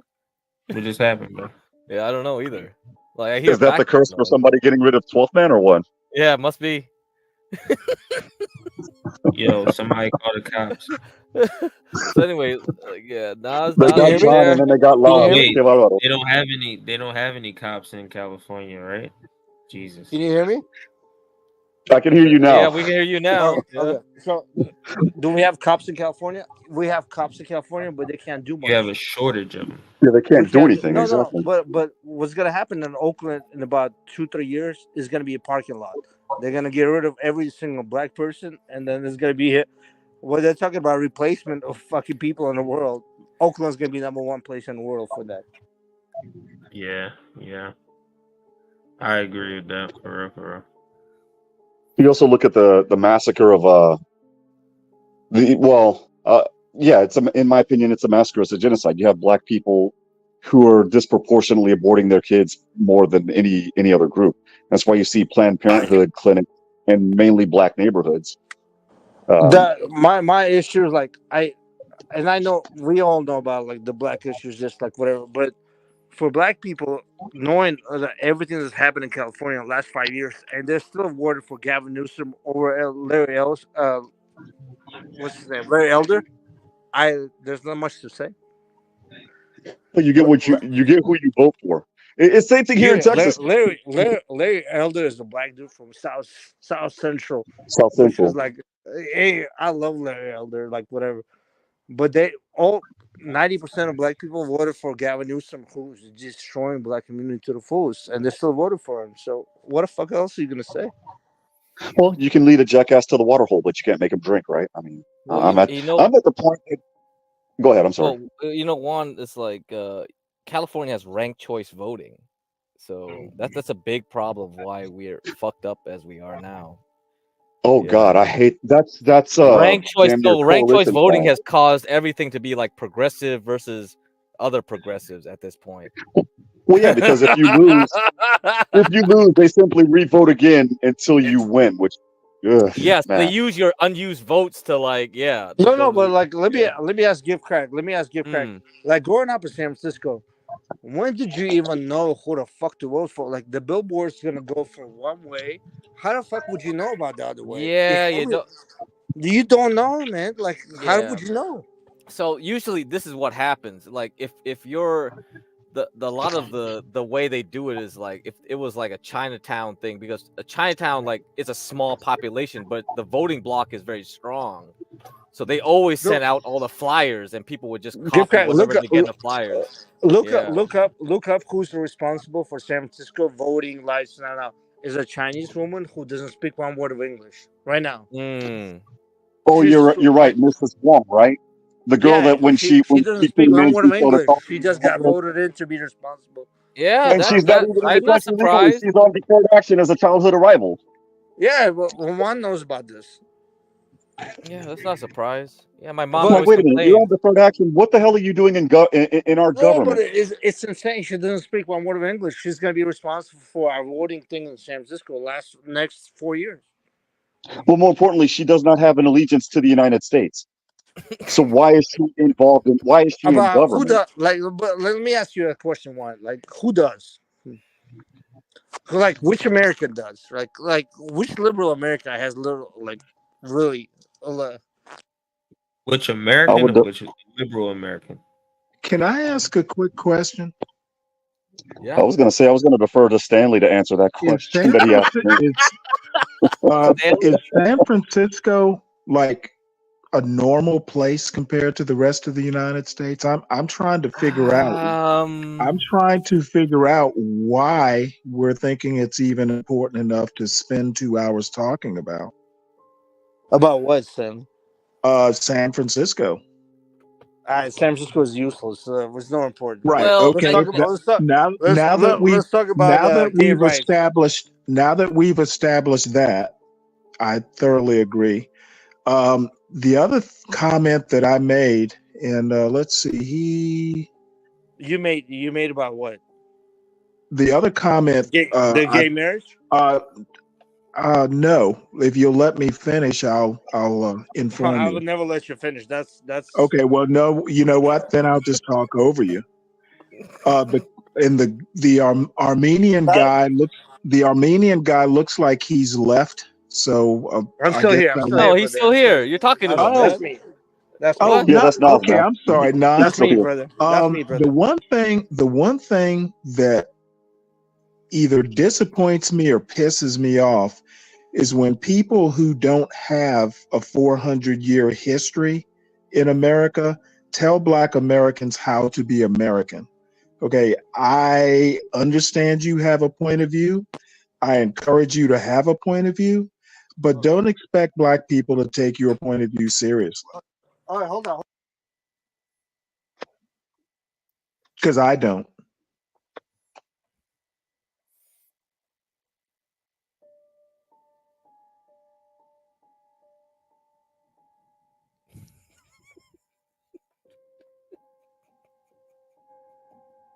Okay. Okay, yeah. Well, why was the silence? Hey. Oh, okay. Well, I was They got us expecting. all. I That's was why. expecting a response.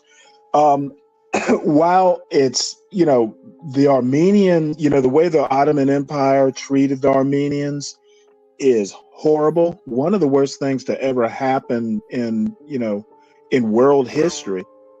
It's still the one thing that I detest, and it's something that's really come to my attention maybe in the last year or two. Comparative culture.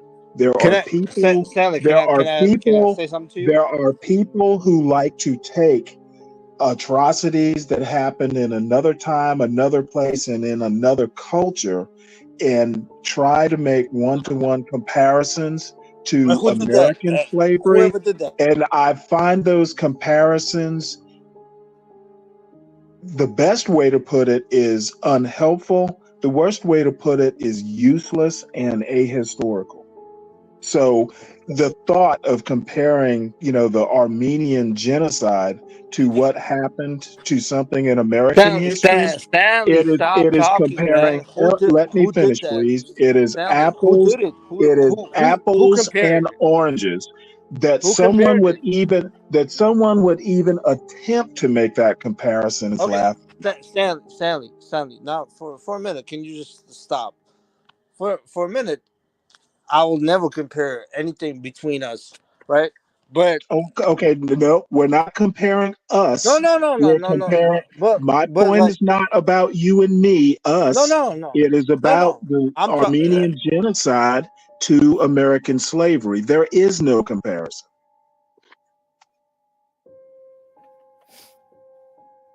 Nah, see my comment in the back chat. I think you'll get a kick out of it, man. But Stanley.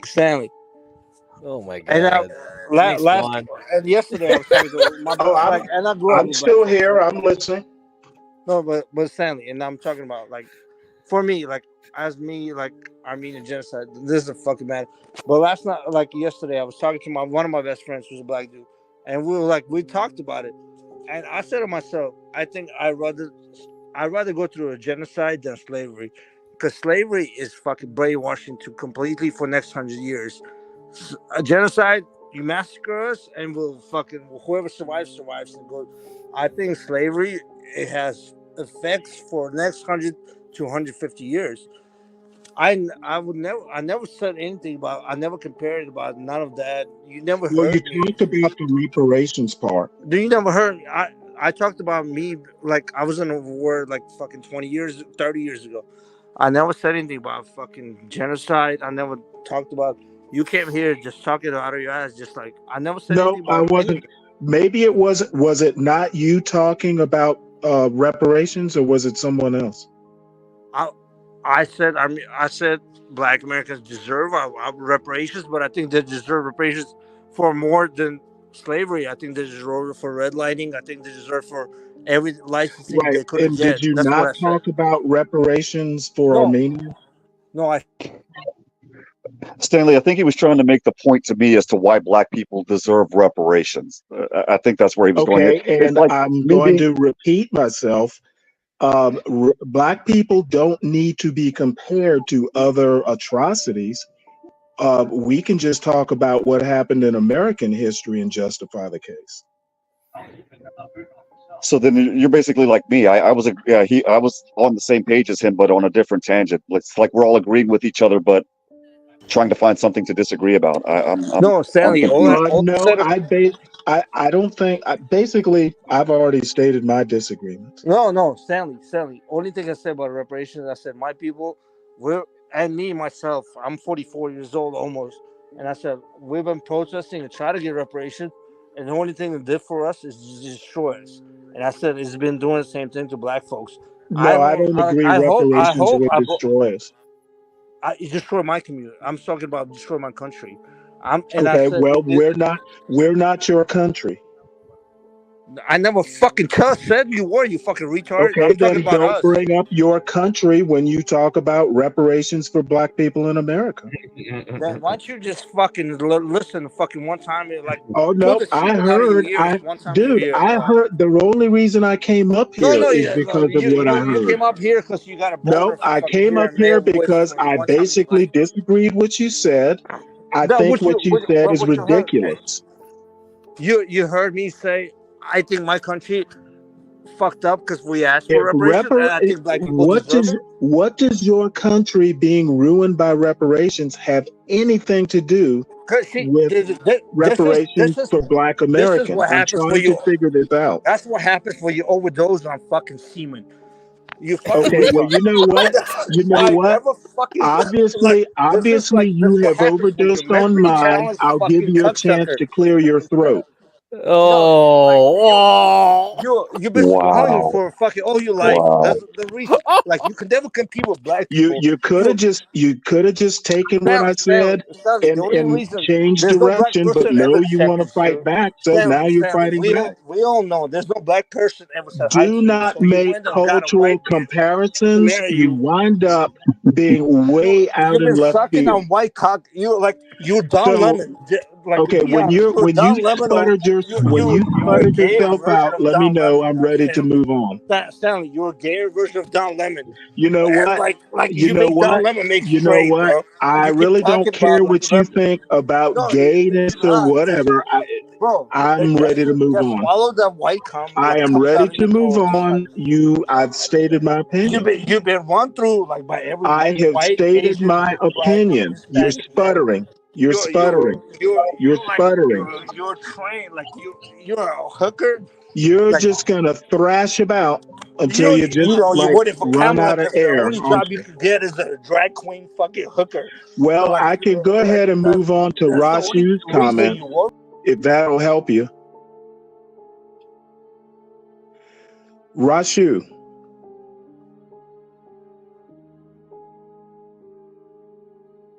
Go. The comment about black people going out and buying, I don't even remember what it was, basically wasting money. If it's money owed, it's money owed. What people do with it is irrelevant. I don't even know what you're talking about at this Okay, point. I thought I heard I heard somebody. I thought it was you talking about black people. Black people would go out and buy Newports and all this stuff. Wasn't that you, Rashu? Yeah, that was me describing a Dave Chappelle skit. Okay, well, you know what? Too bad David's not up here to receive my criticism as well. Where's Dave Chappelle? Dave Chappelle is here. We get millions of views, my comment to Dave Chappelle is: would he rather black people go out and buy bass boats and golf club, country club memberships? It's all a waste of money. What people do with their money is their business. Stanley, you've been. It was a bit. It was to make people. No, it wasn't a bit. Not in my opinion. He was basically using Dave Chappelle to express his opinion. No, that's your opinion, actually. Well, now you have my opinion. Your opinion is like you're a homosexual retard. No, you know what? If that's the best you can do as a comeback, I guess I have stretched your abilities. My best comeback be on your forehead. You're not that good, brother. You're not ready. Like you understand? You're a Georgian fucking mentally challenged. Like you understand? You're mentally challenged. You read too much. You're like Angel. I'm not going to sit here and bat ad hominems back and forth with There's you. no ad hominems. I'm saying you Angel the who read 2 books. Like you can't make valid counterpoints. I'm pretty much uninterested in the ad hoc. Believe it or not. You're 2 books smarter than Angel. You're not good at ad hoc either. But you still suck just the same cock as him. Yes, I am condescending. We all know that by now. Right, and it's not a secret. But when you came out here to talk shit about me, and I never said anything about black. No, I'm talking shit about your opinion. I'm sure you're a fine human being. And tell me one bad thing about said black reparation. I said my people fucked up about reparation. I never said anything about black people about reparation. Well, why would you bring it up if you weren't trying to make the? Because I said my people. I said my people fucked up, and I'm gonna lose my country. People were Americans by now. My people, not Americans, not especially not cocksuckers like checking. I'm sorry. My people will never be somebody that sucks cock just like you, bro. I will never fucking have anybody that sucks cock just like you to be my people. My people actually are fucking Spartans. We're the warriors, motherfucker. And you suck cock and you promote drag queens for all the fucking kids to the world. We promote fucking manhood. You can never compare me to yourself. Well, you sure shit sound like a man right now. Come on. So what? I'm impressed with your manly response. You impress anybody who has testosterone over fucking 10. Because I think you're jealous of any man that has testosterone. Rushu, howdy, neighbor. Okay. Well, I pretty much said what I had to say. I'm going to send you TRT in the mailbox. Give me your address. I'm going to send you TRT. Maybe you'll become a fucking actually man in your life after 60 years. Rushu, I was saying howdy, neighbor. I was going to start breaking out into the Mr. Rogers neighborhood song. Yeah, no, right? Just change. Tell you what's your address, man? I'm going to send you TRT tomorrow. Come on, guys, man. No, we don't have to do this. Let's talk about something else. Can't we all just get along? Stanley can't talk anything about fucking. Hey, I'm ready to move on. I'm with Rashu. But you came here to talk about me. What I never said anything about. I said my people. We've been begging for reparations. We fucked up. My country is gonna be destroyed. I never said anything about black people. I talked about my fucking culture. Why'd you come up here and try to be a fucking this pro-black fucking retarded fucking cocksucker? I never said anything about black people. I said my people fucked up. Why'd you come out here and try to be a fucking this Superman? I'm a pro-black. Oh, you said anything about? I never said anything about black people. Naz. Respectfully, bro. It's America, man. He has a right to come up here, First Amendment, and just say he has the right to suck a cock too, and so do you. But that has nothing to do with it. But I'm saying he came up me talking about I said anything about black people. I never said anything about black people. Do your people suck cock? Is that why you're recommending it? No, I put you on the fucking track any day, and I put your son on the track, man. You know, hey Stanley, you can talk to Italians, you can talk to black people, white people. I mean, you don't fuck with it. I will fucking cut your throat to the fullest. Don't talk to me. I'm a different animal, motherfucker. Hey, Rushu, have you seen the movie I'm Four a different Brothers? Animal, dog. Stanley, I'm not a dude you will talk to like that, man. Trust me. A motherfucker, I will talk to you any way I choose to talk to you. If you don't like it, you came. No. You don't get to be threatening people. I'll talk to you as I see fit. No, Stanley, you came. Hey, Stanley, we need to connect in the back. Stanley, you came up here. No, dude, you don't come up here talking about cutting throats and shit. No, Stanley. Every person out here knows. You know what? Why don't you go cut a throat? Let's see if it'll calm you down. But damn sure, you best be careful who you make threats about. Stanley, like. I grew up in San Francisco. I dealt with a lot of homosexuals. Trust me, he's not that big a threat. Like I grew up in San Francisco, bro. The homosexual is not that big a threat. Hey, you heard what I said. You go make threats to somebody else. I'm not the one to fuck with. You came up to talk to me. I'm not talking cutting throats. I'm not talking cutting throats and all this malarkey. No, I know. I will fucking bust in your throat. Come on, Stanley, I guess you're gonna say you didn't say anything about cutting throats now, right? No, I'll never say back. I did say that. Okay, well, I'm calling you out on that. Don't be making idle threats like that. And what does that mean? You know what?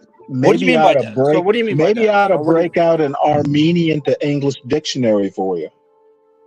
Translation. My first language is Russian. Can you translate into Russian?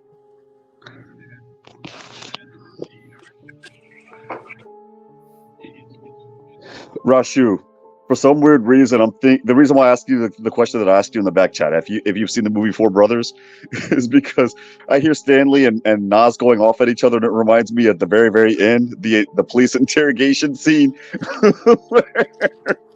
Oh, when they were in the room together? Yes, from about 9:30 to 10:30. I do remember that. Yeah. But seriously, like when I said reparation, I was talking about my country's because of reparation. I never said anything about bad. This fucking like, I understand. I can't hate on Stanley because he's on hormone blockers, so it's hard for him. It's like, wait, it's fucking. I never said anything about black people, motherfucker.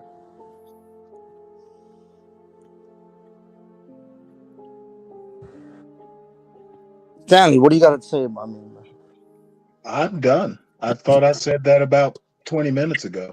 You said what though? You came out here and I said my country fucked up. Well, we're gonna ask you for reparations. You know what?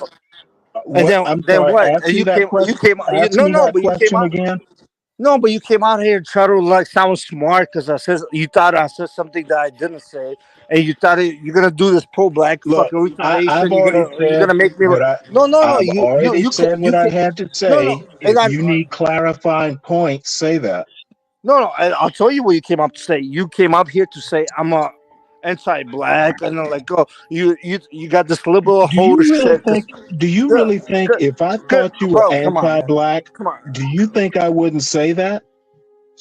Bro, you're Stanley. Every single person you were anti-black, I wouldn't hide it. I'd come right out and say it. Stanley, every single person in chat knows you're a homosexual retard. But like, you know what? I can't help you with your fantasies. All I have to say is maybe you ought to get off Discord and go out on a date or something. Which Discord am I on? I'm sorry, not Discord. Then shut the fuck up. Then keep your mouth shut if you know what's good for you, buddy. I think you need something that I can't provide. Yeah, I don't want no blowjobs from you, but. Hey Naz, were you asking me something, sir? No, I was saying, listening to these guys argue, you can't. For me, for some weird reason, the detective yelling at Mark Wahlberg at the end of Four Brothers just pops into my head time and time again. Okay, I say it. You said it, and I want to hear you say it. From about 8:30 to 10:30, I was begging that little pretty wife of yours. She's a bow. Telling everybody all the business. Yeah, man, this is crazy. But yo, anyway, fellas. One, I was talking to you, right? Go ahead. No, I'm saying we were talking, and all I said was my country fucked up. We've been asking for reparation for 110 years, and now we're about to get massacred. I never said anything about fucking black folks. I was talking about my country. This fucking transsexual cucksucker came out of here for no reason, trying to be this pro-black fucking panther, while he fucking every single person knows he married a white woman because he cannot compete with no black fucking woman. You're a fucking homosexual fucking black man that try to be fucking pro-black while dating man. Like everything about you, everything about you is fake, bro. You're pro-black, you're married white. You're pro-black, but you suck a white cock every fucking morning. You Don Lemon of life, bro.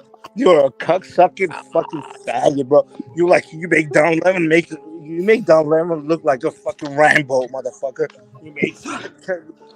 I'm thinking this might be why nobody was talking to you. Hey, faggot, nobody was talking to you. So like, I'm not 777. I'm not fucking. You don't understand. I'm not the dude you can fucking talk to like this, man. I'm not gonna slash you. Are you done yet? Can I respond? No, you're gonna respond like how you gonna respond? You gotta fucking come out and fucking like you gotta Google that. I'm gonna respond. How can you respond when you gotta Google the sperm out of your throat? You can't. Can I respond, or do you have more to say? No, you have to gargle the sperm out of your throat before you respond. Okay, well, bottom line, the one Bottom thing line, you what, did, cocksucker? You wow, came here God to damn talk it. to me for I what? thought I was going to respond, No, and you keep but what? sputtering No, along. hold up. Before you respond, you came here to talk to me for what? I never said anything about black folk. I never said anything. I was talking about my Okay, people. I think You I came was here very as a pro-black. specific. You came here as a pro. You Your came here as country, Juicy Smollett, homosexual cannot be pro-black compared to cocksucker. Black Americans. No, you I can't. didn't You like the came here as a Juicy comparison. I Smollett, told you I didn't pro-black. like the comparison. I No, have you told you can't. why, and that's that. Stanley Smollett, Juicy Smollett. You came here as a Dude, you're cocksucker that just sucks gonna cock. sputter on. No. You know what? You know what? Hey, go All hire I 2 have to say Nigerians to is suck your I dick. don't know Then you're what's gonna go. going on in your life, but obviously you're My upset. life is great because I I don't can't even tell. stay away from I cocksuckers like you. cannot tell. No, you cannot tell. No. How's your life great? Apparent. Well, shit, I'm not you for starters. Oh, Jesus Christ! You know what I mean? You went in for Kamala Harris. You're a 60-year-old man who works for black man who works for Kamala. That means you're the biggest cocksucker. All You get I have to that means say, you get teabagged on I a daily have come basis. up. That means I have no, told you why seriously. I think And you're wrong. Stanley. I have told you why I think your opinion is trash, and that's that. Stanley, I'm gonna describe you for a fullest. I You don't grew up. describe away. Fuck, Have fun. hey, cocksucker, Have fun. listen to me. We all Just gotta know make it who you are. funny so You everybody can grew laugh. up the square black kid because no black kid wanted to hang out with. You start hanging out with the white kids. Some white girl say hi to you. You put a ring on her. She pegs you for fucking 30 years. And now you're like, oh my God, I'm a pro-black cocksucker. And I'm going to work for Why Kamala. And can't she's we like the biggest. be friends? Keep Why sucking the can't black fucking we be cock. friends? You're the Why biggest can't we cocksucker there. be You've been pegged for 30 years of your life. You fuck. You've been pegged for 30 years of your life, motherfucker.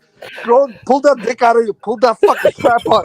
Be a man for once in your fucking life, brother. Fucking wake up. You got on this fucking panel for a month. Be like, look at John. John is a fucking man. Remember when you were a kid, you said, when I grow up, I want to be like John? Be like him. Walk like him, motherfucker. Just be like him. Be a man, you fucking cocksucking piece of shit. Sucker. Unless you want to keep sucking on dildo. Keep sucking on dildo. But if you want to get pegged, that's your personal thing. A man now, motherfucker, man. You want to vote for Kamala? She might peg you once in a while. You fucking cocksucking fucking pig, motherfucker. You disgrace to humanity. You disgrace to black people. You disgrace to manhood. Everything about you is disgrace to every fucking thing in life, bro. But we love you on the channel. Come back again.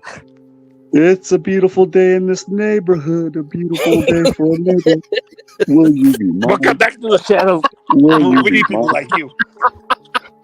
We need people like you to point a finger and say, that's the gay guy.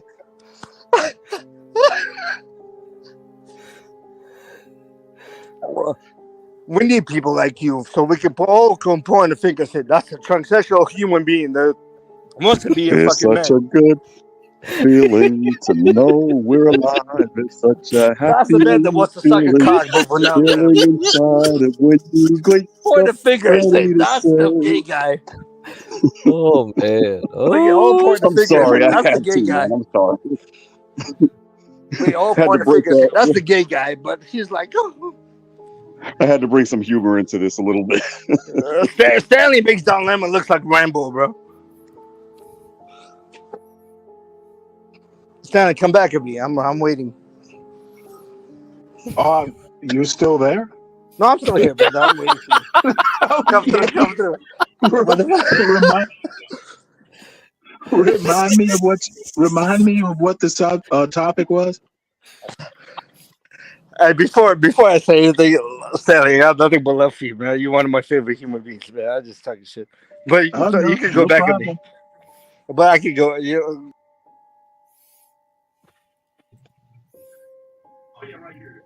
Breaking I'd up, like bro. to go and tell you about my best friend. Stanley, just go at me, man. Just like tell me everything I want to hear. I pretty much said what I had to say. Hey man, listen. The only thing you said is you want to blow me out, and I'm the role like that. You know what? I missed that part. I wrote everything down. I wrote That everything down I was wanted probably to talk Russia. about, and that part I can't find in my notes. That was, I guess that was Russia. Yeah, I was just trying to figure out if you was pissed off that Ava wanted to suck my cock instead of yours. Who's Ava? Who is Ava? Who's Ava? Oh, okay. Let me see.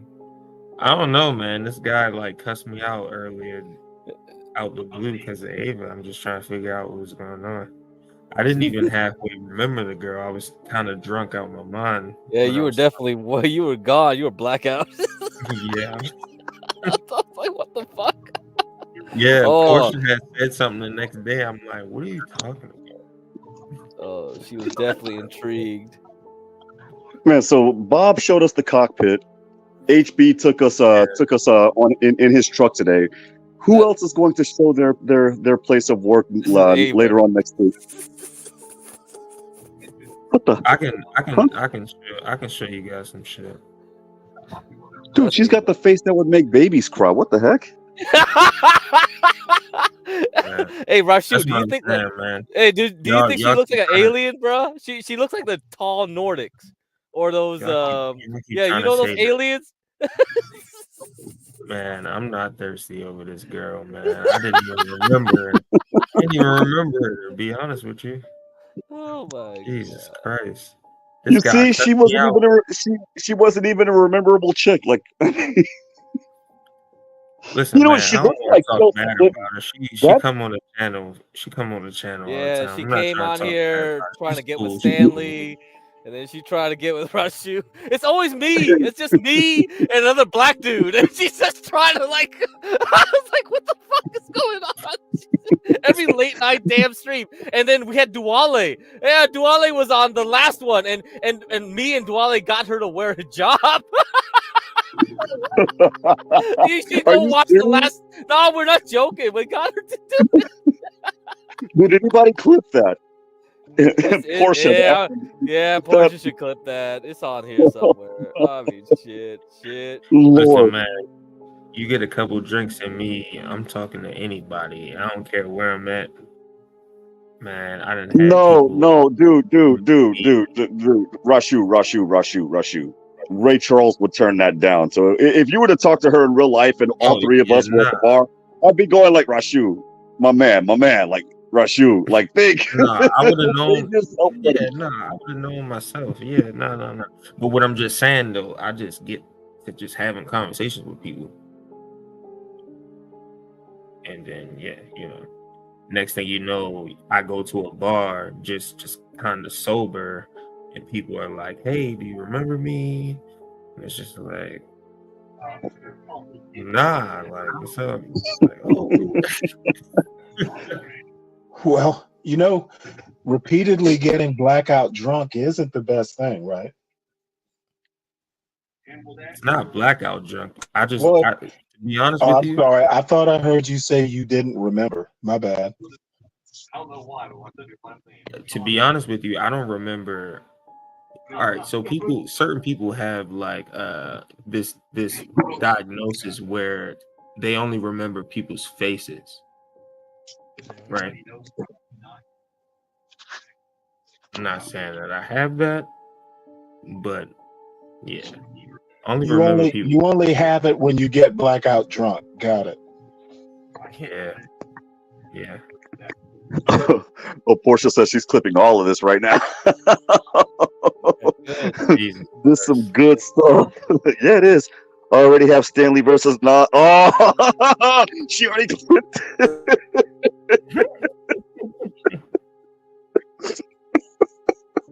Oh man. Oh no.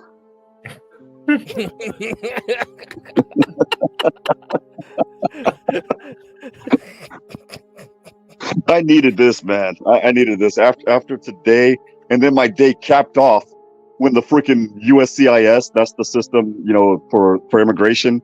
When the USCIS system went down at freaking 9 o'clock tonight, I had everything freaking done, and then I load everything up, and the server that you're trying to contact is currently down. Like, Oh, when was that one? When was that? This was like I was on the panel with you guys 3 or 4 times today while working on these applications for somebody, and so then I had to go and load everything up, and at around 9 o'clock this evening, everything went down. This was your server at your job? No. This is the federal servers in Camp Springs, Maryland. This is the USCIS servers. They Never went down. trust the government, man. Yes, but my whole day just got shot to hell because of it. Did you back anything up, or were you able to? Oh, no, I backed everything up. The thing is, Stanley, you have to enter everything manually on the actual site itself. I have everything backed up. It's just that now I'm going to be spending half of my day tomorrow. Well, not even half my day, about 3 or 4 hours tomorrow, doing what I had the servers not gone down on their end. Yeah, that's kind of weird. I wonder what happened there. I'm thinking of some things. But if I get an email saying that it was a CrowdStrike issue, like dude, that was a month ago, and you still download. Hey Juan, you know about that whole Social Security hacking thing and all that other shit? Yes, they hacked all of our Social Security numbers. Yeah, they got all our Social Security. They got our names and addresses. Yeah. They do. No, but you know what it is? I get those This is my theory behind that. This is my theory behind that. And it's not a conspiracy theory because it's happened before. I think that certain political operatives were involved so that they could basically weed out the people that are alive versus the people that are inactive, people that are no longer with us, so that they could go ahead and register people more efficiently to vote. Yo, so all right, so to that point, Juan, I got a guy who I'm trying to get on, who I'm trying to get on John's channel. Bro, he was basically stealing dead people's Social Security numbers and creating business accounts and yeah. But are you serious? Well, yeah, he was getting away with this shit for a while. No, he doesn't want to get. No, you don't want to put him on this shit. No, you don't want to put him on this on this show. The internet is forever. He already served time. It's already passed. Like he's good. You good? He's already lived and everything. He's going to come up here, but he's a little superstitious guy, so he's waiting until the retrograde passes. What the? Yeah. The retrograde of Mercury or some shit. Yeah. It's like Mercury's got to pass through this. Oh hell! Can I say sorry, Rashu. But hold on. Can I say something about I have theories, and some of them are conspiracy theories, but that is like way out there. Listen right now. So, bro, if you're listening, I'm not trying to talk shit about you, bro. I'm serious. Russian, can I say something about that? Go ahead, man. Yeah, go ahead. I worked in a mortgage for a mortgage broker company in like 06, 07, 08. I worked for Palestinians, and most of them did loans for a lot of dead people. Like not only dead people. You said they did loans for dead they did loans for people that have been dead for 10 years. Yeah. Some of the MLOs got in trouble for doing mortgage loans for 2-year-olds. Like all those negative AMS loans that went through, a lot of them went for people that have been dead for 10 years. Yeah, and I was part of that. Yeah. Was that not fraud or that was legal? No, yeah, they like a lot of them done like 10, 15. I was like, I worked for a broker. Like I came out of Wells Fargo. Like I had no clue what they were doing. When I got there, it was some insane shit. A lot of them do, like a lot of Palestinians, Arabs, not just California, but they were like Detroit. But a lot of Arabs they did loans for people that have been fucking passed away for like last 15 to 20 years. Yeah. Were those the ghost accounts that they were talking about on the news? Yeah, about a decade ago? It was just like they had Social Security, they did fucking Social Security number on you. They did everything. Somebody that been passed away for 15 years, they done all the loans on them and everything, and they gave them like $500,000 loans on people that been passed away for $500,000. The thing I'll never forget, I had a friend in North Carolina that called me cracking up because at 3-year-old at the time, for some weird reason, had a $200,000 mortgage on a house. Like he's 3. You guys aren't able to realize that the social security number was generated like 36 months ago. You can't do that. Like they can't figure that shit out. Like apparently they can't. But here's the kicker. They can't figure that shit out, man. Like they can't. Here's the kicker. But here's the kicker. Real quick. One of my best friends when I moved to America in '92. One of my best friends is Mexican. Right. He came here illegally from fucking Mexico City, and we grew up middle school, high school. He's been illegal for 30 years. He had 3 fake social security numbers he was paying fucking things on until he got married 2 years ago to some random chick just to get fucking legal papers. But he had 3 different social security numbers he was paying fucking taxes on. Like, you understand? This shit is insane, bro. People don't understand how this shit works. Well, going back to this, at that time, 3-year-old, he's now 20. When he turned 18, he was surprised to know that he had excellent credit. His score was 800. Like, wow. Dude, most 18-year-olds have a score of 0. But people don't know, man. People don't know how bad this shit is, man. Yeah, that's pretty bad. Hey, Stanley still here? Yeah, I'm still here. Hey, Stanley, man, I got nothing but love for you, my brother. I was like, oh, no problem. It's no. And honestly, people will disagree. No.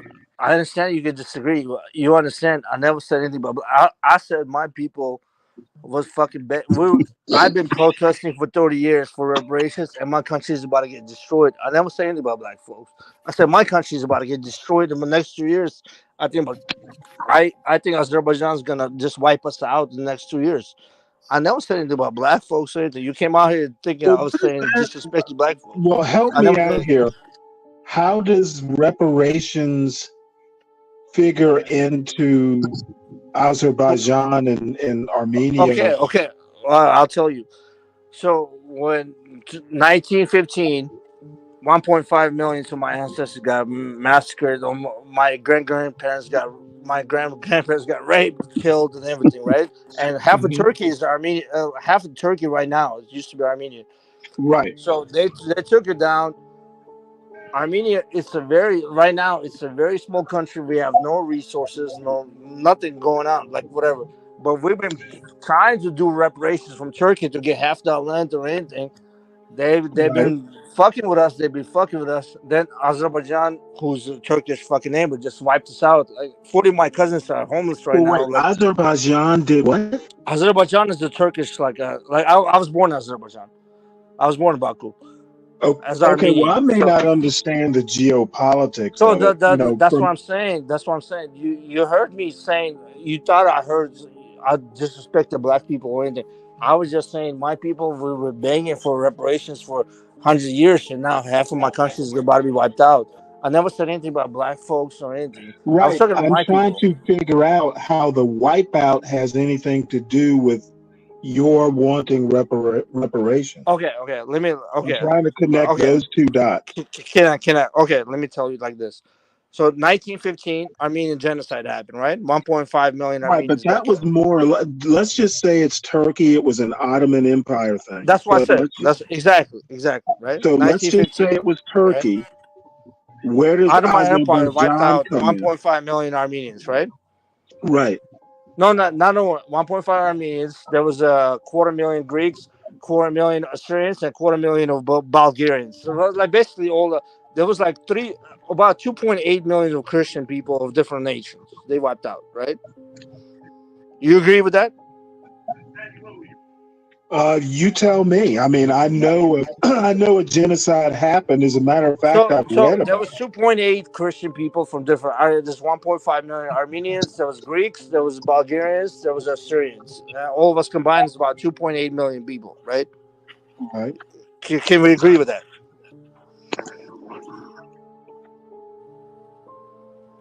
Stanley, it's on you. Oh, I have no reason to disagree. I'm learning here. But my whole point was what I was telling you, and what I compare with black folks like too. I said my people. I've been part of the group for the last 35. I'm 40. I'm going to be 44 in a couple of days, right? And all my life, I've been protesting and asking for reparations, right? I've been asking, and we've been protesting all over the world. I've been in Russia, I've been to Ukraine, we've been protesting in LA in 2015. If you look at the video, if you don't think, there was about 200,000 people walked in LA in 2015. That was a 100-year anniversary, right? So we've been doing it, trying to get our reparations for 100 fucking. Worked as hard as we could to try to get it. As much as we Master worked for Kid, that, you're wrong for that, but it's funny, buddy. What you said in the back chat, you're wrong, Master Kid. as much as we worked for that, our country is getting destroyed right now. And that's what my point was like. And I think I think black folks deserve every dollar in the world, but I think black folks are gonna get treated just the way my people get treated. We've been asking for it, and we're gonna get destroyed as our land. That was my point. I fucking never said black people don't deserve it or anything. You Okay, came out here. I'm still trying to figure out how asking for reparations automatically means a people gets destroyed. Okay. Let me explain again. We've been asking for reparation from Turkey, right, for 100 years. Azerbaijan is the Turkey ally. Turkey been giving them weapons, but not even Turkey. The number one who's been destroying is Israel, but Turkey been supplying Azerbaijan all the weapons to destroy us completely. So Turkey and Israel have been doing everything in life to just wipe Armenia out of the world. So we're begging for reparations from Turkey while they're giving all the money to Azerbaijan to wipe us out. So now you understand what I'm talking about. Can you understand that part? No. I say F begging for reparations. I say take the country back. Make Turkey Constantinople again. That's what you see, and one knows about history. And okay, well, I don't know about this little bit of history. All I'm asking is how do reparations or has reparations or asking for them hurt the Armenians? Okay, I'm gonna explain. This is the last time I'm gonna explain black people for asking. Okay, Stanley. This is the last time I'm gonna explain to you. We've been asking. If you're gonna explain it like you did last time, don't bother. I guess I'll have to take your word for it. That's what the dude said when you blow me like you did last time. Don't bother. I keep asking the same question, and you keep not answering it. You fucking cocksucker motherfucker! Just listen to it, fucking you. Dude, I've listened like 3. Actually, I listened once. Came but up. Your ears are full. Look, your ears are full with sperm, brother. I'm not gonna re-adjudicate this whole thing. Your ears are fucking. I still don't understand how does asking for reparations hurt a people? So, do I have to break out into that song again? Because I will if you guys let me. No, I wish you wouldn't want it. Wasn't funny the first time.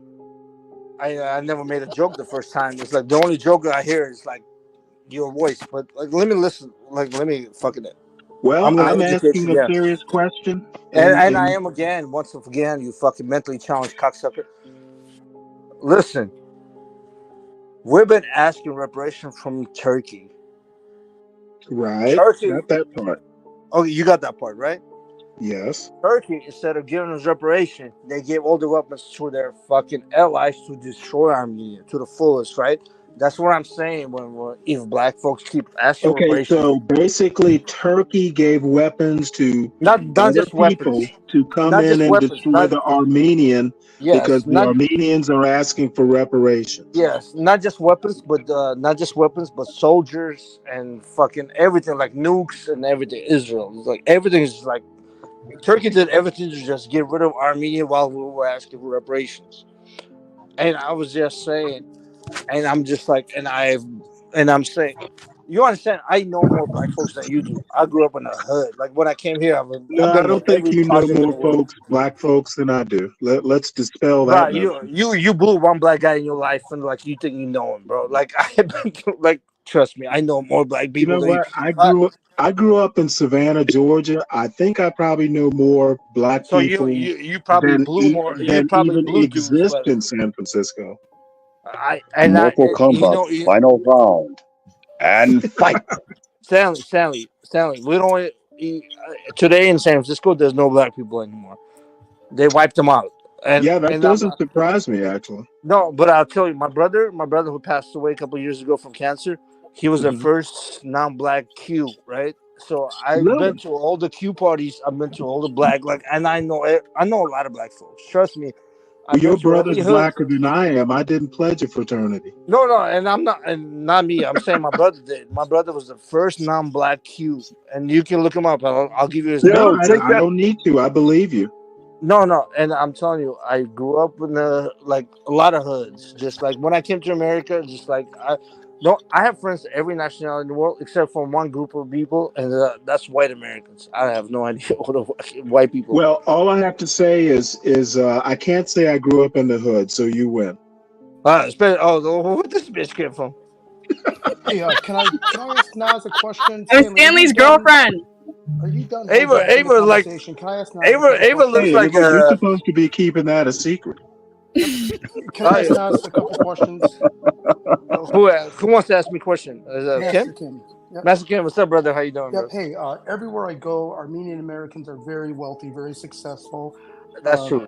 They own almost jewelry, or I would say jewelry. They own commercial, very heavy in the commercial real estate. All the new developments. And what states? You're Massachusetts or so not? I'm in Michigan Not and Georgia, right? They actually own all the properties that Costco's are on. It's just very stunning. But with Yeah, that I being know. said, you don't owe Stanley an answer. It's ridiculous. He's No, but about Master Kim, I got you know what? you know what? I have refrained from being an asshole tonight, but I can flip that switch. Master Kim will throw it at me, brother. I love you, bro. I can flip that switch. Stanley, I can do a 2-for-1 special tonight. Please, I'm begging you. Hey, Shut the fuck up. Stanley, keep No, it what quiet. you need to do, Master Kim or Master Kim, let is Master stay Kim the ask fuck me a out of question. other people's Stanley, conversations. let Master Kim ask me a If question. you have a problem with me, let's do it one-on-one. But let's Stanley, not it's be not about snarky. you. This Stanley, it's not about passive-aggressive you. bullshit is not amusing.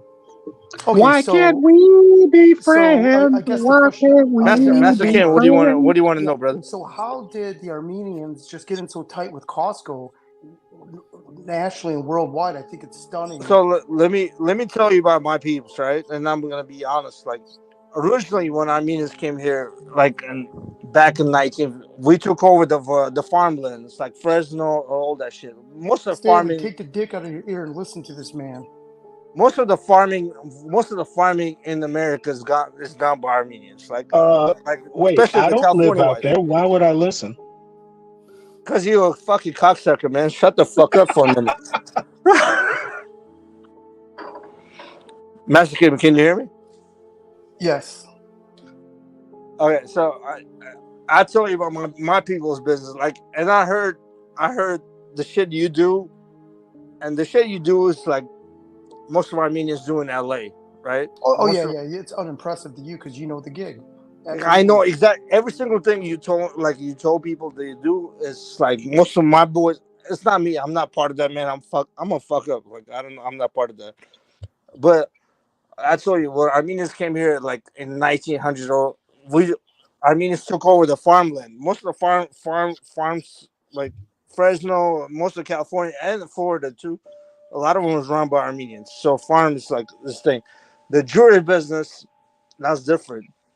That comes in, yeah. They ship a lot of stuff from Armenia and all that stuff. The illegal stuff, that's between Koreans and Armenians. That's you got to know about that, right? Master Kim, did you? Oh yeah. I want you to look up. Citibank just got fined for $25 million. Did you see that? Yes, they did. Yeah. Do you know why they got fined for $25 million? No, enlighten me. I only saw that they got fined. I didn't read the article. They got fined for $25 million because they stopped giving Armenians loans because most of Armenians came here and got fucking couple $100,000 loans and they went back to Armenia. Okay, so they got basically Title VII, racial discrimination. They did racial discrimination. So Citibank, this happened like 6 months ago. Yeah. Master Kim knows everything about that. Oh yeah, man. You know, and again, I will say this: in Southfield, Michigan, where the small hats dominate, the Armenians are the ones that were there first, and then kind of sold or leased out properties to the small hats. You never. It's almost that I hate to say it, but they're a step ahead of the small hats.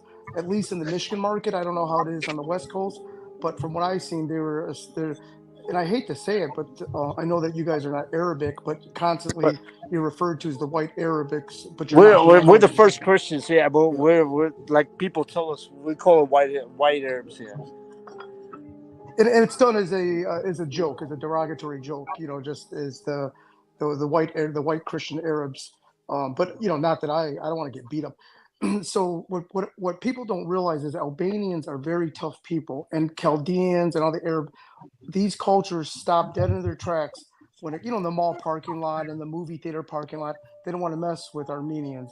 It's actually very funny.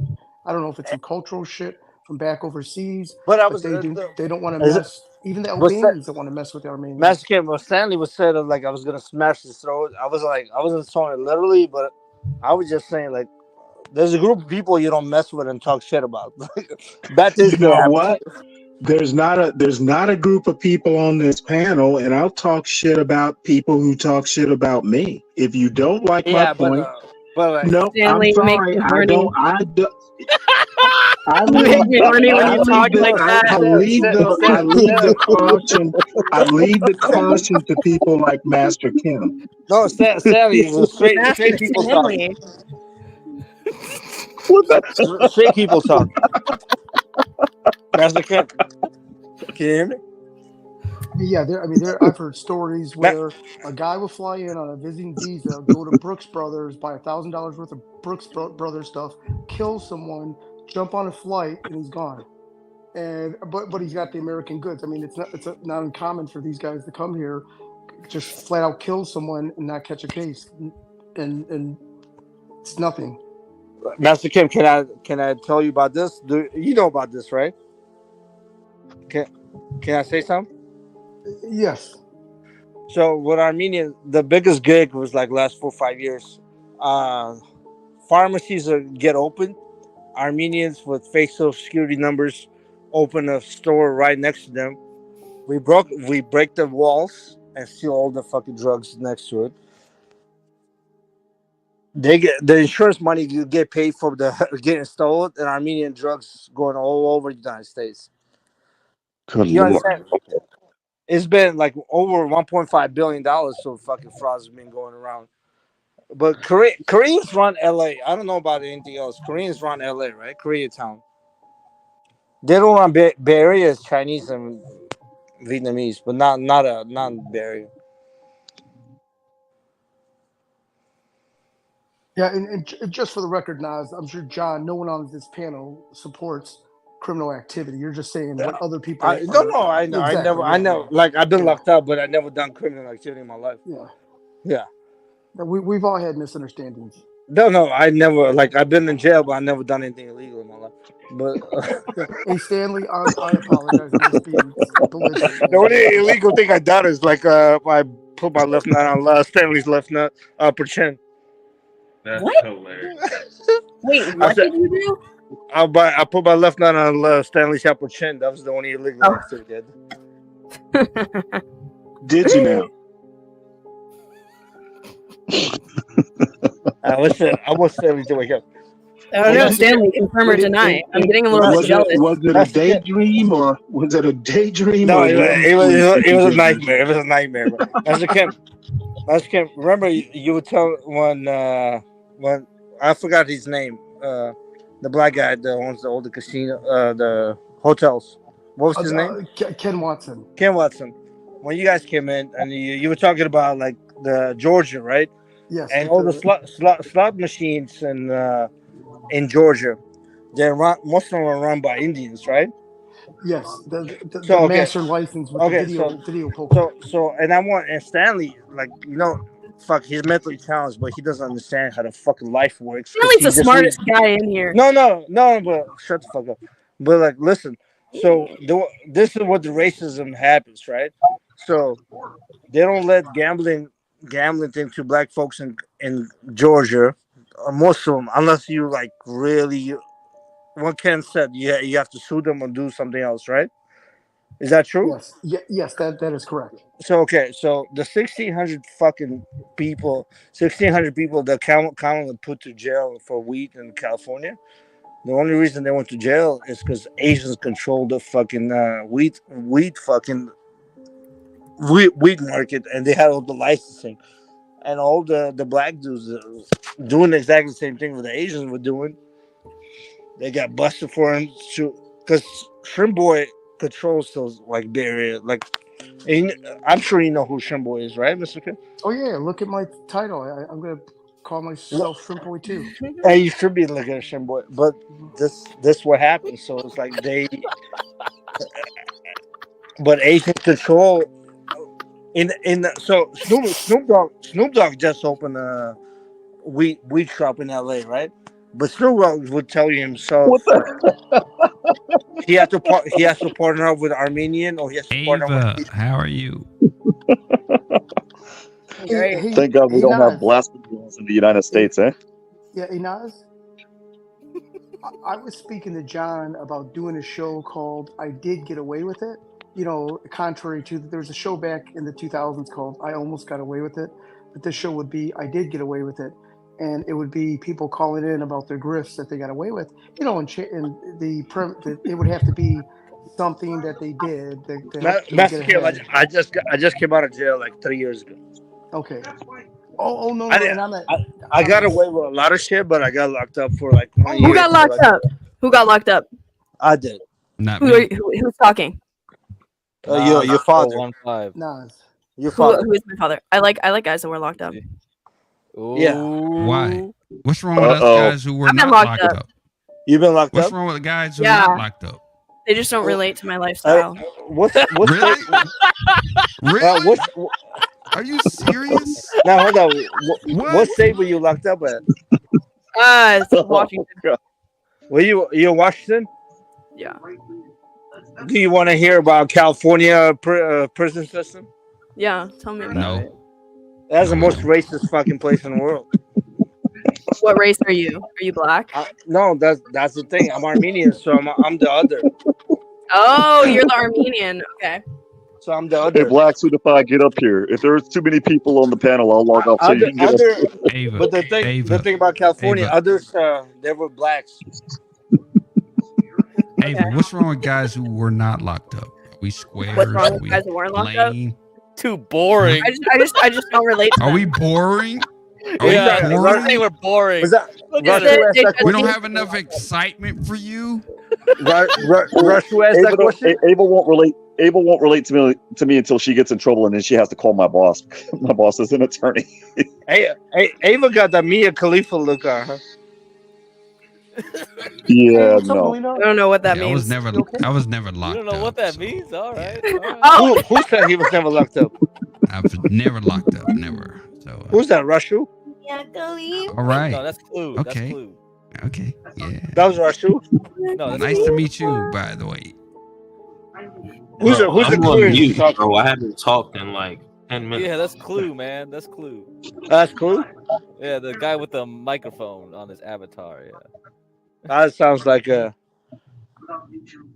never been locked up. Sounds like you're a good man, brother. So, what were you locked up for, Armenian? Armenian. She said that. Yeah. What? I don't know what your name is. I can't see it. It's the chat. It's Naz. It's Naz. It's Armenian. What the fuck were you doing here, Armenian? I was conquering America. Well, the prison system in the United States is pretty much a business. Systematic racism, and the prison is No, California is racist as a motherfucker. Yeah. Why specifically California? Because I wouldn't guess that. The crazy thing about California prison system is they tell you right away. It's like black, white. There's two Hispanics, whatever gang you are. That's why so retarded. Who's speaking right now? Naz. Who's speaking? What was that guy? Naz. Who's speaking? Naz. Who's the cocksucker that keep talking?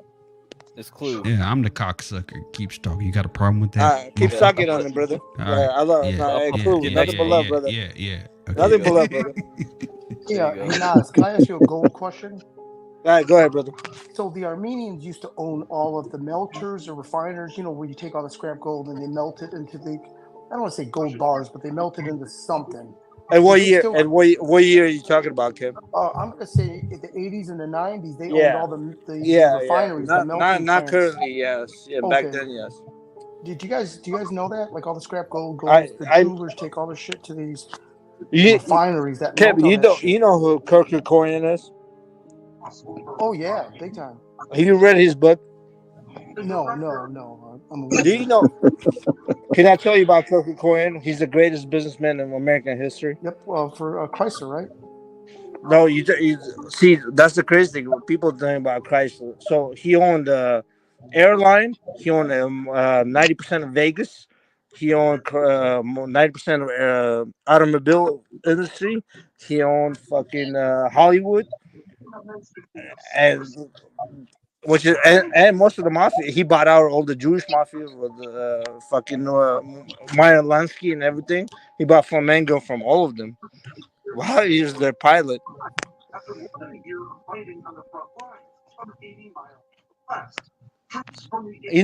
Anyways, why were you locked up? Why was I locked up? Yeah. Because I'm retarded. Because you're retarded? Yeah. What does that mean, though? You don't want to say? No, I told you because I'm stupid. Like I could have got away with crimes, but I said like. Did you still make money? What's up?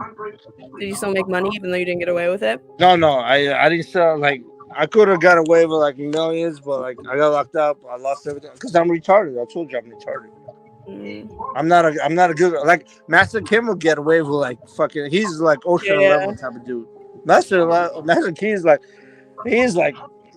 he's Ocean 11 type of dude. I'm a 7-11 type of dude. I got away with a lot. I'm of over there shoplifting. like, yo, chill, son, chill, yo. What I did so much Yo, shoplifting. how are you retarded? Who, me? Explain that. Yeah, you. You just said you get away with it. Who asked me that? Clue? Yeah, yes, sir. You asked me how am I How are retarded? you retarded? Yeah. And I'm gonna be honest with you. How am I retarded? Is like because I know everything about every politician, everything in San Francisco, California. I know every drug dealer. I know everything. I should have like $10 million in my life, but now I'm broke, so I am retarded. You're in California? I'm a Bay Area kid. I grew up in San Francisco. Yeah. No. Audio. Hey Naz, really? Actually, I have a question for you. Go ahead, brother. Shut up, Stanley. Ain't nobody talking to Let's you. Stanley. Come on, I'm talking now. I'm on the Hey, field. be nice. Let my husband speak. As far as Willie Brown and Kamala, you don't think Willie Brown's going to run cover for her? So let me. You saw my. She's a whore, Stanley. We don't care. No, hold up, Stanley. You saw my messages yesterday about Willie and Fillmore Slim. Yeah, I saw those. Yeah. Do people know who Fillmore Slim is? Yeah, he's a blues I artist. want people in the chat know. Do people know who Fillmore Slim is? No. So Fillmore Slim is #1 pimp in the fucking American history, right? He was a famous blues singer from New Orleans, and then he came to San Francisco. And you watch American Pimp, like he had a roster of over 50, 60, 70 chicks. Like he was old. He's 91 years old now. He's same age as Willie Brown, but he controlled San Francisco, every barrier. He controlled everything, right? Willie Brown was his fucking lawyer. When he got locked up, Willie Brown got him out of jail. Willie Brown was his lawyer. And Stanley, I told Stanley that yesterday. Stanley, he's like, oh, no, I didn't know. I don't know that much about Willie Stanley, Brown. you didn't know. But my question to you, Stanley, was yesterday. It was like, oh my God. My question to you was, Fillmore Slim had over 100 hoes on the roster. And Willie Brown had one. You know what? That was actually 800 hoes. Like I told no, he you had over yesterday. 100. He had 100. Watch American Pimp. You understand who We Fillmore can't hear you, Ava. You're muted. That joke you made yesterday, Naz, was like Extreme, Stanley, you thought I made a John joke. Stewart level We can't funny. hear you. You're No, muted. Stanley, you thought I made a joke, but I asked you a real question. Fillmore Slim had over 100 hoes. Ava, we can't and hear then you. You're muted. who? I am Muted. or no? No, Am I Ava's muted? muted. She's talking to somebody. She's on Can another you guys stream. hear me? Can you hear me? She's on another stream. I Then can, drop her. I can hear you. Can people You should hear me? only be on the John Yeah, Galt they can stream. hear you. They Okay, can't We hear don't me. share over here. Stanley, We do Stanley, not share over here. Hey, Come on. hey, get crack. Can you hear me? Yeah, what's up? I get, Yeah. I get your So point my now. question to Stanley yesterday was, Fillmore Slim had 100 hoes on the corners of LA, San Francisco, everywhere. But his best friend is Willie Brown. He had one hoe, Don't and he got her unmute in the now. he got her in the White House. Who's a better pimp? Nas, can you get better lighting, please? Well, I can tell you two things. Number one, you answered my question, and number two, apparently you're assuming Willie Brown and Kamala are going to win. So you're backing up. You're backing up my opinion.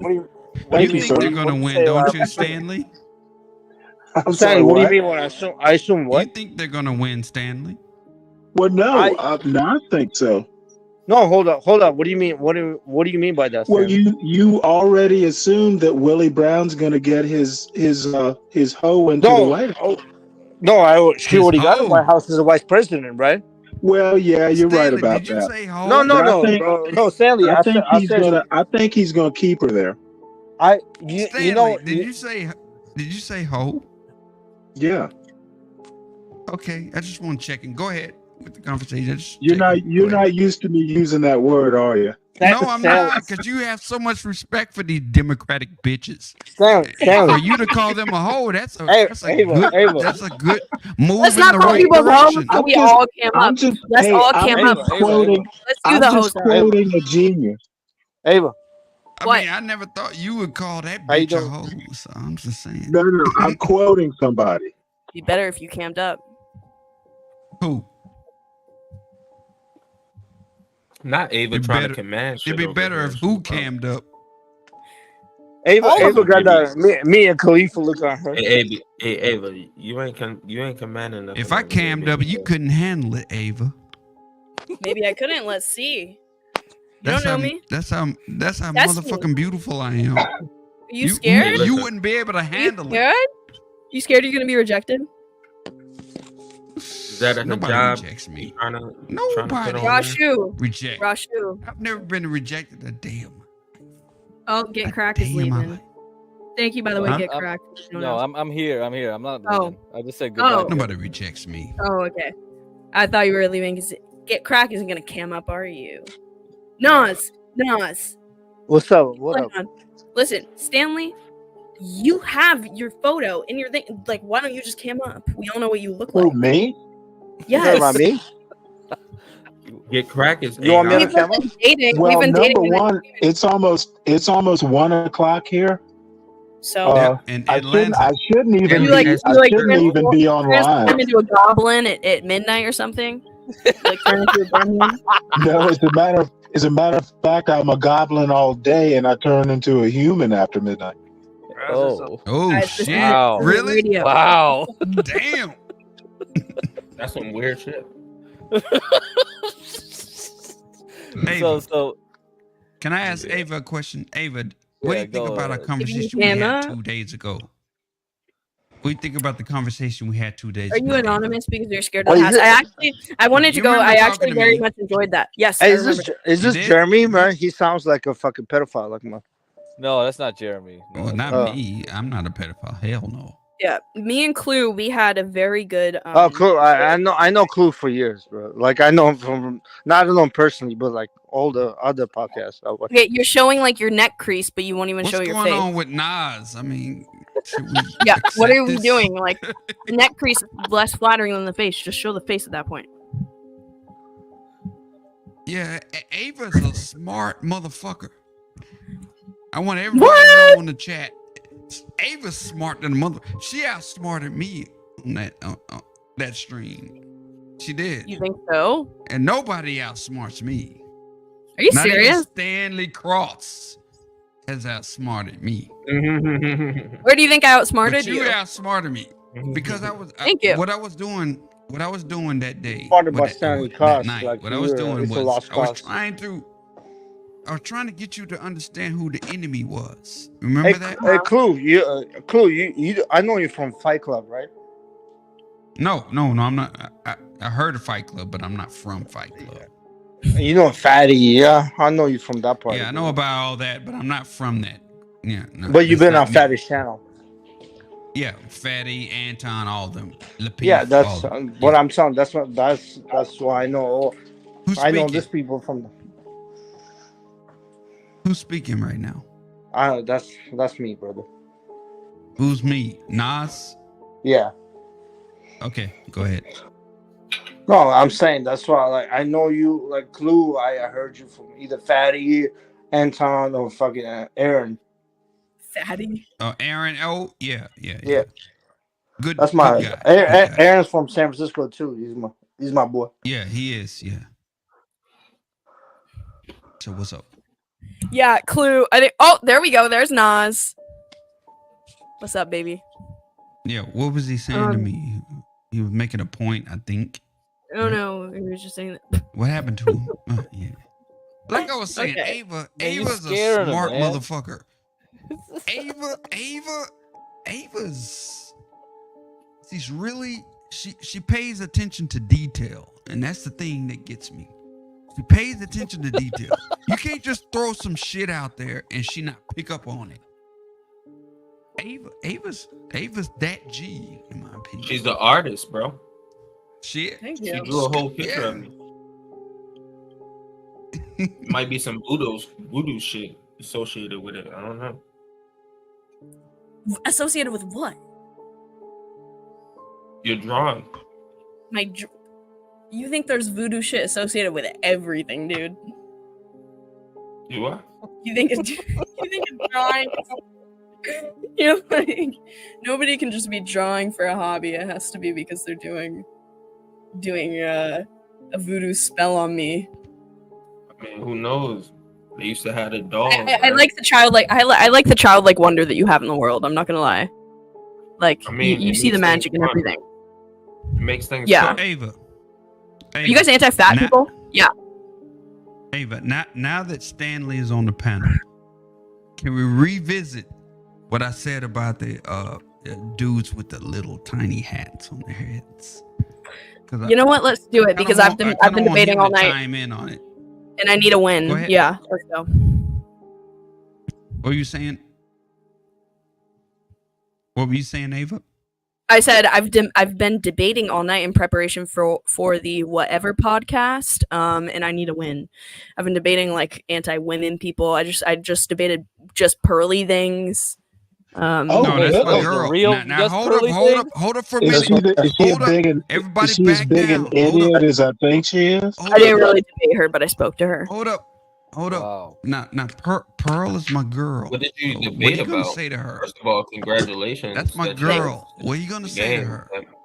Dude, she like came on and was asking me, like, she was like, why would you fly in an airplane alone if you think that men can be scary? And I was like, No. She said it like that. Why would you I hate? don't think she said it like that though. But go ahead. and then I was like, well, I mean, in an airport, like there's TSA, like there's cameras everywhere. People have to be on their best behavior. Like I'm not really scared of traveling alone. I've traveled out of the country. I'm in like very tourist populous areas. Like I'm never alone with a man per se. And it's like you can do almost anything to get kicked out of an airplane almost instantly, especially as a man if you start stepping sideways on a woman, right? So, and then she was like, and then I said, I don't remember exactly what happened. I'm gonna upload the clip, but then I was like, she asked me if I had bad encounters with a man before, like dangerous encounters, and so I like there's only like 2 immediate instances that I could think of, and then like she just kept asking, and I was like, oh, well, I remember, and I was just like reaching for like any encounter that I'd had with a man, right? That was like somewhat dangerous, just to like give as many examples as possible, and because I know what she was trying to prove. Stop hating. What she was trying to prove guys, was that. Hey, I just want to say this. I'm about to get the hell up out of here. I appreciate you guys having me on, but Peace, guys. See I should you use the beef, brother. Ava, what were you saying? So basically, what was I saying? Oh yeah. So she was trying to like get me on the fact that she's like, oh, so you're 23 years old in your whole life you've only encountered 2 dangerous men. So I was trying to remember because my memory already sucks. So I was trying to remember every possible like bad encounter that I've had with a man, like even if it was reaching a little bit. And eventually I talked about how my ex-boyfriend like pushed me a couple times, and then how like Ben Thorpe pulled my hair. And Ben Thorpe? And yeah. Ben Thorpe. And yes. And then she took that to be like, oh, so like I think you like being a victim, like you're just a victim, like the way that you phrase things, like you want to sound like you're a victim of men or whatever. And I'm like, I'm literally like, you asked me to list all of this, like I don't. You told a Ben Thorpe. But are you a victim of men? No. Are you? Okay. No. Go ahead, Stan. No, then what are you saying? What did she do wrong? Huh? I have a question. Where are you traveling What did to? she do wrong? Yeah, like what? I mean, I told her that I had been physically abused by my ex a couple times. You said Ben Thorpe and like. Yeah, and then Why'd you bring up Ben Thorpe? Right, that's what I'm saying. Like, why'd you? Kept on asking, like, well, she was trying to prove a point that, well, because my chat was telling me to as well, and I thought it was funny. No, but you brought up abuse and you brought up. Yes, yeah, and I said, yeah, there was a man that like physically assaulted me. I mean, definitionally. So why'd you bring up Ben Thorpe? That's the question. That's my question. Because I want people. What do you mean? Why? I don't just because that's who it why? was. Why did you bring up? He's an example of Why'd you bring him up? male. Yeah. Why did you bring him up? No, why'd you put? He's a dangerous man who. Why? Did he do anything to you? But he was not a part of your story, though. That's what I'm saying. He didn't do anything. Why'd you bring him up? He pulled my hair. He yanked my Ben hair. Thorpe pulled your hair. Ben Yes. Thorpe. Ben. Yes. Yes. Okay. Wow. Dude, because he's a fucking freak. And I met up with them after I had met Grace and spent time with Grace. And I'm like, oh, okay, she's like more normal and chill. And Was then he he trying picks to me up. come with in Grace for a and- kiss or what? Oh my god, I've told this story so many times. Hold on, can I ask you a question? Did you know I've they were never fucked up heard it. before you met with them? Huh? Did you know they were fucked up family before you met with them? Yeah, I knew they were pretty fucked up, but then I met Grace and she Then why was would like you do- why would you very be normal numbered in real with a life fucked up because family? I was curious Grace is and I one was of the like, it's good gonna be Thorpes. screamed. I mean, she was like chill and normal, like we had How- a good how old time. are you, Ava? So Grace. I'm So 23. Grace. You so know what? Grace That is good one job. Hold up. We oughta throw stones at her. So Grace is one of the good Thorpes. Is that what you're saying? She's the good Thorpe. She's Pretty much what we're doing. She's a bad person, but at the time that I met her, she was kind and normal to me. Yes. Oh, she was Stone the her. normal Thorpe. Well, then I'm talking about Shannon. The normal Thorpe. Okay. Yeah. Go ahead. And I was just like, I knew that something bad was gonna happen. Like, I knew something bad was gonna happen going and meeting Ben. But I was just fucking curious. I was like, I have to know how real this is, you know. Oh my lord. Why did you want to meet? And I was Ben? visiting family. Okay. Fucking Can I white explain? woman, man. Can I explain? White women further? are fucking like destruction in the world. Can I explain further? Well, see, find out a lot, brother. Please I'm be listening. nice. Go ahead. I'm listening. My family, Go ahead. lives very, very close to where they live. So I was like, I knew that like when they Your family lives next to hell? next to Rhode Island, okay? And I knew that when things went poorly, inevitably, that I would be able to leave and have somewhere else to go whenever I wanted. Give Craig, that's your peoples, bro. Is it? Motherfucker, you came out of San Francisco, go alone to be this cocksuckers. I don't know nothing about this. I don't know nothing. That's what she said. Oh man, That's my Everybody ex-wife thinks- said. That's what my ex-wife said. She didn't know anything about this. Well, This hey, is well, Ava. So, what do we need you to do to practice your debating? What other things we got? what debating, bro? What debating can she do? She's not very bright, to be honest. Oh, Clue, what do you think of that? I just got She's smart. No. What I'll be I want to honest, know, like, what I want to know Ava, is like, Ava. Ava, I'll be honest with you. You're a cool chick. Like, you're a fun chick. But you're not, like, the brightest. Like, what the fuck are you going to debate about? Well, like, what could you debate? Like, anybody with a half IQ. Well, the thing is, the whatever podcast. You know, What I want to know is, Ava, why are you going on to the whatever podcast? To rub it in Grace Thorpe's face, honestly. But that's OPC. Dawn was telling So me to she's do going to that. be on the whatever podcast. Yeah, and it correct? worked out in my favor. Like, she's trying to So fuck she's with gonna Andrew. be on the. Are you trying to fuck with I think it Andrew? would be fun. I think it would But be fun. Andrew's and novel gonna make you experience. look so stupid. It's like, this isn't I know, but it's gonna be a novel experience. It's gonna be fun. Andrew, Whatever. the thing right? about Andrew is he's like, Andrew is like so smart that he's like, and he's an asshole. You're having to raise money to go to them? Yeah. That's a good question. Stanley, that's how Why it works. the brother. hell would you do that? Stanley, that's how it Yeah, works. why would man. you they do get that? money to go to podcasts. Well, because I'm not anybody special. Stanley, they So pay you're- you're- so you're Stanley, paying money they pay to girls go money get to go to tortured. podcasts. Yeah, not- that's basically what That's they a good do. question, Stanley. Not Stanley, they pay girls money to embarrass them on public TV. Babe. So yeah, But Stanley, you have to she's understand. paying. She's No, paying no, the bill this time. they pay her money to get embarrassed in front of a million people. That's what they do nowadays. Are they paying you? Ava. Ava? Are they paying She- me? If they don't get paid, they get publicity. So either way, just like the Wait, chicks hold go on, there folks. to get embarrassed. Screw that. 1 second. 1 second, please. Ava, if you're gonna go on to the whatever podcast, which I don't like at all, I'm gonna put that out there. I don't That's like cool, them right? at all. Yeah, that's cool. But if you're gonna go over to the whatever podcast, you're gonna have to bring something that they're not expecting. Are you bringing something that they're not expecting? What can she do? Like, Luke, what can she do? Wear the hijab, right? No, like what? Apparently, No, they're very strict on trolls. Clue.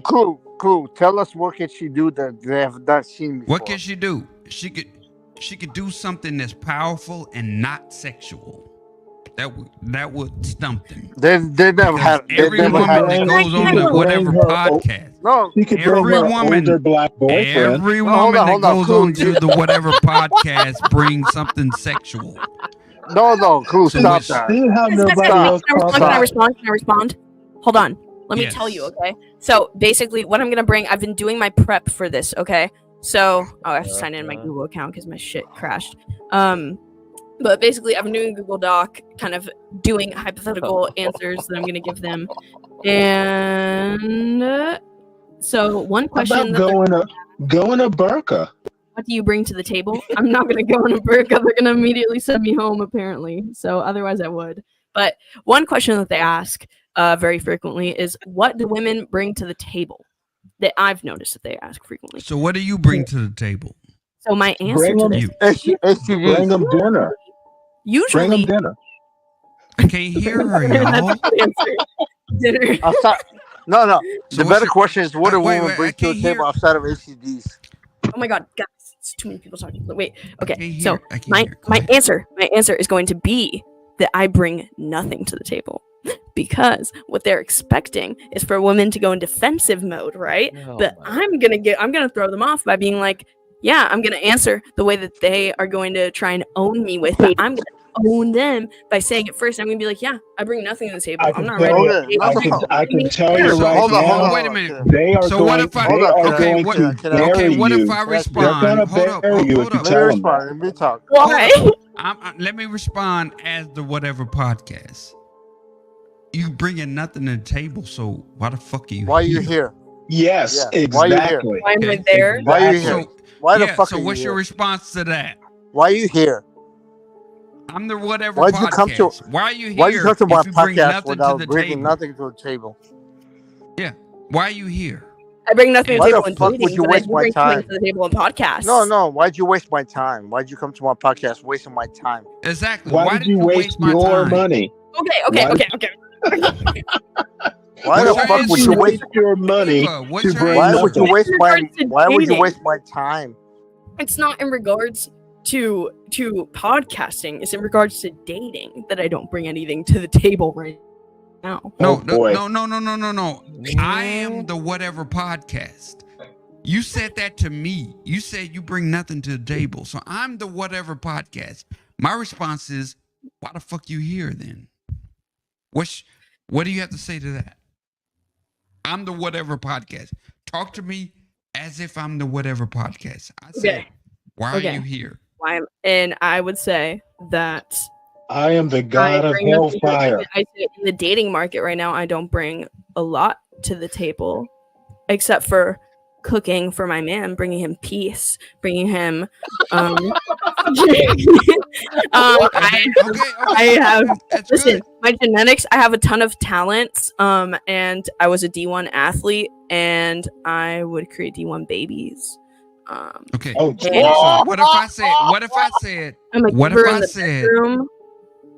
if I said?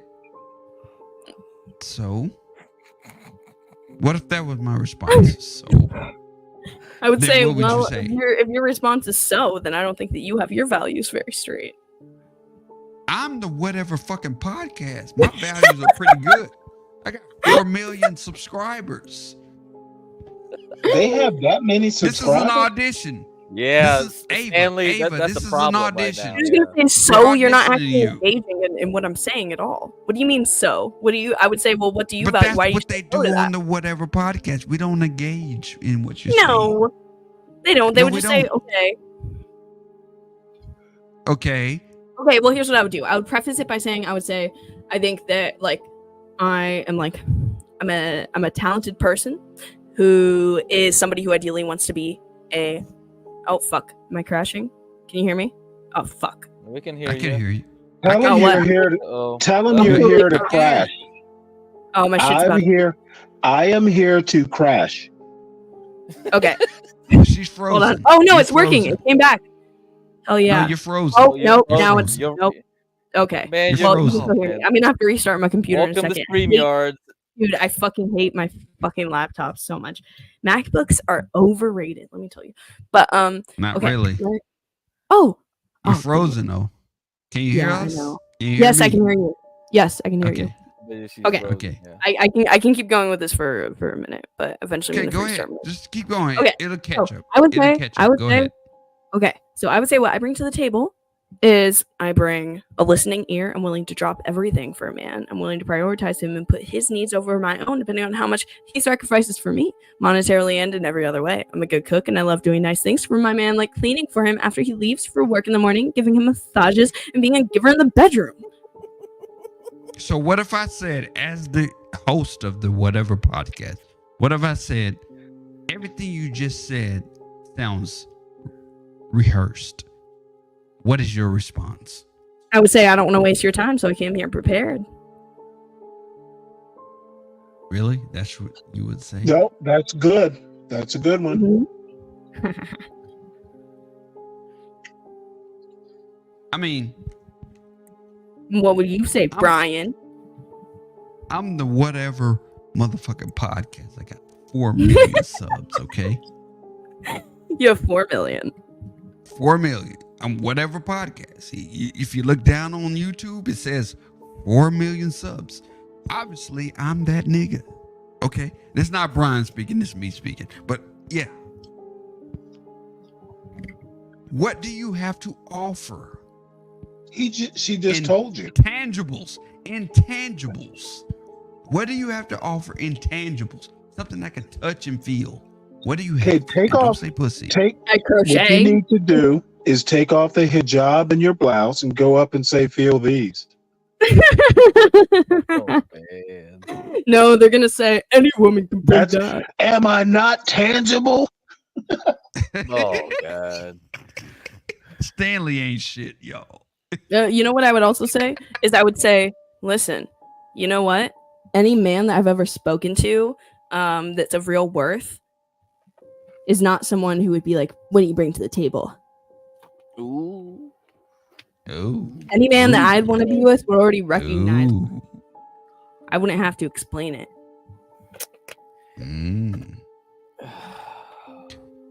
That would get me in the okay. hot seat. That's what would get me in the hot seat.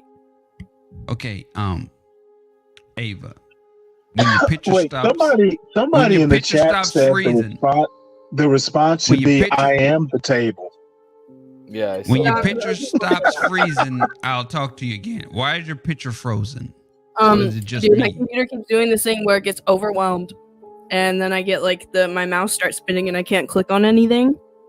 And I'm gonna have to restart it eventually. I'm gonna have to restart it if I want. Do you want me to restart it really quick? Wait, no. Who's in control of? Who's controlling the controllers? John Galt? No, me. I'm controlling it right now. Yeah, you should take me off the main camera. If you can put just me and her, let me talk to her for about just 5 minutes. All right, and then you can all bring right, everybody. go, Just go, 5 go, go. minutes. Okay. Can you hear me? Yep. Okay. Madam, why would you go on the whatever podcast? Why would you do that to yourself? Because I'm currently going through a second breakup with my ex. And I'm feeling a little bit crazy, and I'm in a fucking relapse, and I just want to do something fucking crazy and stupid. Okay, well, it's very crazy wanna to make go face on mask. that particular channel. And the opportunity just came up. So, But I don't think you should do that. It's my opinion. Any channel but that one. Any channel. I know it's going to get you a lot of views. I know it's going to get you a lot of subs. But any channel but that. like Any what? channel. What other channel? What other channel is feasible for me to get onto? Right here on the John Galt channel. Oh my god. See, I want something. Are you I too want good something- for the John Galt channel? No, I'm not. But honestly, I'm gonna tell you the truth right now. I want to get my channel monetized. Yes, ma'am. I want to get my channel monetized. Where And you I at wanna right now in monetize subs? quick. How many Okay. subs you got? Well, How many I'm subs almost you at 1,000 subs. I'm at like 825. Oh, okay. However, Okay. I'm only at half the amount of watch hours. So I still have 1,500 watch hours. So here's what you do. You take the popular people and you have one-on-ones with them until you get to around 1,200. But I don't And then want to you have be your watch an hours. interviewer. You don't want to be an interviewer. I want to be the guest, baby. I want to be the people want to bring on and talk to, you know? But if it's your channel, everybody's coming to see you. Yeah, but I don't want them just clicking on my channel because they look up a like bigger creator, you know what I mean? And it's just like, and they're like, oh, I guess I'll go here. You know, I want it to be for something like a service that I offer, you know, that's specific to me, not something like, oh, you interviewed this creator that a bunch of other people have interviewed or whatever.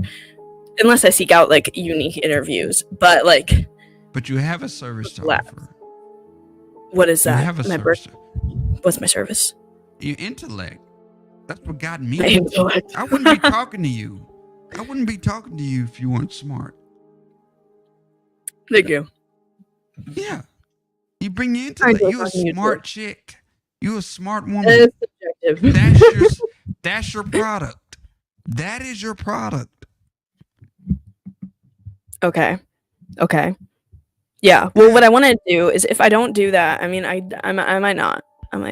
I feel bad though because I was asking people who don't know. Can I ask you? specifically to go. Can Yeah. I ask you this? Are you really going on to the whatever podcast? Is that something you made up? No, I'm in contact with a chick So that recruits you for it. scheduled. I'm There's not a scheduled yet. specific day. Yes. It's So you made supposedly it up. either Sunday or Tuesday, but I said if I can get the amount of money needed because it's really expensive on Oh, like so late. you're gonna actually be on. You're gonna actually be on the set. Yes, Okay. you have to be there in real life, and it's in Santa Barbara. And if I were to buy a ticket right now, California. here, Yeah. it would be like $800, Okay. So depending on how many miles I use. let me ask you an honest question. I need you to think about it. Don't answer right Yes. away. But Okay. is that the type of publicity that you want? Like I said, Man, don't I don't answer wanna it be right stuck away. right now. Oh my god. Think about it. Think about it.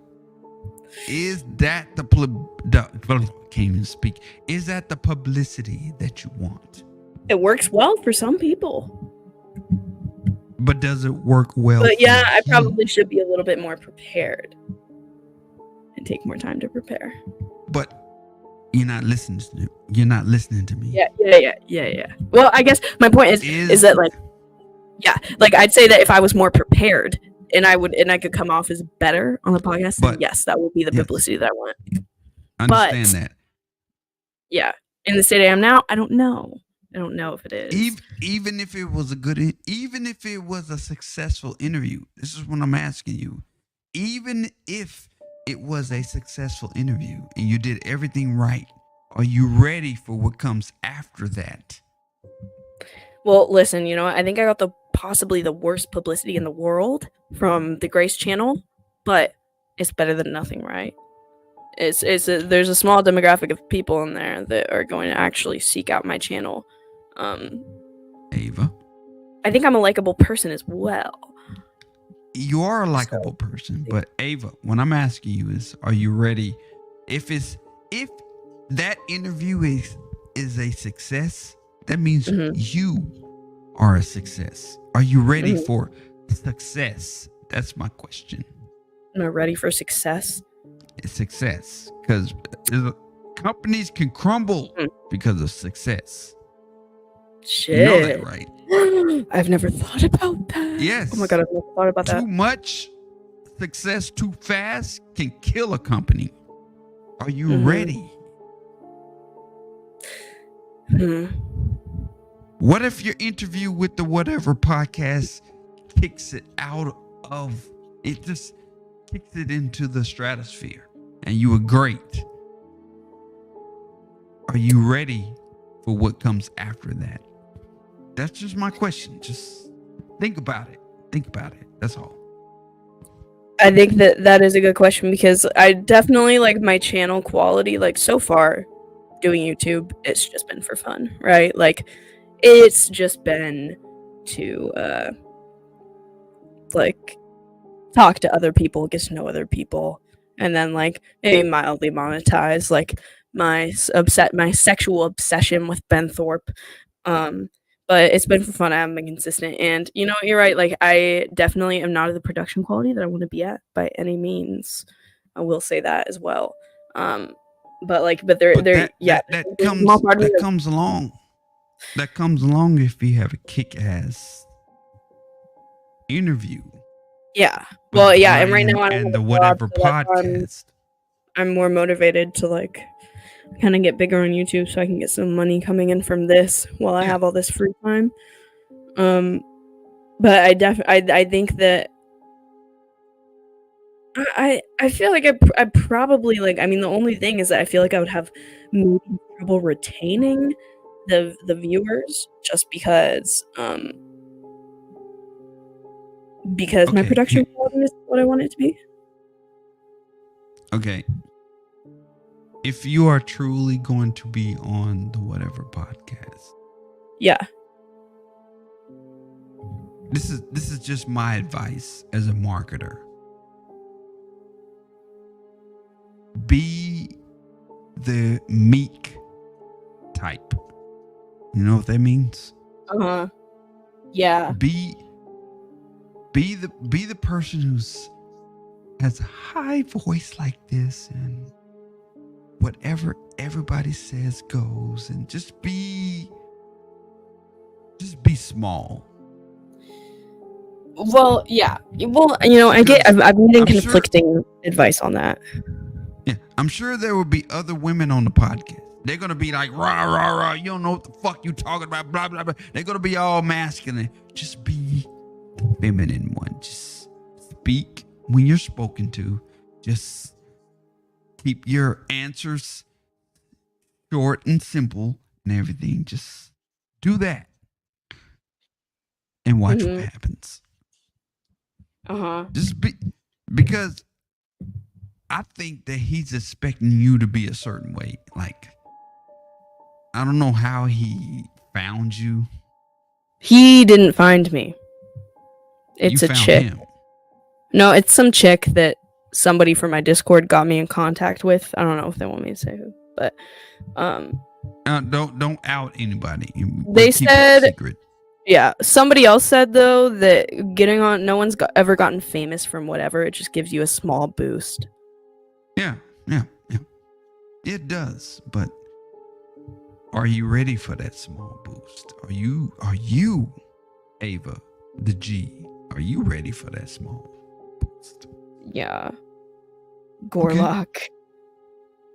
Okay. You should make a clip and post it in your short combo throw. Yeah. Yeah, I think I just have to study a lot, practice a lot, and be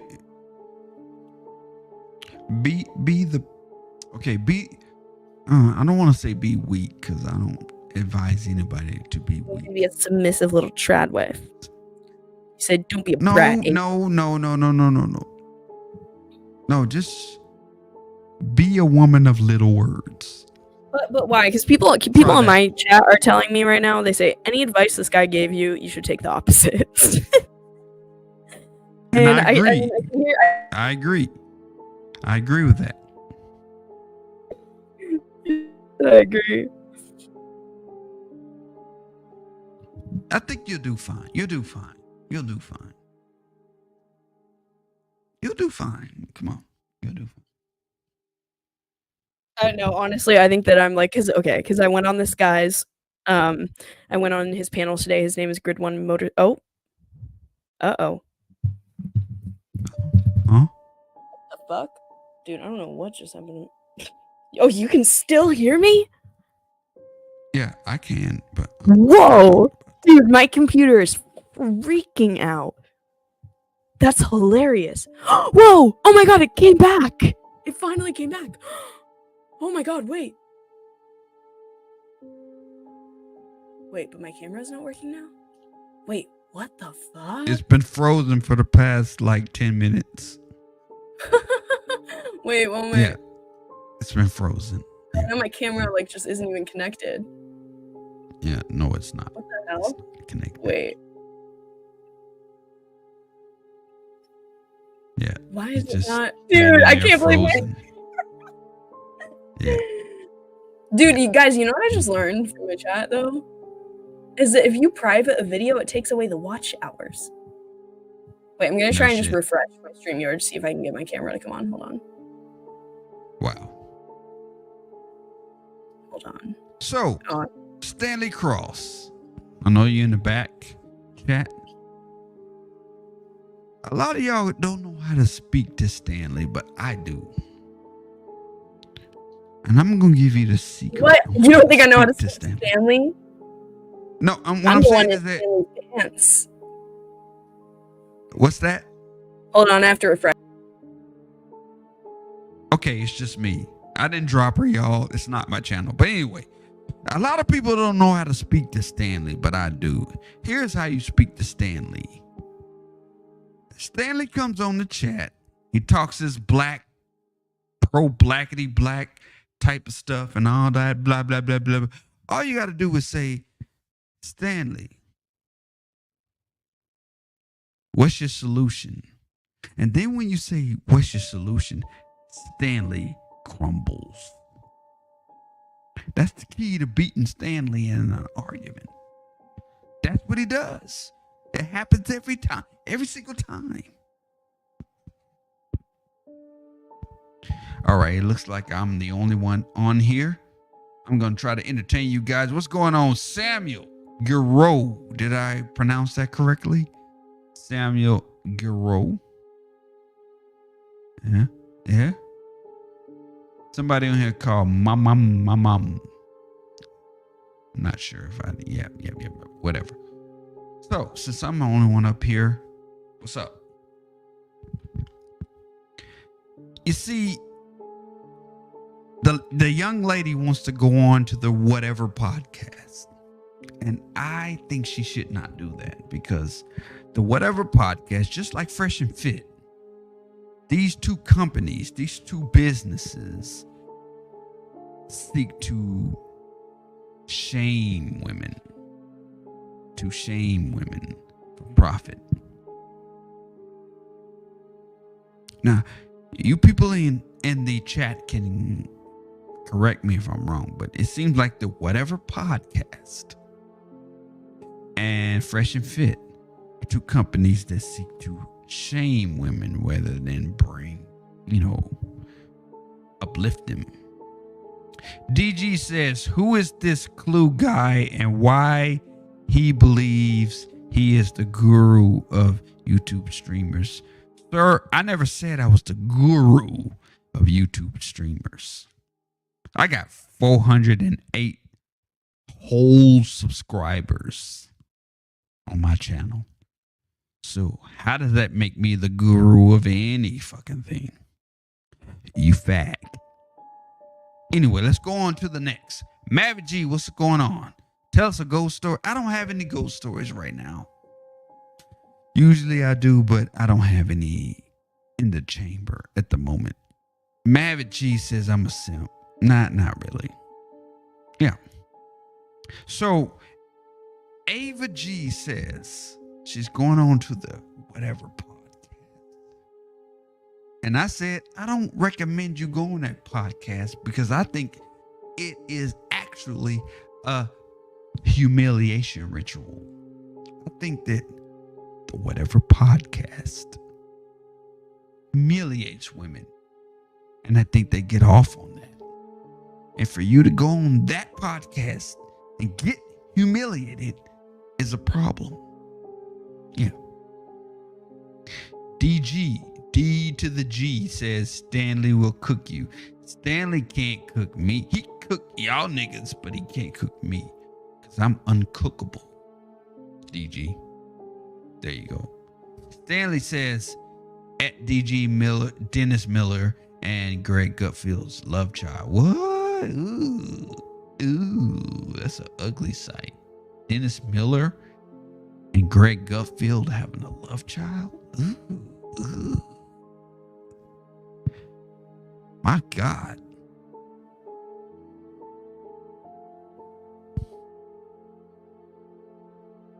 So, the person running this channel, the person running this podcast, the person running this YouTube channel, will Ava come back? That's my question. Or is it just me here? Is it just me here? Okay, it's just me here. All right, how can I entertain you guys? Put in the chat, how can I entertain you here on the John Galt podcast? Let's go. Jeez. Put me on the spot here. Y'all telling me I gotta dance. Okay, let's go. What's up? What's up?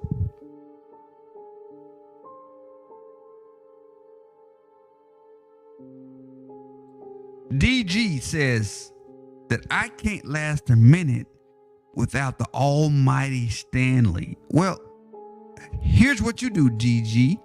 Why don't you tell Stanley to hit the link and it'll just be me and him talking, entertaining you guys, right? If Stanley is that good and Stanley is that entertaining, then tell that nigga to hit the link and talk to me. Huh? Does that make sense? All right. I'm back. Okay, you're backstage, but this is not my channel. I can't let you on. The person who owns the channel has to let you on, Stanley. This is not my channel. I can't let you on. John Galt, can you please let Stanley cross on so we can fight as we normally do? John Galt, let's go. See, I can't let you on, Stanley. It's not my channel. Hey, Samuel Garreau, I don't know who's running this, but it ain't me. I'm just a guest. I'm a guest.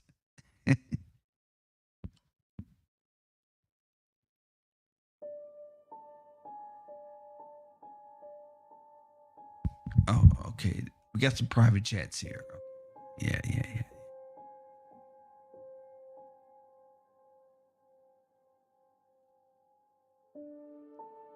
DG says, Clue, do you turn on by listening to yourself? Nah, I sound like shit, so no. I don't like listening to me. I like listening to other people with actual talent. Because that's not me. I don't have talent. So, no. The answer to your question is no.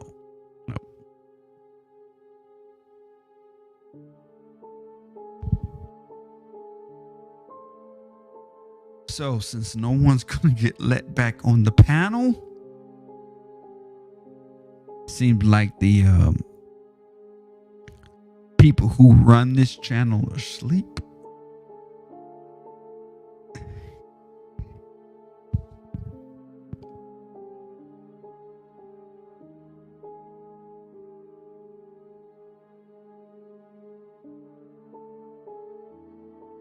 I'll be right back, y'all. Don't hurt yourselves.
Okay, I'm back. What's up?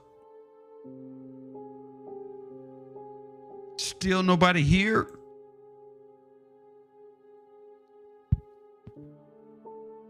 Stanley, nobody's here? Are we still live?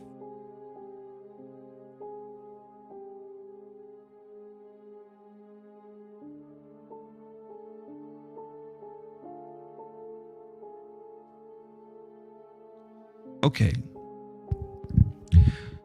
Shit.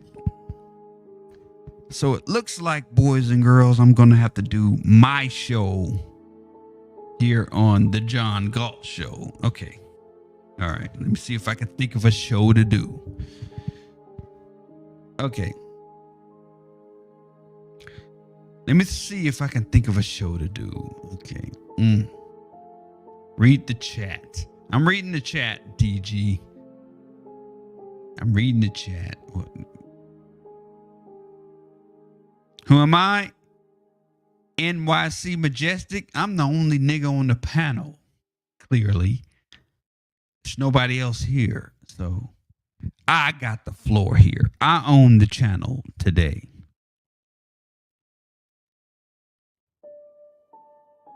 So my question is to you boys, you girls, who do you think should be president in 2024 and 2025 on to 2028?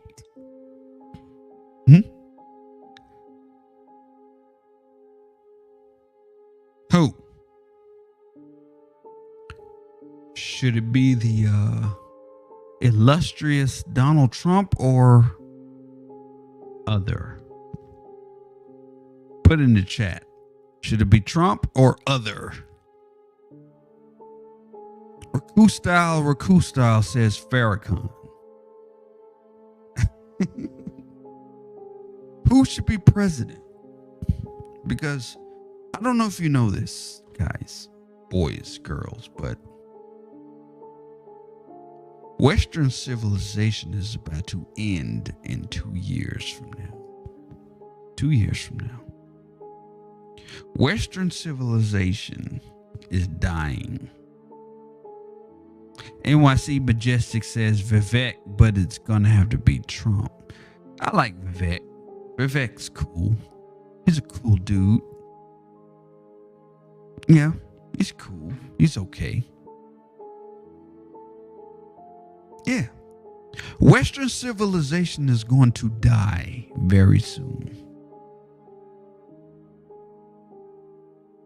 And I think that's kind of sad, though. Because it was Western civilization that built everything that you know in this country today. The technology that you know in this country, right? Your house was built by Western civilization. The education that you received was because of Western civilization.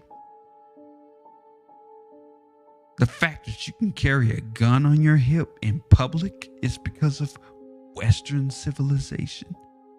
All of that was because of Western civilization. But boys and girls, I'm here to tell you, Western civilization is about to die.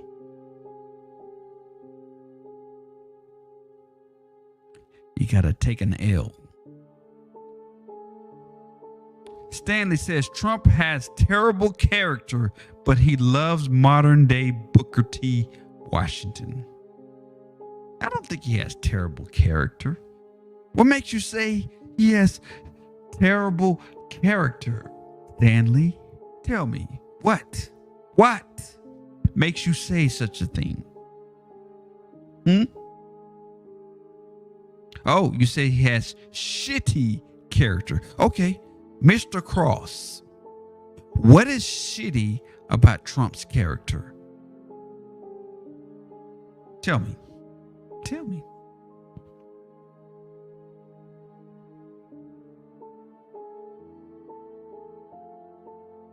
What is shitty about Trump's character?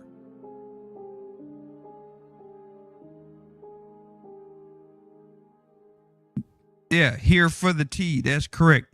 I can't let anybody on because it's not my channel and I have no admin rights. So I can't let anybody on. Unless somebody is let on, you're just going to have to listen to my ass today. It's just me. Stanley Cross, January 6th. Did this nigga just say January 6th? Stanley, did you just say January 6th? Stanley Cross, let's quarterback this thing for a minute. Nigga, did you just say January 6th? What exactly happened on January 6th, Stanley? What happened? Tell us. Enlighten us, Stanley. What happened on January 6th? You brought it up. You can tell us. What happened? Let's go. Let's go. Tell us what happened on January 6th that was so terrible.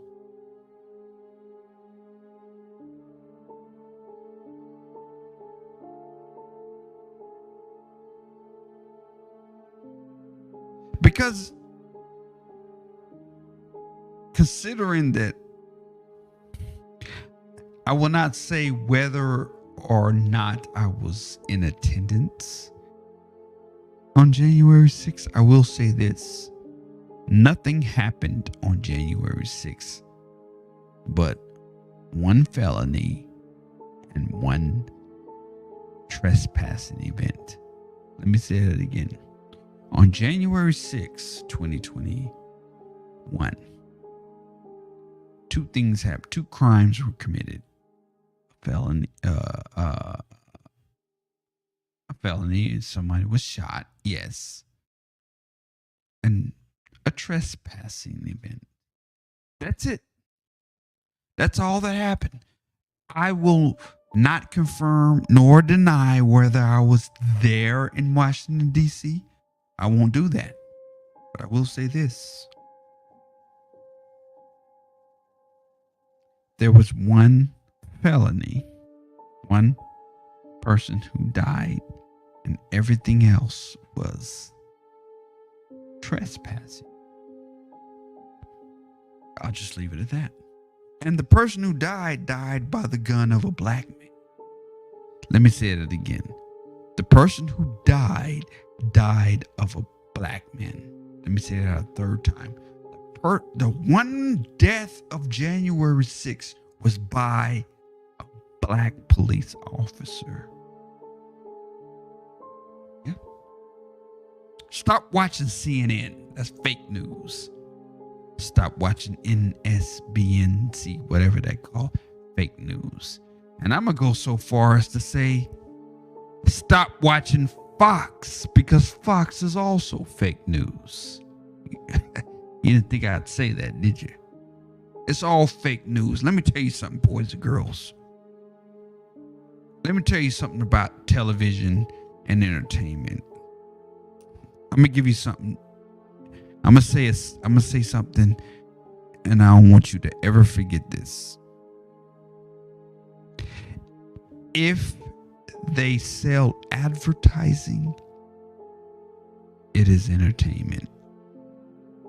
Let me say that again. If they sell advertising, it is entertainment. If you see commercials, then it's entertainment. Right? Does that make any sense to you, boys and girls? Everybody on planet Earth that is selling advertising is an entertainer. That includes the news, because the news has commercials, do they not? They have commercials. So therefore, they are entertainers.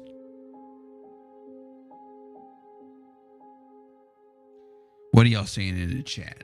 I know y'all probably roasting me in the chat. And, hey, it's not my fault. I'm the only one in the chat.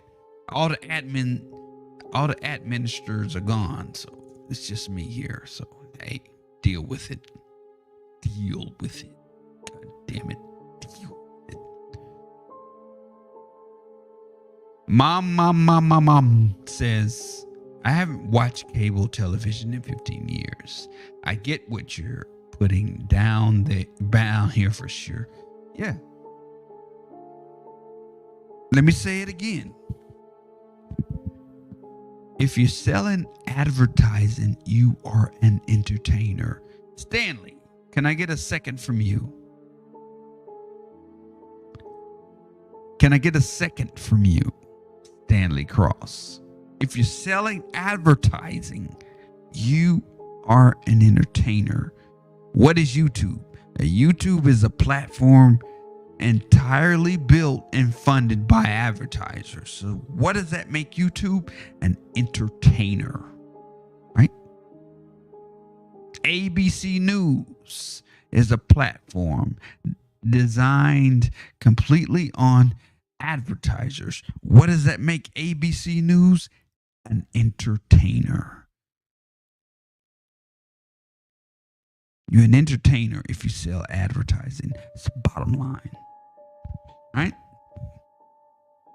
DG says, Clue, are you a white nationalist?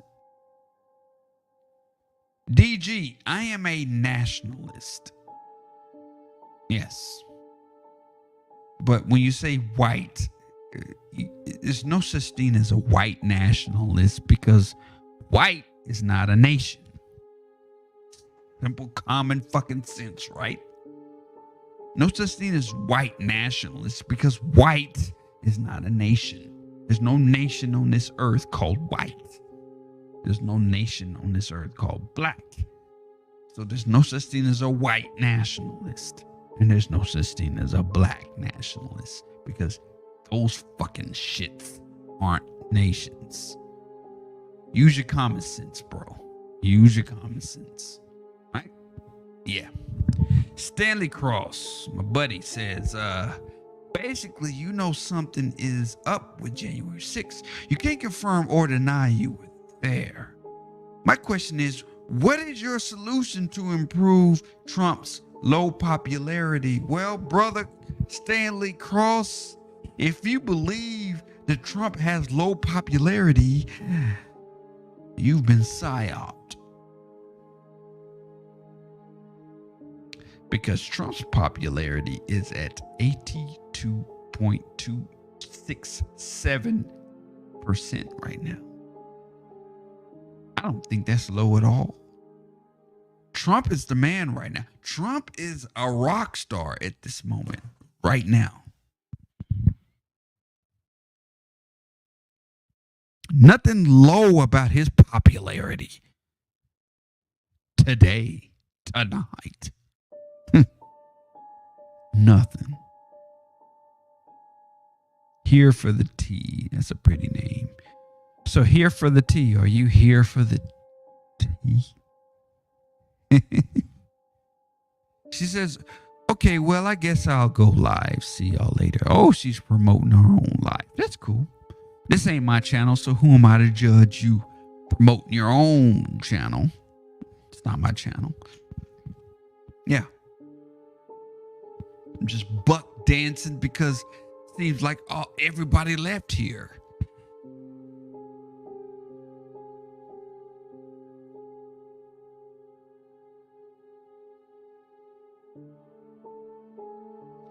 All right, y'all. I think I've done enough. Oh, Stanley said something else. What did Stanley say?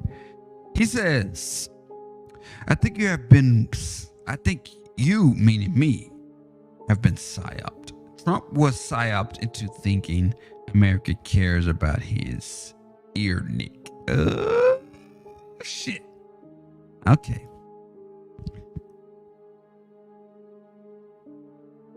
Mr. Cross.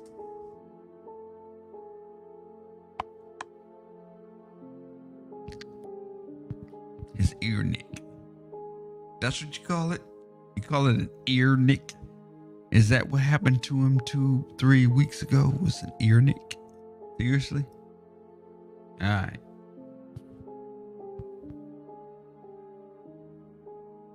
NYC Majestic said, Clue, what's your channel? My channel is the Clue channel. Let me see if I can. I don't know the exact freaking link to the motherfucker, but I can find it. Let me see here. Hold up for a second. Let me see if I can find it here. There it is. There's a link. I can never remember that shit, but yeah.